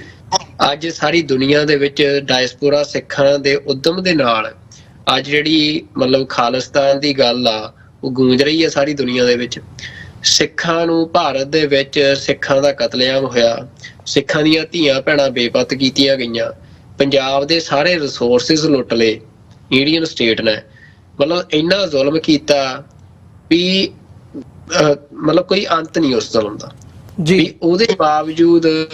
ਜਿਹੜੇ ਇਹ ਲੋਕ ਸਿੱਖ ਸੰਸਥਾਵਾਂ ਦੇ ਉੱਤੇ ਬੈਠੇ ਆ ਵੀ ਇਹ ਕਿਵੇਂ ਜਿਹੜੀ ਅੱਜ ਵੀ ਤੁਸੀਂ ਦੇਖੋ ਵੀ ਆਪਸੀ ਇੱਕ ਦੂਜੇ ਦੇ ਨਾਲ ਖਿੱਚੋ ਤਾਣ ਦੇ ਚੱਲਦਿਆਂ ਤਾਂ ਵਿਰੋਧ ਕਰਦੇ ਹੋਣਗੇ ਇੱਕ ਦੂਜੇ ਦਾ, ਪਰ ਅਲਟੀਮੇਟਲੀ ਇਹ ਜਾ ਕੇ ਬੈਠਦੇ ਜਿਹੜਾ ਦਿੱਲੀ ਦਾ ਤਾਕਤ ਆ ਉਹਦੀ ਗੋਦੀ 'ਚ। ਇਹ ਸਿੱਖਾਂ ਦੇ ਲਈ ਇਹ ਸਭ ਤੋਂ ਵੱਡਾ ਕ੍ਰਾਈਸਿਸ ਦਾ ਮਸਲਾ ਵੀ ਸਿੱਖ ਸੰਸਥਾਵਾਂ ਜਿਹੜੀਆਂ ਆ ਉਹਨਾਂ ਦਾ ਪ੍ਰਬੰਧ ਇਸ ਸਮੇਂ ਸਿੱਖਾਂ ਦੇ ਹੱਥਾਂ 'ਚ ਨਹੀਂ ਜੀ, ਜਾਂ ਕੋਈ ਜਿਹੜਾ ਪੰਥ ਪ੍ਰਸਤ ਸ਼ਖਸੀਅਤਾਂ ਹੋਣ ਉਹਨਾਂ ਦੇ ਹੱਥਾਂ 'ਚ ਨਹੀਂ। ਅੱਜ ਸਿੱਖ ਸੰਸਥਾਵਾਂ ਜਿਹੜੀਆਂ ਆ ਉਹਨਾਂ ਦਾ ਪ੍ਰਬੰਧ ਸਿੱਖ ਵਿਰੋਧੀ ਤਾਕਤਾਂ ਜਿਹੜਾ ਆ ਆਪਣਾ ਸਿੱਧਾ ਆਪਣੇ ਕੰਟਰੋਲ 'ਚ ਲਿਜਾ ਚੁੱਕੀਆਂ। ਤੇ ਜਿਹੜੇ ਉੱਥੇ ਸਿੱਖਾਂ ਦੇ ਰੂਪ ਦੇ ਵਿੱਚ ਬੰਦੇ ਬੈਠੇ ਆ ਉਹ ਇੰਨੇ ਨੀਵੇਂ ਹੌਲੇ ਕਿਰਦਾਰਾਂ ਦੇ ਆ ਵੀ ਜਿਵੇਂ ਉਹਨੇ ਕਿਹਾ ਵੀ ਆਪਣੀ ਘਰਵਾਲੀ ਨੂੰ ਟਿਕਟ ਦਿਵਾਉਣ ਦੇ ਲਈ ਉਹ ਅੱਜ ਪੰਥ ਨੂੰ ਵੇਚਣ ਨੂੰ ਤਿਆਰ ਹੋਇਆ ਬੈਠਾ। ਵੀ ਜੇ ਉਹਦੇ ਕੋਲ ਪੈਸਿਆਂ ਦੀ ਗੱਲ ਕਰਨੀ ਹੋਵੇ ਤਾਂ ਬੰਦੇ ਨੇ ਬੜਾ ਕਹਿੰਦੇ ਵੀ ਸਿਕੰਦਰ ਵੀ ਖਾਲੀ ਹੱਥ ਗਿਆ ਸੀ ਇੱਥੋਂ ਤੇ ਮਤਲਬ ਉਹ ਕੀ ਬੰਨ ਕੇ ਲੈ ਗਿਆ ਸੀ। ਤੇ ਇਹ ਬੰਦਿਆਂ ਨੂੰ ਪਰ ਇਹੀ ਆ ਵੀ ਜਿਹੜੇ ਇੱਕ ਵਕਾਰ ਨੇ ਤੁਹਾਡੇ ਅੰਦਰ ਉਹ ਤੁਹਾਨੂੰ ਡਰਾਈਵ ਕਰਦੇ ਆ ਵੀ ਇਹਨਾਂ ਨੂੰ ਐਡੀ ਤਮਾ ਆ ਮਤਲਬ ਲਾਲਸਾ ਚੌਧਰਾਂ ਦੀ ਜਾਂ ਮਤਲਬ ਇਸ ਤਰ੍ਹਾਂ ਦੇ ਅਹੁਦਿਆਂ ਦੀ ਵੀ ਇਹ ਦੇਖੋ ਪੰਥ ਨੂੰ ਵੇਚਣ ਤੇ ਤੁਰੇ ਹੋਏ ਆ। ਤੇ ਅੱਜ ਬੀਜੇਪੀ ਜਿਹੜੀ ਆ ਉਹ ਇਹਨਾਂ ਦੇ ਰਾਹੀਂ ਦਿੱਲੀ ਗੁਰਦੁਆਰਾ ਪ੍ਰਬੰਧਕ ਕਮੇਟੀ ਤੇ ਸਾਰੇ ਜਿੰਨੇ ਉਸ ਕਮੇਟੀ ਦੇ ਅਦਾਰੇ ਆ ਉਹਨਾਂ ਦੇ ਉੱਤੇ ਪੂਰੀ ਤਰ੍ਹਾਂ ਆਪਣਾ ਕੰਟਰੋਲ ਜਮਾਈ ਬੈਠੀ ਆ। ਵੀ ਜਿੱਥੋਂ ਖਾਲਸਾ ਪੰਥ ਦੀ ਗੱਲ ਹੋਣੀ ਸੀ, ਸਿੱਖਾਂ ਦੇ ਲਈ ਜਸਟਿਸ ਦੀ ਗੱਲ ਹੋਣੀ ਸੀ, ਸਿੱਖ ਸਵਰੈਨਿਟੀ ਦੀ ਗੱਲ ਹੋਣੀ ਸੀ, ਸਿੱਖਾਂ ਦੇ ਪਾਤਸ਼ਾਹੀ ਦਾਅਵੇ ਦੀ ਗੱਲ ਹੋਣੀ ਸੀ, ਅੱਜ ਉਹਨਾਂ ਅਦਾਰਿਆਂ ਤੋਂ ਉਹਨਾਂ ਸੰਸਥਾਵਾਂ ਤੋਂ ਨੂੰ ਜਿਹੜਾ ਹਿੰਦੂ ਰਾਸ਼ਟਰ ਵਾਲੇ ਹਿੰਦੂਤਵੀ ਲੋਕ ਆ ਉਹ ਕੰਟਰੋਲ ਕਰ ਰਹੇ ਆ। ਤਾਂ ਸਿੱਖਾਂ ਦੇ ਲਈ ਇਹ ਇੱਕ ਟੈਸਟ ਵਾਂਗਾ ਜਾਂ ਅਸੀਂ ਕਹਿ ਸਕਦੇ ਇੱਕ ਚੁਣੌਤੀ ਆ ਵੀ ਭਾਵੇਂ ਉਹ ਸ਼੍ਰੋਮਣੀ ਗੁਰਦੁਆਰਾ ਪ੍ਰਬੰਧਕ ਕਮੇਟੀ ਹੋਵੇ, ਭਾਵੇਂ ਉਹ ਦਿੱਲੀ ਗੁਰਦੁਆਰਾ ਪ੍ਰਬੰਧਕ ਕਮੇਟੀ ਹੋਵੇ, ਚਾਹੇ ਹਜ਼ੂਰ ਸਾਹਿਬ ਦਾ ਬੋਰਡ ਹੋਵੇ, ਵੀ ਜਿੰਨੇ ਇਹ ਸਿੱਖ ਅਦਾਰੇ ਆ ਸਿੱਖ ਸੰਸਥਾਵਾਂ ਨੇ ਉਹਨਾਂ ਦੇ ਉੱਤੇ ਹੁਣ ਸਮਾਂ ਆ ਕਿ ਜਿਹੜਾ ਸਿੱਖ ਆਪਣੇ ਆਪ ਨੂੰ ਜਥੇਬੰਦ ਕਰਨ, ਆਪਣੀ ਇੱਕ ਕਲੈਕਟਿਵ ਲੀਡਰਸ਼ਿਪ ਤਿਆਰ ਕਰਨ ਮਤਲਬ ਬੜੀ ਛੇਤੀ, ਤੇ ਇਹਨਾਂ ਸੰਸਥਾਵਾਂ ਦੇ ਉੱਤੇ ਜਿਹੜਾ ਸੁਹਿਰਦ ਸਿੱਖਾਂ ਦਾ ਜਿਹੜੇ ਪੰਥ ਨੂੰ ਸਮਰਪਿਤ ਹੋਣ, ਜਿਹੜੇ ਹਰ ਕੁਰਬਾਨੀ ਖਾਲਸਾ ਪੰਥ ਲਈ ਕਰਨ ਵਾਸਤੇ ਤਿਆਰ ਹੋਣ, ਉਹ ਸ਼ਖਸੀਅਤਾਂ ਇਹਨਾਂ ਸੰਸਥਾਵਾਂ ਦੇ ਉੱਤੇ ਆਉਣ, ਇਹਨਾਂ ਦਾ ਪ੍ਰਬੰਧ ਸਾਂਭਣ, ਤਾਂ ਕਿ ਜਦੋਂ ਵੀ ਇਸ ਖਿੱਤੇ ਦੇ ਵਿੱਚ ਕੋਈ ਇਹੋ ਜਿਹੀ ਸਥਿਤੀ ਬਣਦੀ ਆ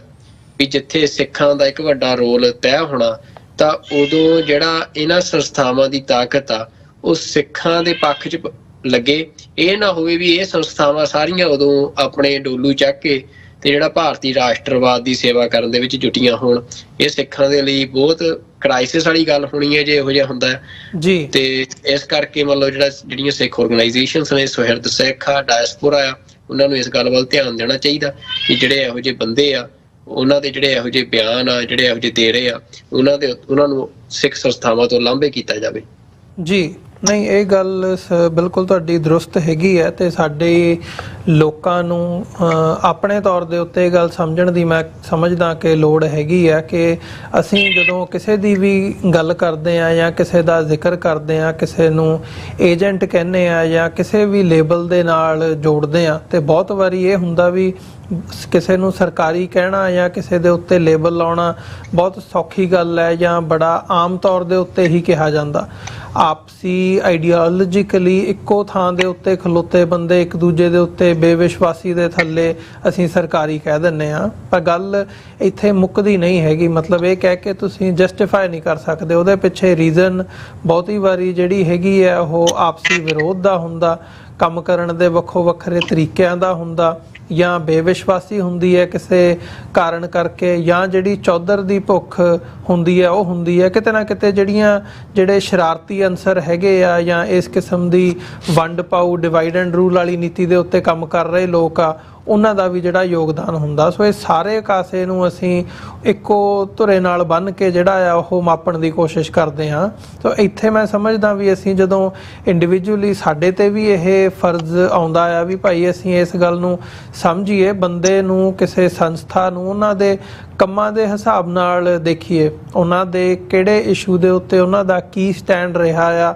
ਪਿਛਲੇ ਸਮੇਂ ਦੇ ਵਿੱਚ। ਹੁਣ ਅੱਜ ਤੇ ਇਸ ਗੱਲ ਦੇ ਉੱਤੇ ਕੋਈ ਉਹ ਨਹੀਂ ਹੁੰਦਾ, ਤੁਸੀਂ ਬੰਦੇ ਦਾ ਸਟੈਂਡ ਜਾਂ ਉਹਨਾਂ ਦੇ ਕੰਮ 5 ਸਾਲ 10 ਸਾਲ ਜਿੰਨੇ ਮਰਜ਼ੀ ਸਮਾਂ ਤੁਸੀਂ ਪਿੱਛੇ ਜਾ ਕੇ ਤੁਸੀਂ ਦੇਖ ਸਕਦੇ ਹੋ ਵੀ ਬੰਦੇ ਦਾ ਓਪੀਨੀਅਨ ਜਾਂ ਬੰਦੇ ਦਾ ਸਟੈਂਡ ਕਿਸ ਪੱਖ ਦਾ ਰਿਹਾ ਆ, ਤਾਂ ਉਹਦੇ ਤੋਂ ਤੁਸੀਂ ਅੰਦਾਜ਼ਾ ਲਾ ਸਕਦੇ ਹੋ ਜਾਂ ਦੇਖ ਸਕਦੇ ਹੋ ਵੀ ਭਾਈ ਬੰਦਾ ਇਹ ਕਿੱਥੇ ਖਲੋਤਾ ਆ। ਸੋ ਉਹਦੇ ਕੰਮਾਂ ਕਾਰਾਂ ਦੇ ਨਾਲ ਹੀ ਜਾਂ ਉਹਨਾਂ ਦੇ ਉਸ ਓਪੀਨੀਅਨ ਦੇ ਨਾਲ ਹੀ ਮੈਨੂੰ ਲੱਗਦਾ ਵੀ ਸਾਨੂੰ ਕਿਸੇ ਬੰਦੇ ਨਾਲ ਉਸ ਕਿਸਮ ਦੀ ਉਹ ਰੱਖਣੀ ਚਾਹੀਦੀ ਹੈ। ਤੇ ਜਿਹੜਾ ਬੰਦਾ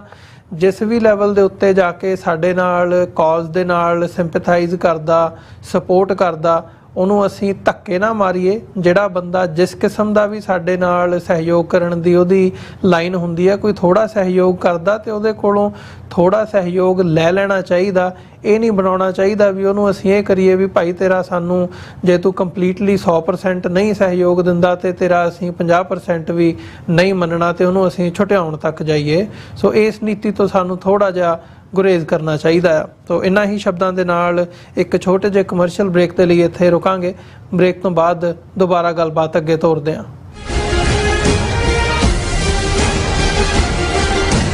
ਅਮਰੀਕਾ ਵਿੱਚ ਰਹਿ ਰਹੇ ਹੋ ਅਤੇ ਡਰਾਈਵਿੰਗ ਲਾਇਸੈਂਸ ਲੈਣਾ ਚਾਹੁੰਦੇ ਹੋ ਤੇ ਲੱਭ ਰਹੇ ਹੋ ਇੱਕ ਤਜਰਬੇਕਾਰ ਡਰਾਈਵਿੰਗ ਸਕੂਲ, ਤਾਂ ਤੁਹਾਡੇ ਲਈ ਹੈ ਵੱਡੀ ਖੁਸ਼ਖਬਰੀ। ਕੈਲੀਫੋਰਨੀਆ ਦਾ ਸਟਾਕਟਨ ਟਰੱਕ ਡਰਾਈਵਿੰਗ ਸਕੂਲ ਤੁਹਾਨੂੰ ਦੇਵੇਗਾ ਡਰਾਈਵਿੰਗ ਸਿਖਲਾਈ ਅਤੇ ਡਰਾਈਵਿੰਗ ਦੌਰਾਨ ਪੇਸ਼ ਆਉਂਦੀਆਂ ਮੁਸ਼ਕਲਾਂ ਨਾਲ ਨਜਿੱਠਣ ਦੀ ਸਿਖਲਾਈ। 25 ਸਾਲ ਤੋਂ ਵੀ ਵੱਧ ਦੇ ਤਜਰਬੇ ਨਾਲ ਤੁਹਾਨੂੰ ਮਿਲੇਗੀ ਡਰਾਈਵਿੰਗ ਨਾਲ ਸੰਬੰਧਿਤ ਹਰ ਤਰ੍ਹਾਂ ਦੀ ਸਿਖਲਾਈ, ਉਹ ਵੀ ਵਾਜਿਬ ਕੀਮਤ ਵਿੱਚ। ਫਿਰ ਦੇਰ ਕਿਸ ਗੱਲ ਦੀ, ਅੱਜ ਹੀ ਸੰਪਰਕ ਕਰੋ 2097883308 ਜਾਂ ਫਿਰ 2093139919 ਨੰਬਰਾਂ ਤੇ ਅਤੇ ਪਾਓ ਆਪਣਾ ਡਰਾਈਵਿੰਗ ਲਾਇਸੈਂਸ। ਯੂਨਾਈਟਿਡ ਸਿੱਖ ਸੰਸਥਾ ਨੇ ਦੱਖਣੀ ਅਮਰੀਕਾ ਵਿੱਚ ਬੇਰਲ ਤੂਫਾਨ ਦੇ ਪੀੜਤਾਂ ਲਈ ਤੁਰੰਤ ਮਦਦ ਮੁਹਿੰਮ ਸ਼ੁਰੂ ਕੀਤੀ ਹੈ। ਇਸ ਭਿਆਨਕ ਤੂਫਾਨ ਨੇ ਸੈਂਟ ਵਿੰਸੈਂਟ ਅਤੇ ਗ੍ਰੇਨੇਡੀਨਸ, ਗ੍ਰੇਨੇਡਾ, ਡੋਮਿਨਿਕਾ ਤੇ ਬਾਰਬਾਡੋਸ ਨੂੰ ਬਹੁਤ ਨੁਕਸਾਨ ਪਹੁੰਚਾਇਆ ਹੈ। ਯੂਨਾਈਟਿਡ ਸਿੱਖਸ ਦੀਆਂ ਟੀਮਸ ਲੋੜਵੰਦ ਲੋਕਾਂ ਲਈ ਜ਼ਰੂਰੀ ਸਮਾਨ ਅਤੇ ਖਾਣ-ਪੀਣ ਦੀਆਂ ਚੀਜ਼ਾਂ ਪਹੁੰਚਾ ਰਹੀਆਂ ਹਨ। ਤੁਹਾਡੇ ਸਹਿਯੋਗ ਦੀ ਲੋੜ ਹੈ। ਕਿਰਪਾ ਕਰਕੇ ਇਹ ਸਮਾਨ ਦਾਨ ਕਰੋ। ਖਾਣ-ਪੀਣ ਦੀਆਂ ਚੀਜ਼ਾਂ, ਤਿਰਪਾਲ, ਜਨਰੇਟਰ, ਕੱਪੜੇ, ਤੰਬੂ, ਟਾਇਲਟ ਪੇਪਰ, ਬਰਸਾਤੀ ਕੋਟ, ਸੈਨੇਟਰੀ ਪੈਡ, ਹਰੇਕ ਸਾਈਜ਼ ਦੇ ਡਾਈਪਰ ਆਦਿ। ਡੋਨੇਟ ਕਰਨ ਲਈ contact@united6.org ਤੇ ਸੰਪਰਕ ਕਰੋ। ਮਦਦ ਕਰਨ ਲਈ ਕਿਰਪਾ ਕਰਕੇ ਸਾਡੀ ਵੈਬਸਾਈਟ ਤੇ ਡੋਨੇਟ ਕਰੋ।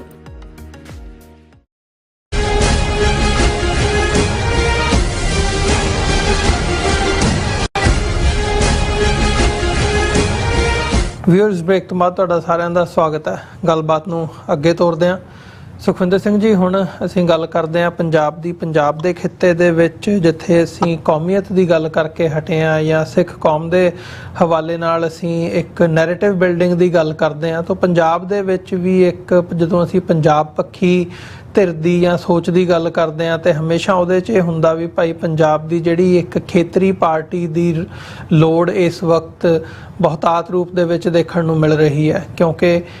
ਅਕਾਲੀ ਦਲ ਵੱਲੋਂ ਜਿਹੜਾ ਰੋਲ ਖੇਤਰੀ ਪਾਰਟੀ ਦੇ ਤੌਰ ਤੇ ਅਦਾ ਕੀਤਾ ਜਾਂਦਾ ਸੀ ਉਹ ਬੀਤੇ ਦਹਾਕਿਆਂ ਦੇ ਵਿੱਚ ਅਸੀਂ ਦੇਖਿਆ ਵੀ ਉਹਦੇ ਤੋਂ ਮੰਨਫੀ ਹੁੰਦਾ ਇਸ ਵਕਤ ਹਾਸ਼ੀਏ ਦੀ ਕਗਾਰ ਦੇ ਉੱਤੇ ਪਹੁੰਚ ਗਿਆ ਆ। ਸੋ ਉਹਦੇ ਥੱਲੇ ਹੀ ਅੱਜ ਇੱਕ ਸੁਖਪਾਲ ਸਿੰਘ ਖਹਿਰਾ ਦਾ ਟਵੀਟ ਹੈ ਇਸ ਪਰਸਪੈਕਟਿਵ ਦੇ ਹਵਾਲੇ ਨਾਲ ਜਦੋਂ ਅਸੀਂ ਗੱਲ ਕਰਦੇ ਹਾਂ। ਮੈਂ ਉਹ ਚਾਹੂੰਗਾ ਵੀ ਉਹਦੇ ਤੇ ਅਸੀਂ ਥੋੜਾ ਜਿਹਾ ਵਿਚਾਰ ਚਰਚਾ ਕਰੀਏ। ਉਹਨਾਂ ਨੇ ਲਿਖਿਆ ਆ ਕਿ I urge Punjabis to wake up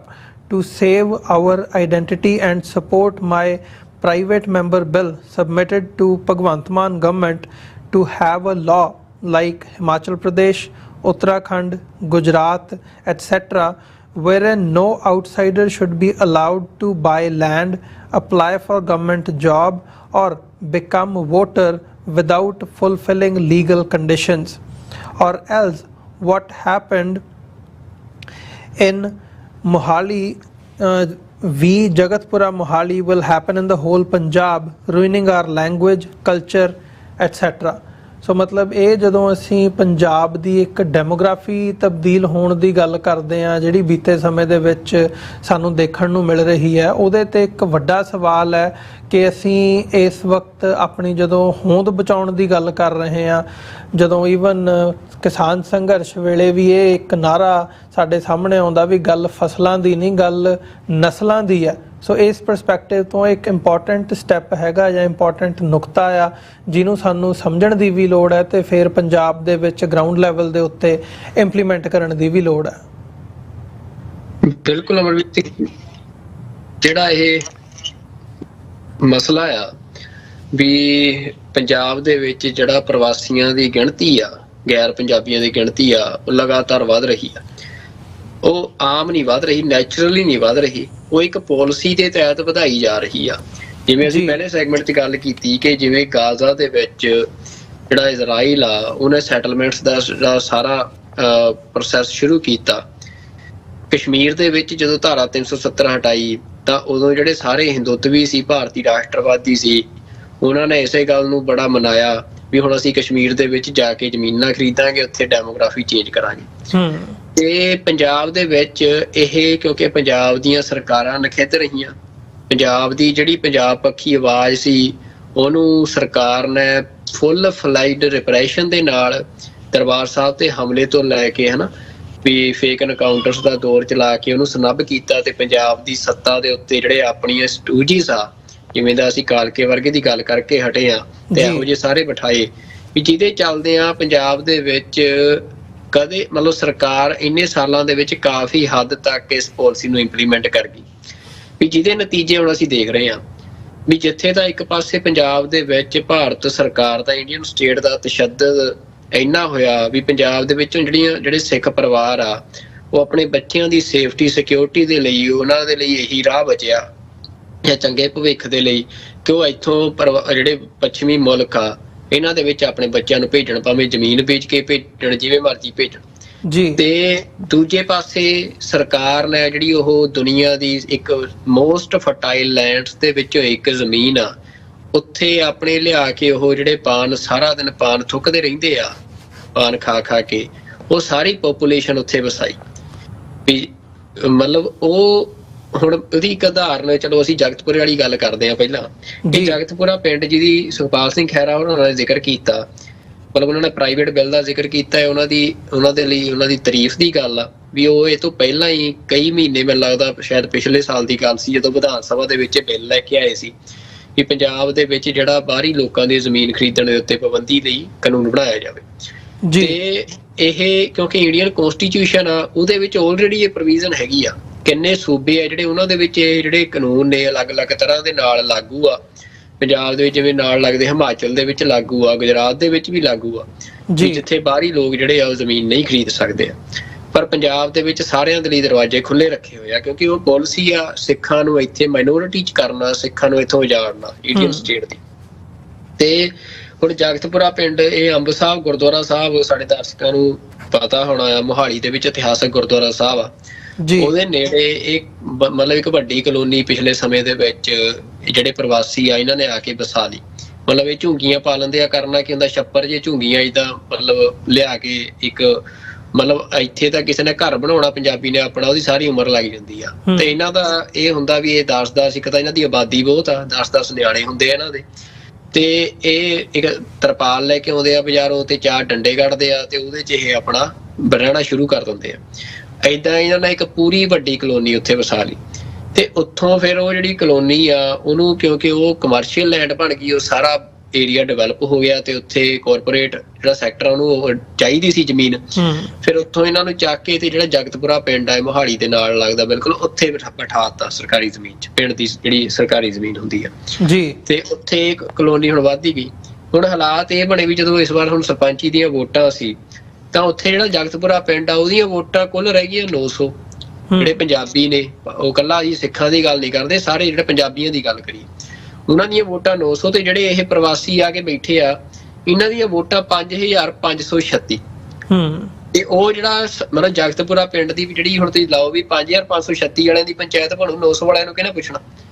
ਜੀ। ਇਹ ਤੋਂ ਬਾਅਦ ਜਿਹੜੇ ਪਿੰਡ ਦੇ ਨੌਜਵਾਨ ਸੀ ਉਹ ਜਦੋਂ ਇਹ ਸਾਰੀ ਹੁਣ ਸਿਚੁਏਸ਼ਨ ਬਣੀ ਤਾਂ ਉਹ ਇਕੱਠੇ ਹੋ ਕੇ ਉਹਨਾਂ ਨੇ ਆਵਾਜ਼ ਬੁਲੰਦ ਕੀਤੀ, ਪੰਜਾਬ ਦੇ ਵਿੱਚ ਇਹ ਗੱਲ ਬੜੇ ਵੱਡੇ ਪੱਧਰ ਤੇ ਫੈਲੀ ਤੇ ਫਿਰ ਜਾ ਕੇ ਜਿਹੜੀ ਸਰਕਾਰ ਆ ਉਹਨੂੰ ਇਹ ਜਿਹੜੀ ਚੋਣ ਆ ਉਹ ਰੋਕਣੀ ਪਈ ਹੁਣ। ਤੇ ਉਹਦੇ ਚ ਹੁਣ ਇਹ ਗੱਲ ਆਈ ਆ ਵੀ ਜਿਹੜੀਆਂ ਵੋਟਾਂ ਇਹ ਕਲੋਨੀ ਵਾਲਿਆਂ ਦੀਆਂ ਵੋਟਾਂ ਨੇ, ਕਿਉਂਕਿ ਇਲੀਗਲ ਸੈਟਲਮੈਂਟ ਆ ਤੇ ਇਸ ਕਰਕੇ ਇਹਨਾਂ ਦੀਆਂ ਵੋਟਾਂ ਉੱਥੋਂ ਕੱਟੀਆਂ ਜਾਣ, ਜਿਹੜਾ ਪਿੰਡ ਦੀ ਦੁਬਾਰਾ ਉਹ ਤੋਂ ਬਾਅਦ ਚੋਣ ਕਰਾਈ ਜਾਵੇ। ਤੇ ਇਹ ਤੋਂ ਪਹਿਲਾਂ ਇਹਦੇ ਬਾਰੇ ਜਿਹੜੀਆਂ ਅਰਜ਼ੀਆਂ ਆ ਆਲਰੇਡੀ ਜਿਹੜਾ ਪਿੰਡ ਵਾਲੇ ਲੋਕ ਆ ਉਹ ਜਿਹੜਾ ਡਿਸਟ੍ਰਿਕਟ ਐਡਮਿਨਿਸਟ੍ਰੇਸ਼ਨ ਆ ਉਹਨੂੰ ਦੇ ਚੁੱਕੇ ਸੀ, ਪਰ ਕੋਈ ਸੁਣਵਾਈ ਨਹੀਂ, ਕਿਸੇ ਨੇ ਨਹੀਂ ਸੁਣੀ। ਹੁਣ ਤਾਂ ਵੋਟਾਂ ਨੇੜੇ ਆਣ ਕਰਕੇ ਇੱਕ ਮਾਹੌਲ ਬਣਿਆ ਤੇ ਸੋਸ਼ਲ ਮੀਡੀਆ ਦੇ ਰਾਹੀਂ ਸਾਰੇ ਪੰਜਾਬ 'ਚ ਇਹ ਗੱਲ ਫੈਲੀ, ਫਿਰ ਸਰਕਾਰ ਦੇ ਉੱਤੇ ਦਬਾਅ ਪਿਆ ਵੀ ਰੌਲਾ ਪੈ ਗਿਆ ਤਾਂ ਇਹ ਕਦਮ ਚੁੱਕਣਾ ਪਿਆ। ਅਦਰਵਾਈਜ਼ ਅਮਰਵੀਰ ਸਿੰਘ ਜੀ, ਅੱਜ ਪੰਜਾਬ ਦੇ ਵਿੱਚ ਜਗਤਪੁਰਾ, ਅੱਜ ਪੰਜਾਬ ਦੇ ਪਿੰਡ ਦੇ ਵਿੱਚ ਇੱਕ ਕਹਾਣੀ ਬਣੀ ਹੋਈ ਆ ਜੀ ਵੀ ਕਿਤੇ ਜੇ ਹੁਣ ਪਿੰਡ ਦੀ ਆਪਣੀ ਵੋਟ ਨਾਲੋਂ ਵੱਧ ਨਹੀਂ ਤਾਂ ਇੱਕ ਵੱਡਾ ਹਿੱਸਾ ਜਿਹੜਾ ਪ੍ਰਵਾਸੀ ਆ ਉਹਨਾਂ ਦੀਆਂ ਵੋਟਾਂ ਪੰਜਾਬ ਦੇ ਪਿੰਡਾਂ ਦੇ ਵਿੱਚ ਬਣ ਚੁੱਕੀਆਂ ਤੇ ਸ਼ਹਿਰਾਂ ਦੇ ਉੱਤੇ ਦਾ ਆਲਰੇਡੀ ਕਾਫੀ ਵੱਡੇ ਪੱਧਰ ਤੇ ਕਬਜ਼ਾ ਕਰ ਚੁੱਕੇ ਆ। ਤੇ ਇਹ ਇਹ ਪਾਲਿਸੀ ਚੱਲਦੀ ਕਿੱਦਾਂ ਆ ਜਿਵੇਂ ਚੰਡੀਗੜ੍ਹ ਆ, ਚੰਡੀਗੜ੍ਹ ਪੰਜਾਬੀ ਭਾਸ਼ਾਈ ਖੇਤਰ ਸੀ ਤੇ ਉੱਥੋਂ ਪਹਿਲਾਂ ਪੰਜਾਬੀਆਂ ਨੂੰ ਉਜਾੜ ਕੇ ਨਾਲ ਦੇ ਪਿੰਡਾਂ 'ਚ ਬਿਠਾਇਆ ਗਿਆ ਤੇ ਫਿਰ ਚੰਡੀਗੜ੍ਹ ਦੇ ਵਿੱਚ ਕੇਂਦਰ ਸਰਕਾਰ ਨੇ ਪਾਲਿਸੀ ਲਿਆਂਦੀ। ਉਹਨਾਂ ਦੀ ਪਾਲਿਸੀ ਕੀ ਸੀ ਵੀ ਇੱਕ ਤਰ੍ਹਾਂ ਦੇ ਨਾਲ ਮੂਵਮੈਂਟ ਚਲਾਈ ਗਈ ਵੀ ਯੂਪੀ ਬਿਹਾਰ ਦੇ ਵਿੱਚ ਜਾਂ ਇਹਨਾਂ ਸੂਬਿਆਂ ਦੇ ਜਿਹੜੇ ਗਰੀਬ ਸੂਬੇ ਆ ਭਾਰਤ ਦੇ, ਅੱਜ ਕੱਲ੍ਹ ਤਾਂ ਚਲੋ ਉਹਨਾਂ ਦੀ ਤਰੱਕੀ ਬਹੁਤ ਹੋ ਰਹੀ ਆ ਉੱਥੇ, ਪਰ ਫਿਰ ਵੀ ਉੱਥੇ ਵੱਡੀ ਆਬਾਦੀ ਹਜੇ ਜਿਨ੍ਹਾਂ ਨੂੰ ਮਤਲਬ ਪੀਣ ਵਾਲਾ ਚੰਗਾ ਪਾਣੀ ਨਹੀਂ, ਬਾਥਰੂਮ ਜਾਣ ਨੂੰ ਥਾਂ ਨਹੀਂ, ਵੀ ਉਹ ਰਹਿੰਦੀ ਆ। ਤੇ ਉਹਨਾਂ ਨੂੰ ਇਹ ਕਿਹਾ ਗਿਆ ਵੀ ਉਹਨਾਂ ਨੂੰ ਇੱਕ ਤਰ੍ਹਾਂ ਨਾਲ ਖਿੱਚ ਪਾਈ ਗਈ ਕਿ ਤੁਸੀਂ ਚੰਡੀਗੜ੍ਹ ਵਾਲੇ ਪਾਸੇ ਆਓ। ਹੁੰਦਾ ਇਹ ਵੀ ਉਹ ਚੰਡੀਗੜ੍ਹ ਆਉਂਦੇ, ਚੰਡੀਗੜ੍ਹ ਕਿਸੇ ਥਾਂ ਦੇ ਉੱਤੇ ਜਿਹੜੀ ਸਰਕਾਰੀ ਜ਼ਮੀਨ ਆ ਉੱਥੇ ਆ ਕੇ ਝੁੱਗੀਆਂ ਪਾ ਲੈਂਦੇ, ਐਵੇਂ ਤਰਪਾਲ ਲੈ ਕੇ 4 ਡੰਡੇ ਕੱਢ ਕੇ,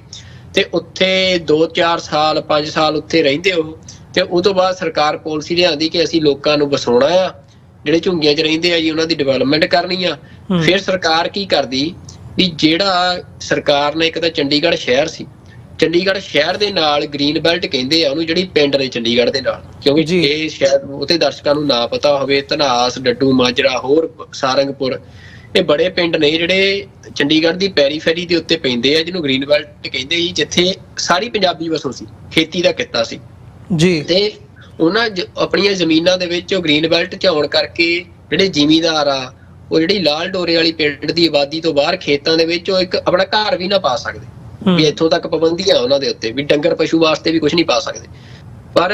ਸਰਕਾਰ ਨੇ ਉਹਨਾਂ ਦੀ ਜ਼ਮੀਨ ਐਕਵਾਇਰ ਕੀਤੀ ਉਹ ਗ੍ਰੀਨ ਬੈਲਟ ਦੀ, ਤੇ ਉੱਥੇ ਇੱਕ ਕਮਰੇ ਦੇ, ਇਹ ਨਹੀਂ ਕਿ ਬਹੁਤ ਵਧੀਆ ਉਹਨਾਂ ਨੂੰ ਘਰ ਬਣਾ ਕੇ ਦੇ ਦਿੱਤੇ, ਮਤਲਬ ਇੱਕ ਕਮਰੇ ਦੇ ਇੰਨੇ ਬੇਅੰਤ ਫਲੈਟ ਬਣਾਏ ਆ ਪਿਛਲੇ ਲਗਭਗ 20 ਸਾਲਾਂ ਦੇ ਵਿੱਚ ਕਿ ਜਿਹੜੇ ਉਹ ਸਾਰੇ ਝੁੰਗੀਆਂ ਵਾਲੇ ਸੀ ਉਹਨਾਂ ਨੂੰ ਉਹ ਇੱਕ ਕਮਰੇ ਦੇ ਫਲੈਟ ਲਗਭਗ ਫ੍ਰੀ ਦੇ ਵਿੱਚ ਜਿਹੜੇ ਆ ਸਰਕਾਰ ਨੇ ਦਿੱਤੇ। ਹੁਣ ਚੰਡੀਗੜ੍ਹ ਦੇ ਵਿੱਚ ਆਮ ਬੰਦਾ ਜਿਹੜਾ ਆ ਉਹ ਇੱਕ ਮਤਲਬ ਤੁਸੀਂ ਕਹਿ ਸਕਦੇ ਹੋ ਇੰਚ ਜ਼ਮੀਨ ਲੈਣਾ ਉਹਦੇ ਲਈ ਵੱਡਾ ਮਤਲਬ ਸੁਪਨਾ ਆ ਵੀ ਇੰਨੀ ਮਹਿੰਗੀ ਜ਼ਮੀਨ ਆ ਉੱਥੇ, ਤੇ ਉੱਥੇ ਸਰਕਾਰ ਉਹਨਾਂ ਨੂੰ ਮੁਫਤ ਦੇ ਵਿੱਚ ਨਾਲ ਫਲੈਟ ਬਣਾ ਕੇ ਦੇ ਰਹੀ ਆ। ਤੇ ਉਹ ਜਦੋਂ ਹੁਣ ਇੱਕ ਵਾਰ ਕਿਸ ਨੂੰ ਫਲੈਟ ਮਿਲਦਾ ਆ ਤਾਂ ਉਹ ਤਾਂ ਫਿਰ ਜਦੋਂ ਉੱਥੇ ਉਹਨਾਂ ਦੇ ਬਿਹਾਰ ਜਿਹੜਾ ਪਿੰਡ ਆ ਉੱਥੇ ਪੁੱਜਦਾ ਇਹ ਮੈਸੇਜ ਵੀ ਉੱਥੇ ਤਾਂ ਹੀ ਏਦਾਂ ਮਤਲਬ ਫਲੈਟ ਮਿਲਦੇ ਆ, ਤਾਂ ਉੱਥੋਂ ਉਹਨਾਂ ਨੇ ਬੜਾ ਵੀਜ਼ਾ ਲੈਣਾ ਆ ਜਾਂ ਮੈਡੀਕਲ ਕਰਾਉਣਾ, ਉਹ ਆਪਣੀਆਂ ਸਾਰੀਆਂ ਬਿਮਾਰੀਆਂ, ਉਹ ਸਾਰਾ ਪਾਨ ਭਰਿਆ ਮੂੰਹ ਉਹਨਾਂ ਦਾ, ਸਾਰਾ ਉਹ ਗੰਦਮੰਦ ਜਿਹੜਾ ਆ ਉਹ ਲੈ ਕੇ ਰੇਲ ਗੱਡੀ 'ਚ ਬੈਠਦੇ ਆ।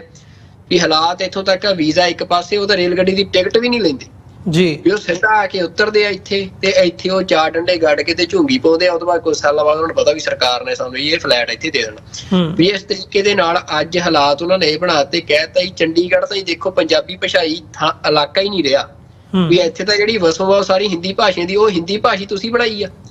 ਇਹ ਇਸੇ ਕਰਕੇ ਤਾਂ ਸਿੱਖਾਂ ਨੇ ਆਪਣੀ ਸਵਰੈਨਿਟੀ ਦੀ ਜਿਹੜੀ ਸਟਰਗਲ ਆ ਉਹ ਸ਼ੁਰੂ ਕੀਤੀ,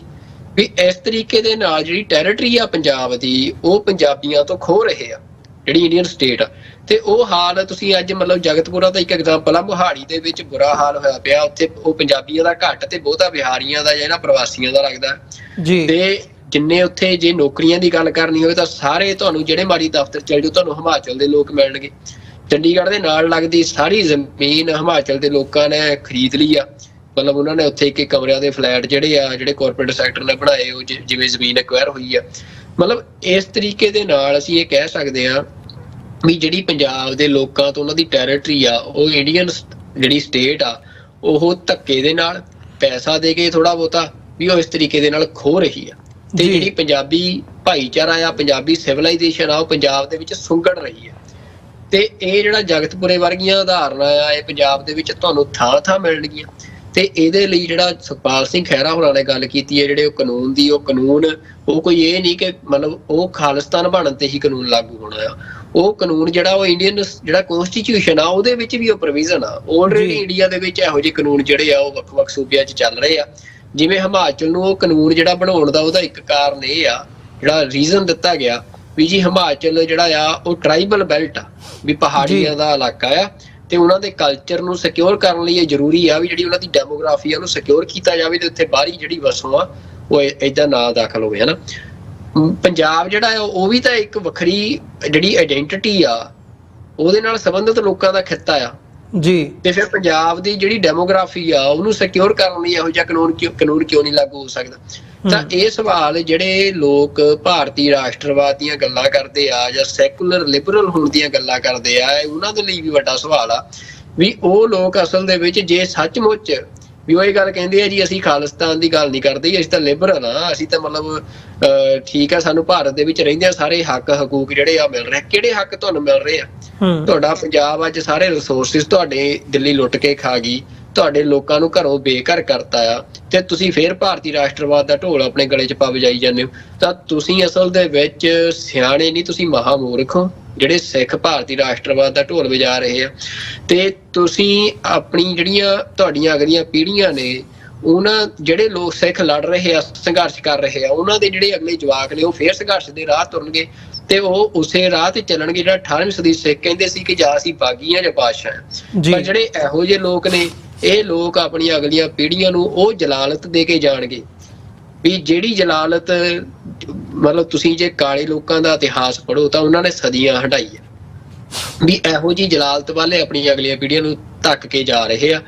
ਪਰ ਸਿਜਦਾ ਆ ਉਹਨਾਂ ਸਿੱਖਾਂ ਨੂੰ ਕਿ ਜਿਹੜੇ ਸਿੱਖ ਪਿਛਲੇ ਲੰਮੇ ਸਮੇਂ ਤੋਂ ਲਗਾਤਾਰ ਜਿਹੜਾ ਇੰਡੀਅਨ ਓਕੂਪੇਸ਼ਨ ਆ ਪੰਜਾਬ ਦੇ ਵਿੱਚ ਉੱਤੇ ਉਹਦੇ ਖਿਲਾਫ ਸਟਰਗਲ ਕਰ ਰਹੇ ਆ। ਤੇ ਸੁਖਪਾਲ ਸਿੰਘ ਖਹਿਰਾ ਹੋਰਾਂ ਨੇ ਇਹ ਜਿਹੜੀ ਗੱਲ ਕੀਤੀ ਆ, ਇਹ ਗੱਲ ਸਹੀ ਆ, ਚੰਗੀ ਆ। ਮਤਲਬ ਅਲਟੀਮੇਟ ਜਿਹੜਾ ਸੋਲਿਊਸ਼ਨ ਆ ਪੰਜਾਬ ਦਾ ਉਹ ਇਸੇ ਗੱਲ 'ਚ ਆ ਕਿ ਪੰਜਾਬ ਦਾ ਆਪਣਾ ਸੋਵਰਨ ਰਾਜ ਹੋਵੇ। ਪੰਜਾਬ ਜਿਹੜਾ ਆ ਜਿਵੇਂ ਮਹਾਰਾਜਾ ਰਣਜੀਤ ਸਿੰਘ ਦੇ ਸਮੇਂ ਪੰਜਾਬ ਇੱਕ ਸੋਵਰਨ ਰਾਜ ਸੀ, ਉਹ ਰਾਜ ਹੋਵੇ, ਉਹਦੇ ਨਾਲ ਦਿੱਲੀ ਦਾ ਉਹਦੇ ਤੇ ਕੋਈ ਕੰਟਰੋਲ ਨਾ ਹੋਵੇ, ਕੋਈ ਪ੍ਰਬੰਧ ਨਾ ਹੋਵੇ। ਪਰ ਜਦੋਂ ਤੱਕ ਉਹ ਚੀਜ਼ ਨਹੀਂ ਹੁੰਦੀ ਉਦੋਂ ਤੱਕ ਘੱਟੋ ਘੱਟ ਮੇਨ ਸਟ੍ਰੀਮ 'ਚ ਰਹਿੰਦੇ ਆ ਇਹੋ ਜਿਹੇ ਜਿਹੜੇ ਕਾਨੂੰਨ ਆ ਉਹ ਲਾਗੂ ਕਰਾਉਣੇ ਜਿਹਦੇ ਨਾਲ ਤੁਹਾਡੀ ਡੈਮੋਗ੍ਰਾਫੀ ਬਚ ਸਕੇ, ਤੁਹਾਡੀ ਭਾਸ਼ਾ ਬਚ ਸਕੇ, ਤੁਹਾਡੇ ਰਿਸੋਰਸਿਸ ਬਚ ਸਕਣ। ਤਾਂ ਇਹ ਵੀ ਇੱਕ ਚੰਗਾ ਕੰਮ ਹੈ, ਜ਼ਰੂਰੀ ਕੰਮ ਹੈ, ਜਿਹਦੇ ਲਈ ਤੁਸੀਂ ਜਿਹੜੀ ਗੱਲ ਕੀਤੀ ਸੀ ਕਿ ਪੰਜਾਬ ਦੀ ਆਪਣੀ ਖੇਤਰੀ ਪਾਰਟੀ ਚਾਹੀਦੀ ਆ, ਬਲਕਿ ਮੈਂ ਇਹ ਗੱਲ ਕਹਿਣਾ ਕਿ ਪੰਜਾਬ ਦੀ ਇੱਕ ਕਲੈਕਟਿਵ ਲੀਡਰਸ਼ਿਪ ਚਾਹੀਦੀ ਆ ਜਿਹੜੀ ਕਿ ਪੁਰਾਣੇ ਜਿਹੜੇ ਲੋਕਾਂ ਦੇ ਵਿੱਚ ਉਹਨੂੰ ਭਾਲਣ ਦੀ ਕੋਸ਼ਿਸ਼ ਨਾ ਕਰੀਏ, ਨੌਜਵਾਨਾਂ ਤੇ ਕੰਮ ਕੀਤਾ ਜਾਵੇ। ਇੱਕ ਨਵੀਂ ਫਰੈਸ਼ ਲੀਡਰਸ਼ਿਪ ਜਿਹੜੀ ਆ ਉਹ ਉਸਾਰਨ ਦੇ ਯਤਨ ਕੀਤੇ ਜਾਣ ਪੰਜਾਬ ਦੇ ਵਿੱਚ, ਜਿਹੜੀ ਪੰਥ ਪ੍ਰਸਤ ਹੋਵੇ, ਪੰਜਾਬ ਪ੍ਰਸਤ ਹੋਵੇ, ਤਾਂ ਹੀ ਜਿਹੜਾ ਪੰਜਾਬ ਆ ਉਹ ਇੰਡੀਅਨ ਓਕੂਪੇਸ਼ਨ ਦੇ ਵਿੱਚ ਸਰਵਾਈਵ ਕਰ ਸਕਦਾ। ਅਦਰਵਾਈਜ਼ ਜੇ ਬਾਦਲਾਂ ਵਰਗੀ ਆ ਕੈਪਟਨ ਵਰਗੀ ਜਾਂ ਇਹੋ ਜਿਹੇ ਜਿਵੇਂ ਭਗਵੰਤ ਮਾਨ ਆਇਆ ਇਹੋ ਜਿਹੇ ਲੋਕਾਂ ਦੇ ਹੱਥ 'ਚ ਪੰਜਾਬ ਰਿਹਾ ਤਾਂ ਫਿਰ ਜਿਹੜੀ ਮੈਂ ਤੁਹਾਨੂੰ ਗੱਲ ਕਹੀ ਆ ਕਿ ਪੰਜਾਬ ਦੀਆਂ ਅਗਲੀਆਂ ਪੀੜ੍ਹੀਆਂ ਦੇ ਪੱਲੇ ਸਿਰਫ ਤੇ ਸਿਰਫ ਮਤਲਬ ਸੰਘਰਸ਼ ਕਰਨ ਜੋਗੀਆਂ ਵੀ ਨਾ ਬਚਣੀਆਂ, ਉਹਨਾਂ ਦੇ ਪੱਲੇ ਸਿਰਫ ਜਲਾਲਤ ਰਹਿ ਜਾਣੀ ਆ। ਤੇ ਉਹ ਅਸੀਂ ਕਹਿ ਸਕਦੇ ਹਾਂ ਵੀ ਪੰਜਾਬ ਦੇ ਇਤਿਹਾਸ ਦੇ ਵਿੱਚ, ਹਿਸਟਰੀ ਦੇ ਵਿੱਚ ਸਭ ਤੋਂ ਮਾੜਾ ਚੈਪਟਰ ਹੋਣਾ ਹੈ। ਜੀ ਬਿਲਕੁਲ, ਇਹ ਇੱਕ ਵੱਡਾ ਕੁਐਸਚਨ ਹੈ ਸਾਡੇ ਸਾਰਿਆਂ ਦੇ ਲਈ। ਮੈਂ ਮਤਲਬ ਇੱਥੇ ਹੀ ਇਸ ਪਾਰਟ ਨੂੰ ਅਸੀਂ ਐਂਡ ਕਰਦੇ ਹਾਂ ਵੀ ਇਸ ਸਵਾਲ ਦੇ ਲਈ ਅਸੀਂ ਆਪਣਾ ਕੀ ਯੋਗਦਾਨ ਪਾ ਸਕਦੇ ਹਾਂ, ਇਹ ਹਰ ਇੱਕ ਬੰਦਾ ਜਿਹੜਾ ਸਾਡੇ ਨਾਲ ਇਸ ਵਕਤ ਜੁੜਿਆ ਹੋਇਆ ਉਹ ਜ਼ਰੂਰ ਸੋਚੇ। ਸੋ ਇਹਨਾਂ ਹੀ ਸ਼ਬਦਾਂ ਦੇ ਨਾਲ ਸੁਖਵਿੰਦਰ ਸਿੰਘ ਜੀ, ਸਮਾਂ ਸਾਡਾ ਅੱਜ ਦੇ ਸ਼ੋਅ ਦਾ ਉਹ ਸਮਾਪਤੀ ਦੇ ਵੱਲ ਨੂੰ ਜਾ ਰਿਹਾ ਹੈ। ਮੈਂ ਜਾਂਦੇ ਜਾਂਦੇ ਸਾਡੇ ਦਰਸ਼ਕਾਂ ਨੂੰ ਬੇਨਤੀ ਜ਼ਰੂਰ ਕਰਦੇ ਹਾਂ ਕਿ ਤੁਸੀਂ ਆਪਣੇ ਸਵਾਲ ਤੇ ਸੁਝਾਅ ਸਾਨੂੰ ਭੇਜ ਸਕਦੇ ਹੋ ਸੋਸ਼ਲ ਮੀਡੀਆ ਦੇ ਰਾਹੀਂ ਜਾਂ ਸਾਨੂੰ ਈਮੇਲ ਰਾਹੀਂ ਵੀ ਤੁਸੀਂ sos@tv84.tv ਤੇ ਸਾਨੂੰ ਤੁਸੀਂ ਲਿਖ ਸਕਦੇ ਹੋ। ਤੇ ਨਾਲ ਹੀ ਨਾਲ TV84 ਨੂੰ ਚੱਲਦਾ ਰੱਖਣ ਦੇ ਲਈ, ਅੱਗੇ ਵਧਾਉਣ ਦੇ ਲਈ ਤੁਸੀਂ ਸਾਨੂੰ ਡੋਨੇਟ ਕਰ ਸਕਦੇ ਹੋ ਸਾਡੀ ਵੈਬਸਾਈਟ ਦੇ ਉੱਤੇ ਜਾ ਕੇ www.tv84.tv ਚੈੱਕ ਰਾਹੀਂ ਸਾਨੂੰ ਡੋਨੇਸ਼ਨਸ ਭੇਜ ਸਕਦੇ ਹੋ। ਸਾਡੇ ਐਡਰੈਸ ਦੇ ਉੱਤੇ ਤੁਸੀਂ ਮੇਲ ਕਰ ਸਕਦੇ ਹੋ ਚੈੱਕ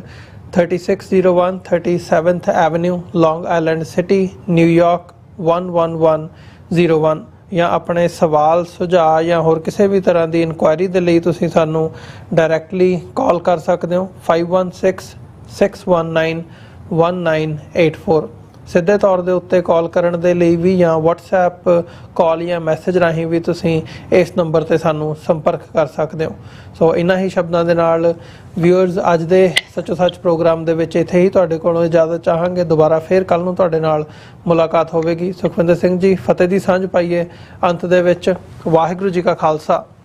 ਵਾਹਿਗੁਰੂ ਜੀ ਕੀ ਫਤਿਹ ਜੀ। ਵਾਹਿਗੁਰੂ ਜੀ ਕਾ ਖਾਲਸਾ, ਵਾਹਿਗੁਰੂ ਜੀ ਕੀ ਫਤਿਹ।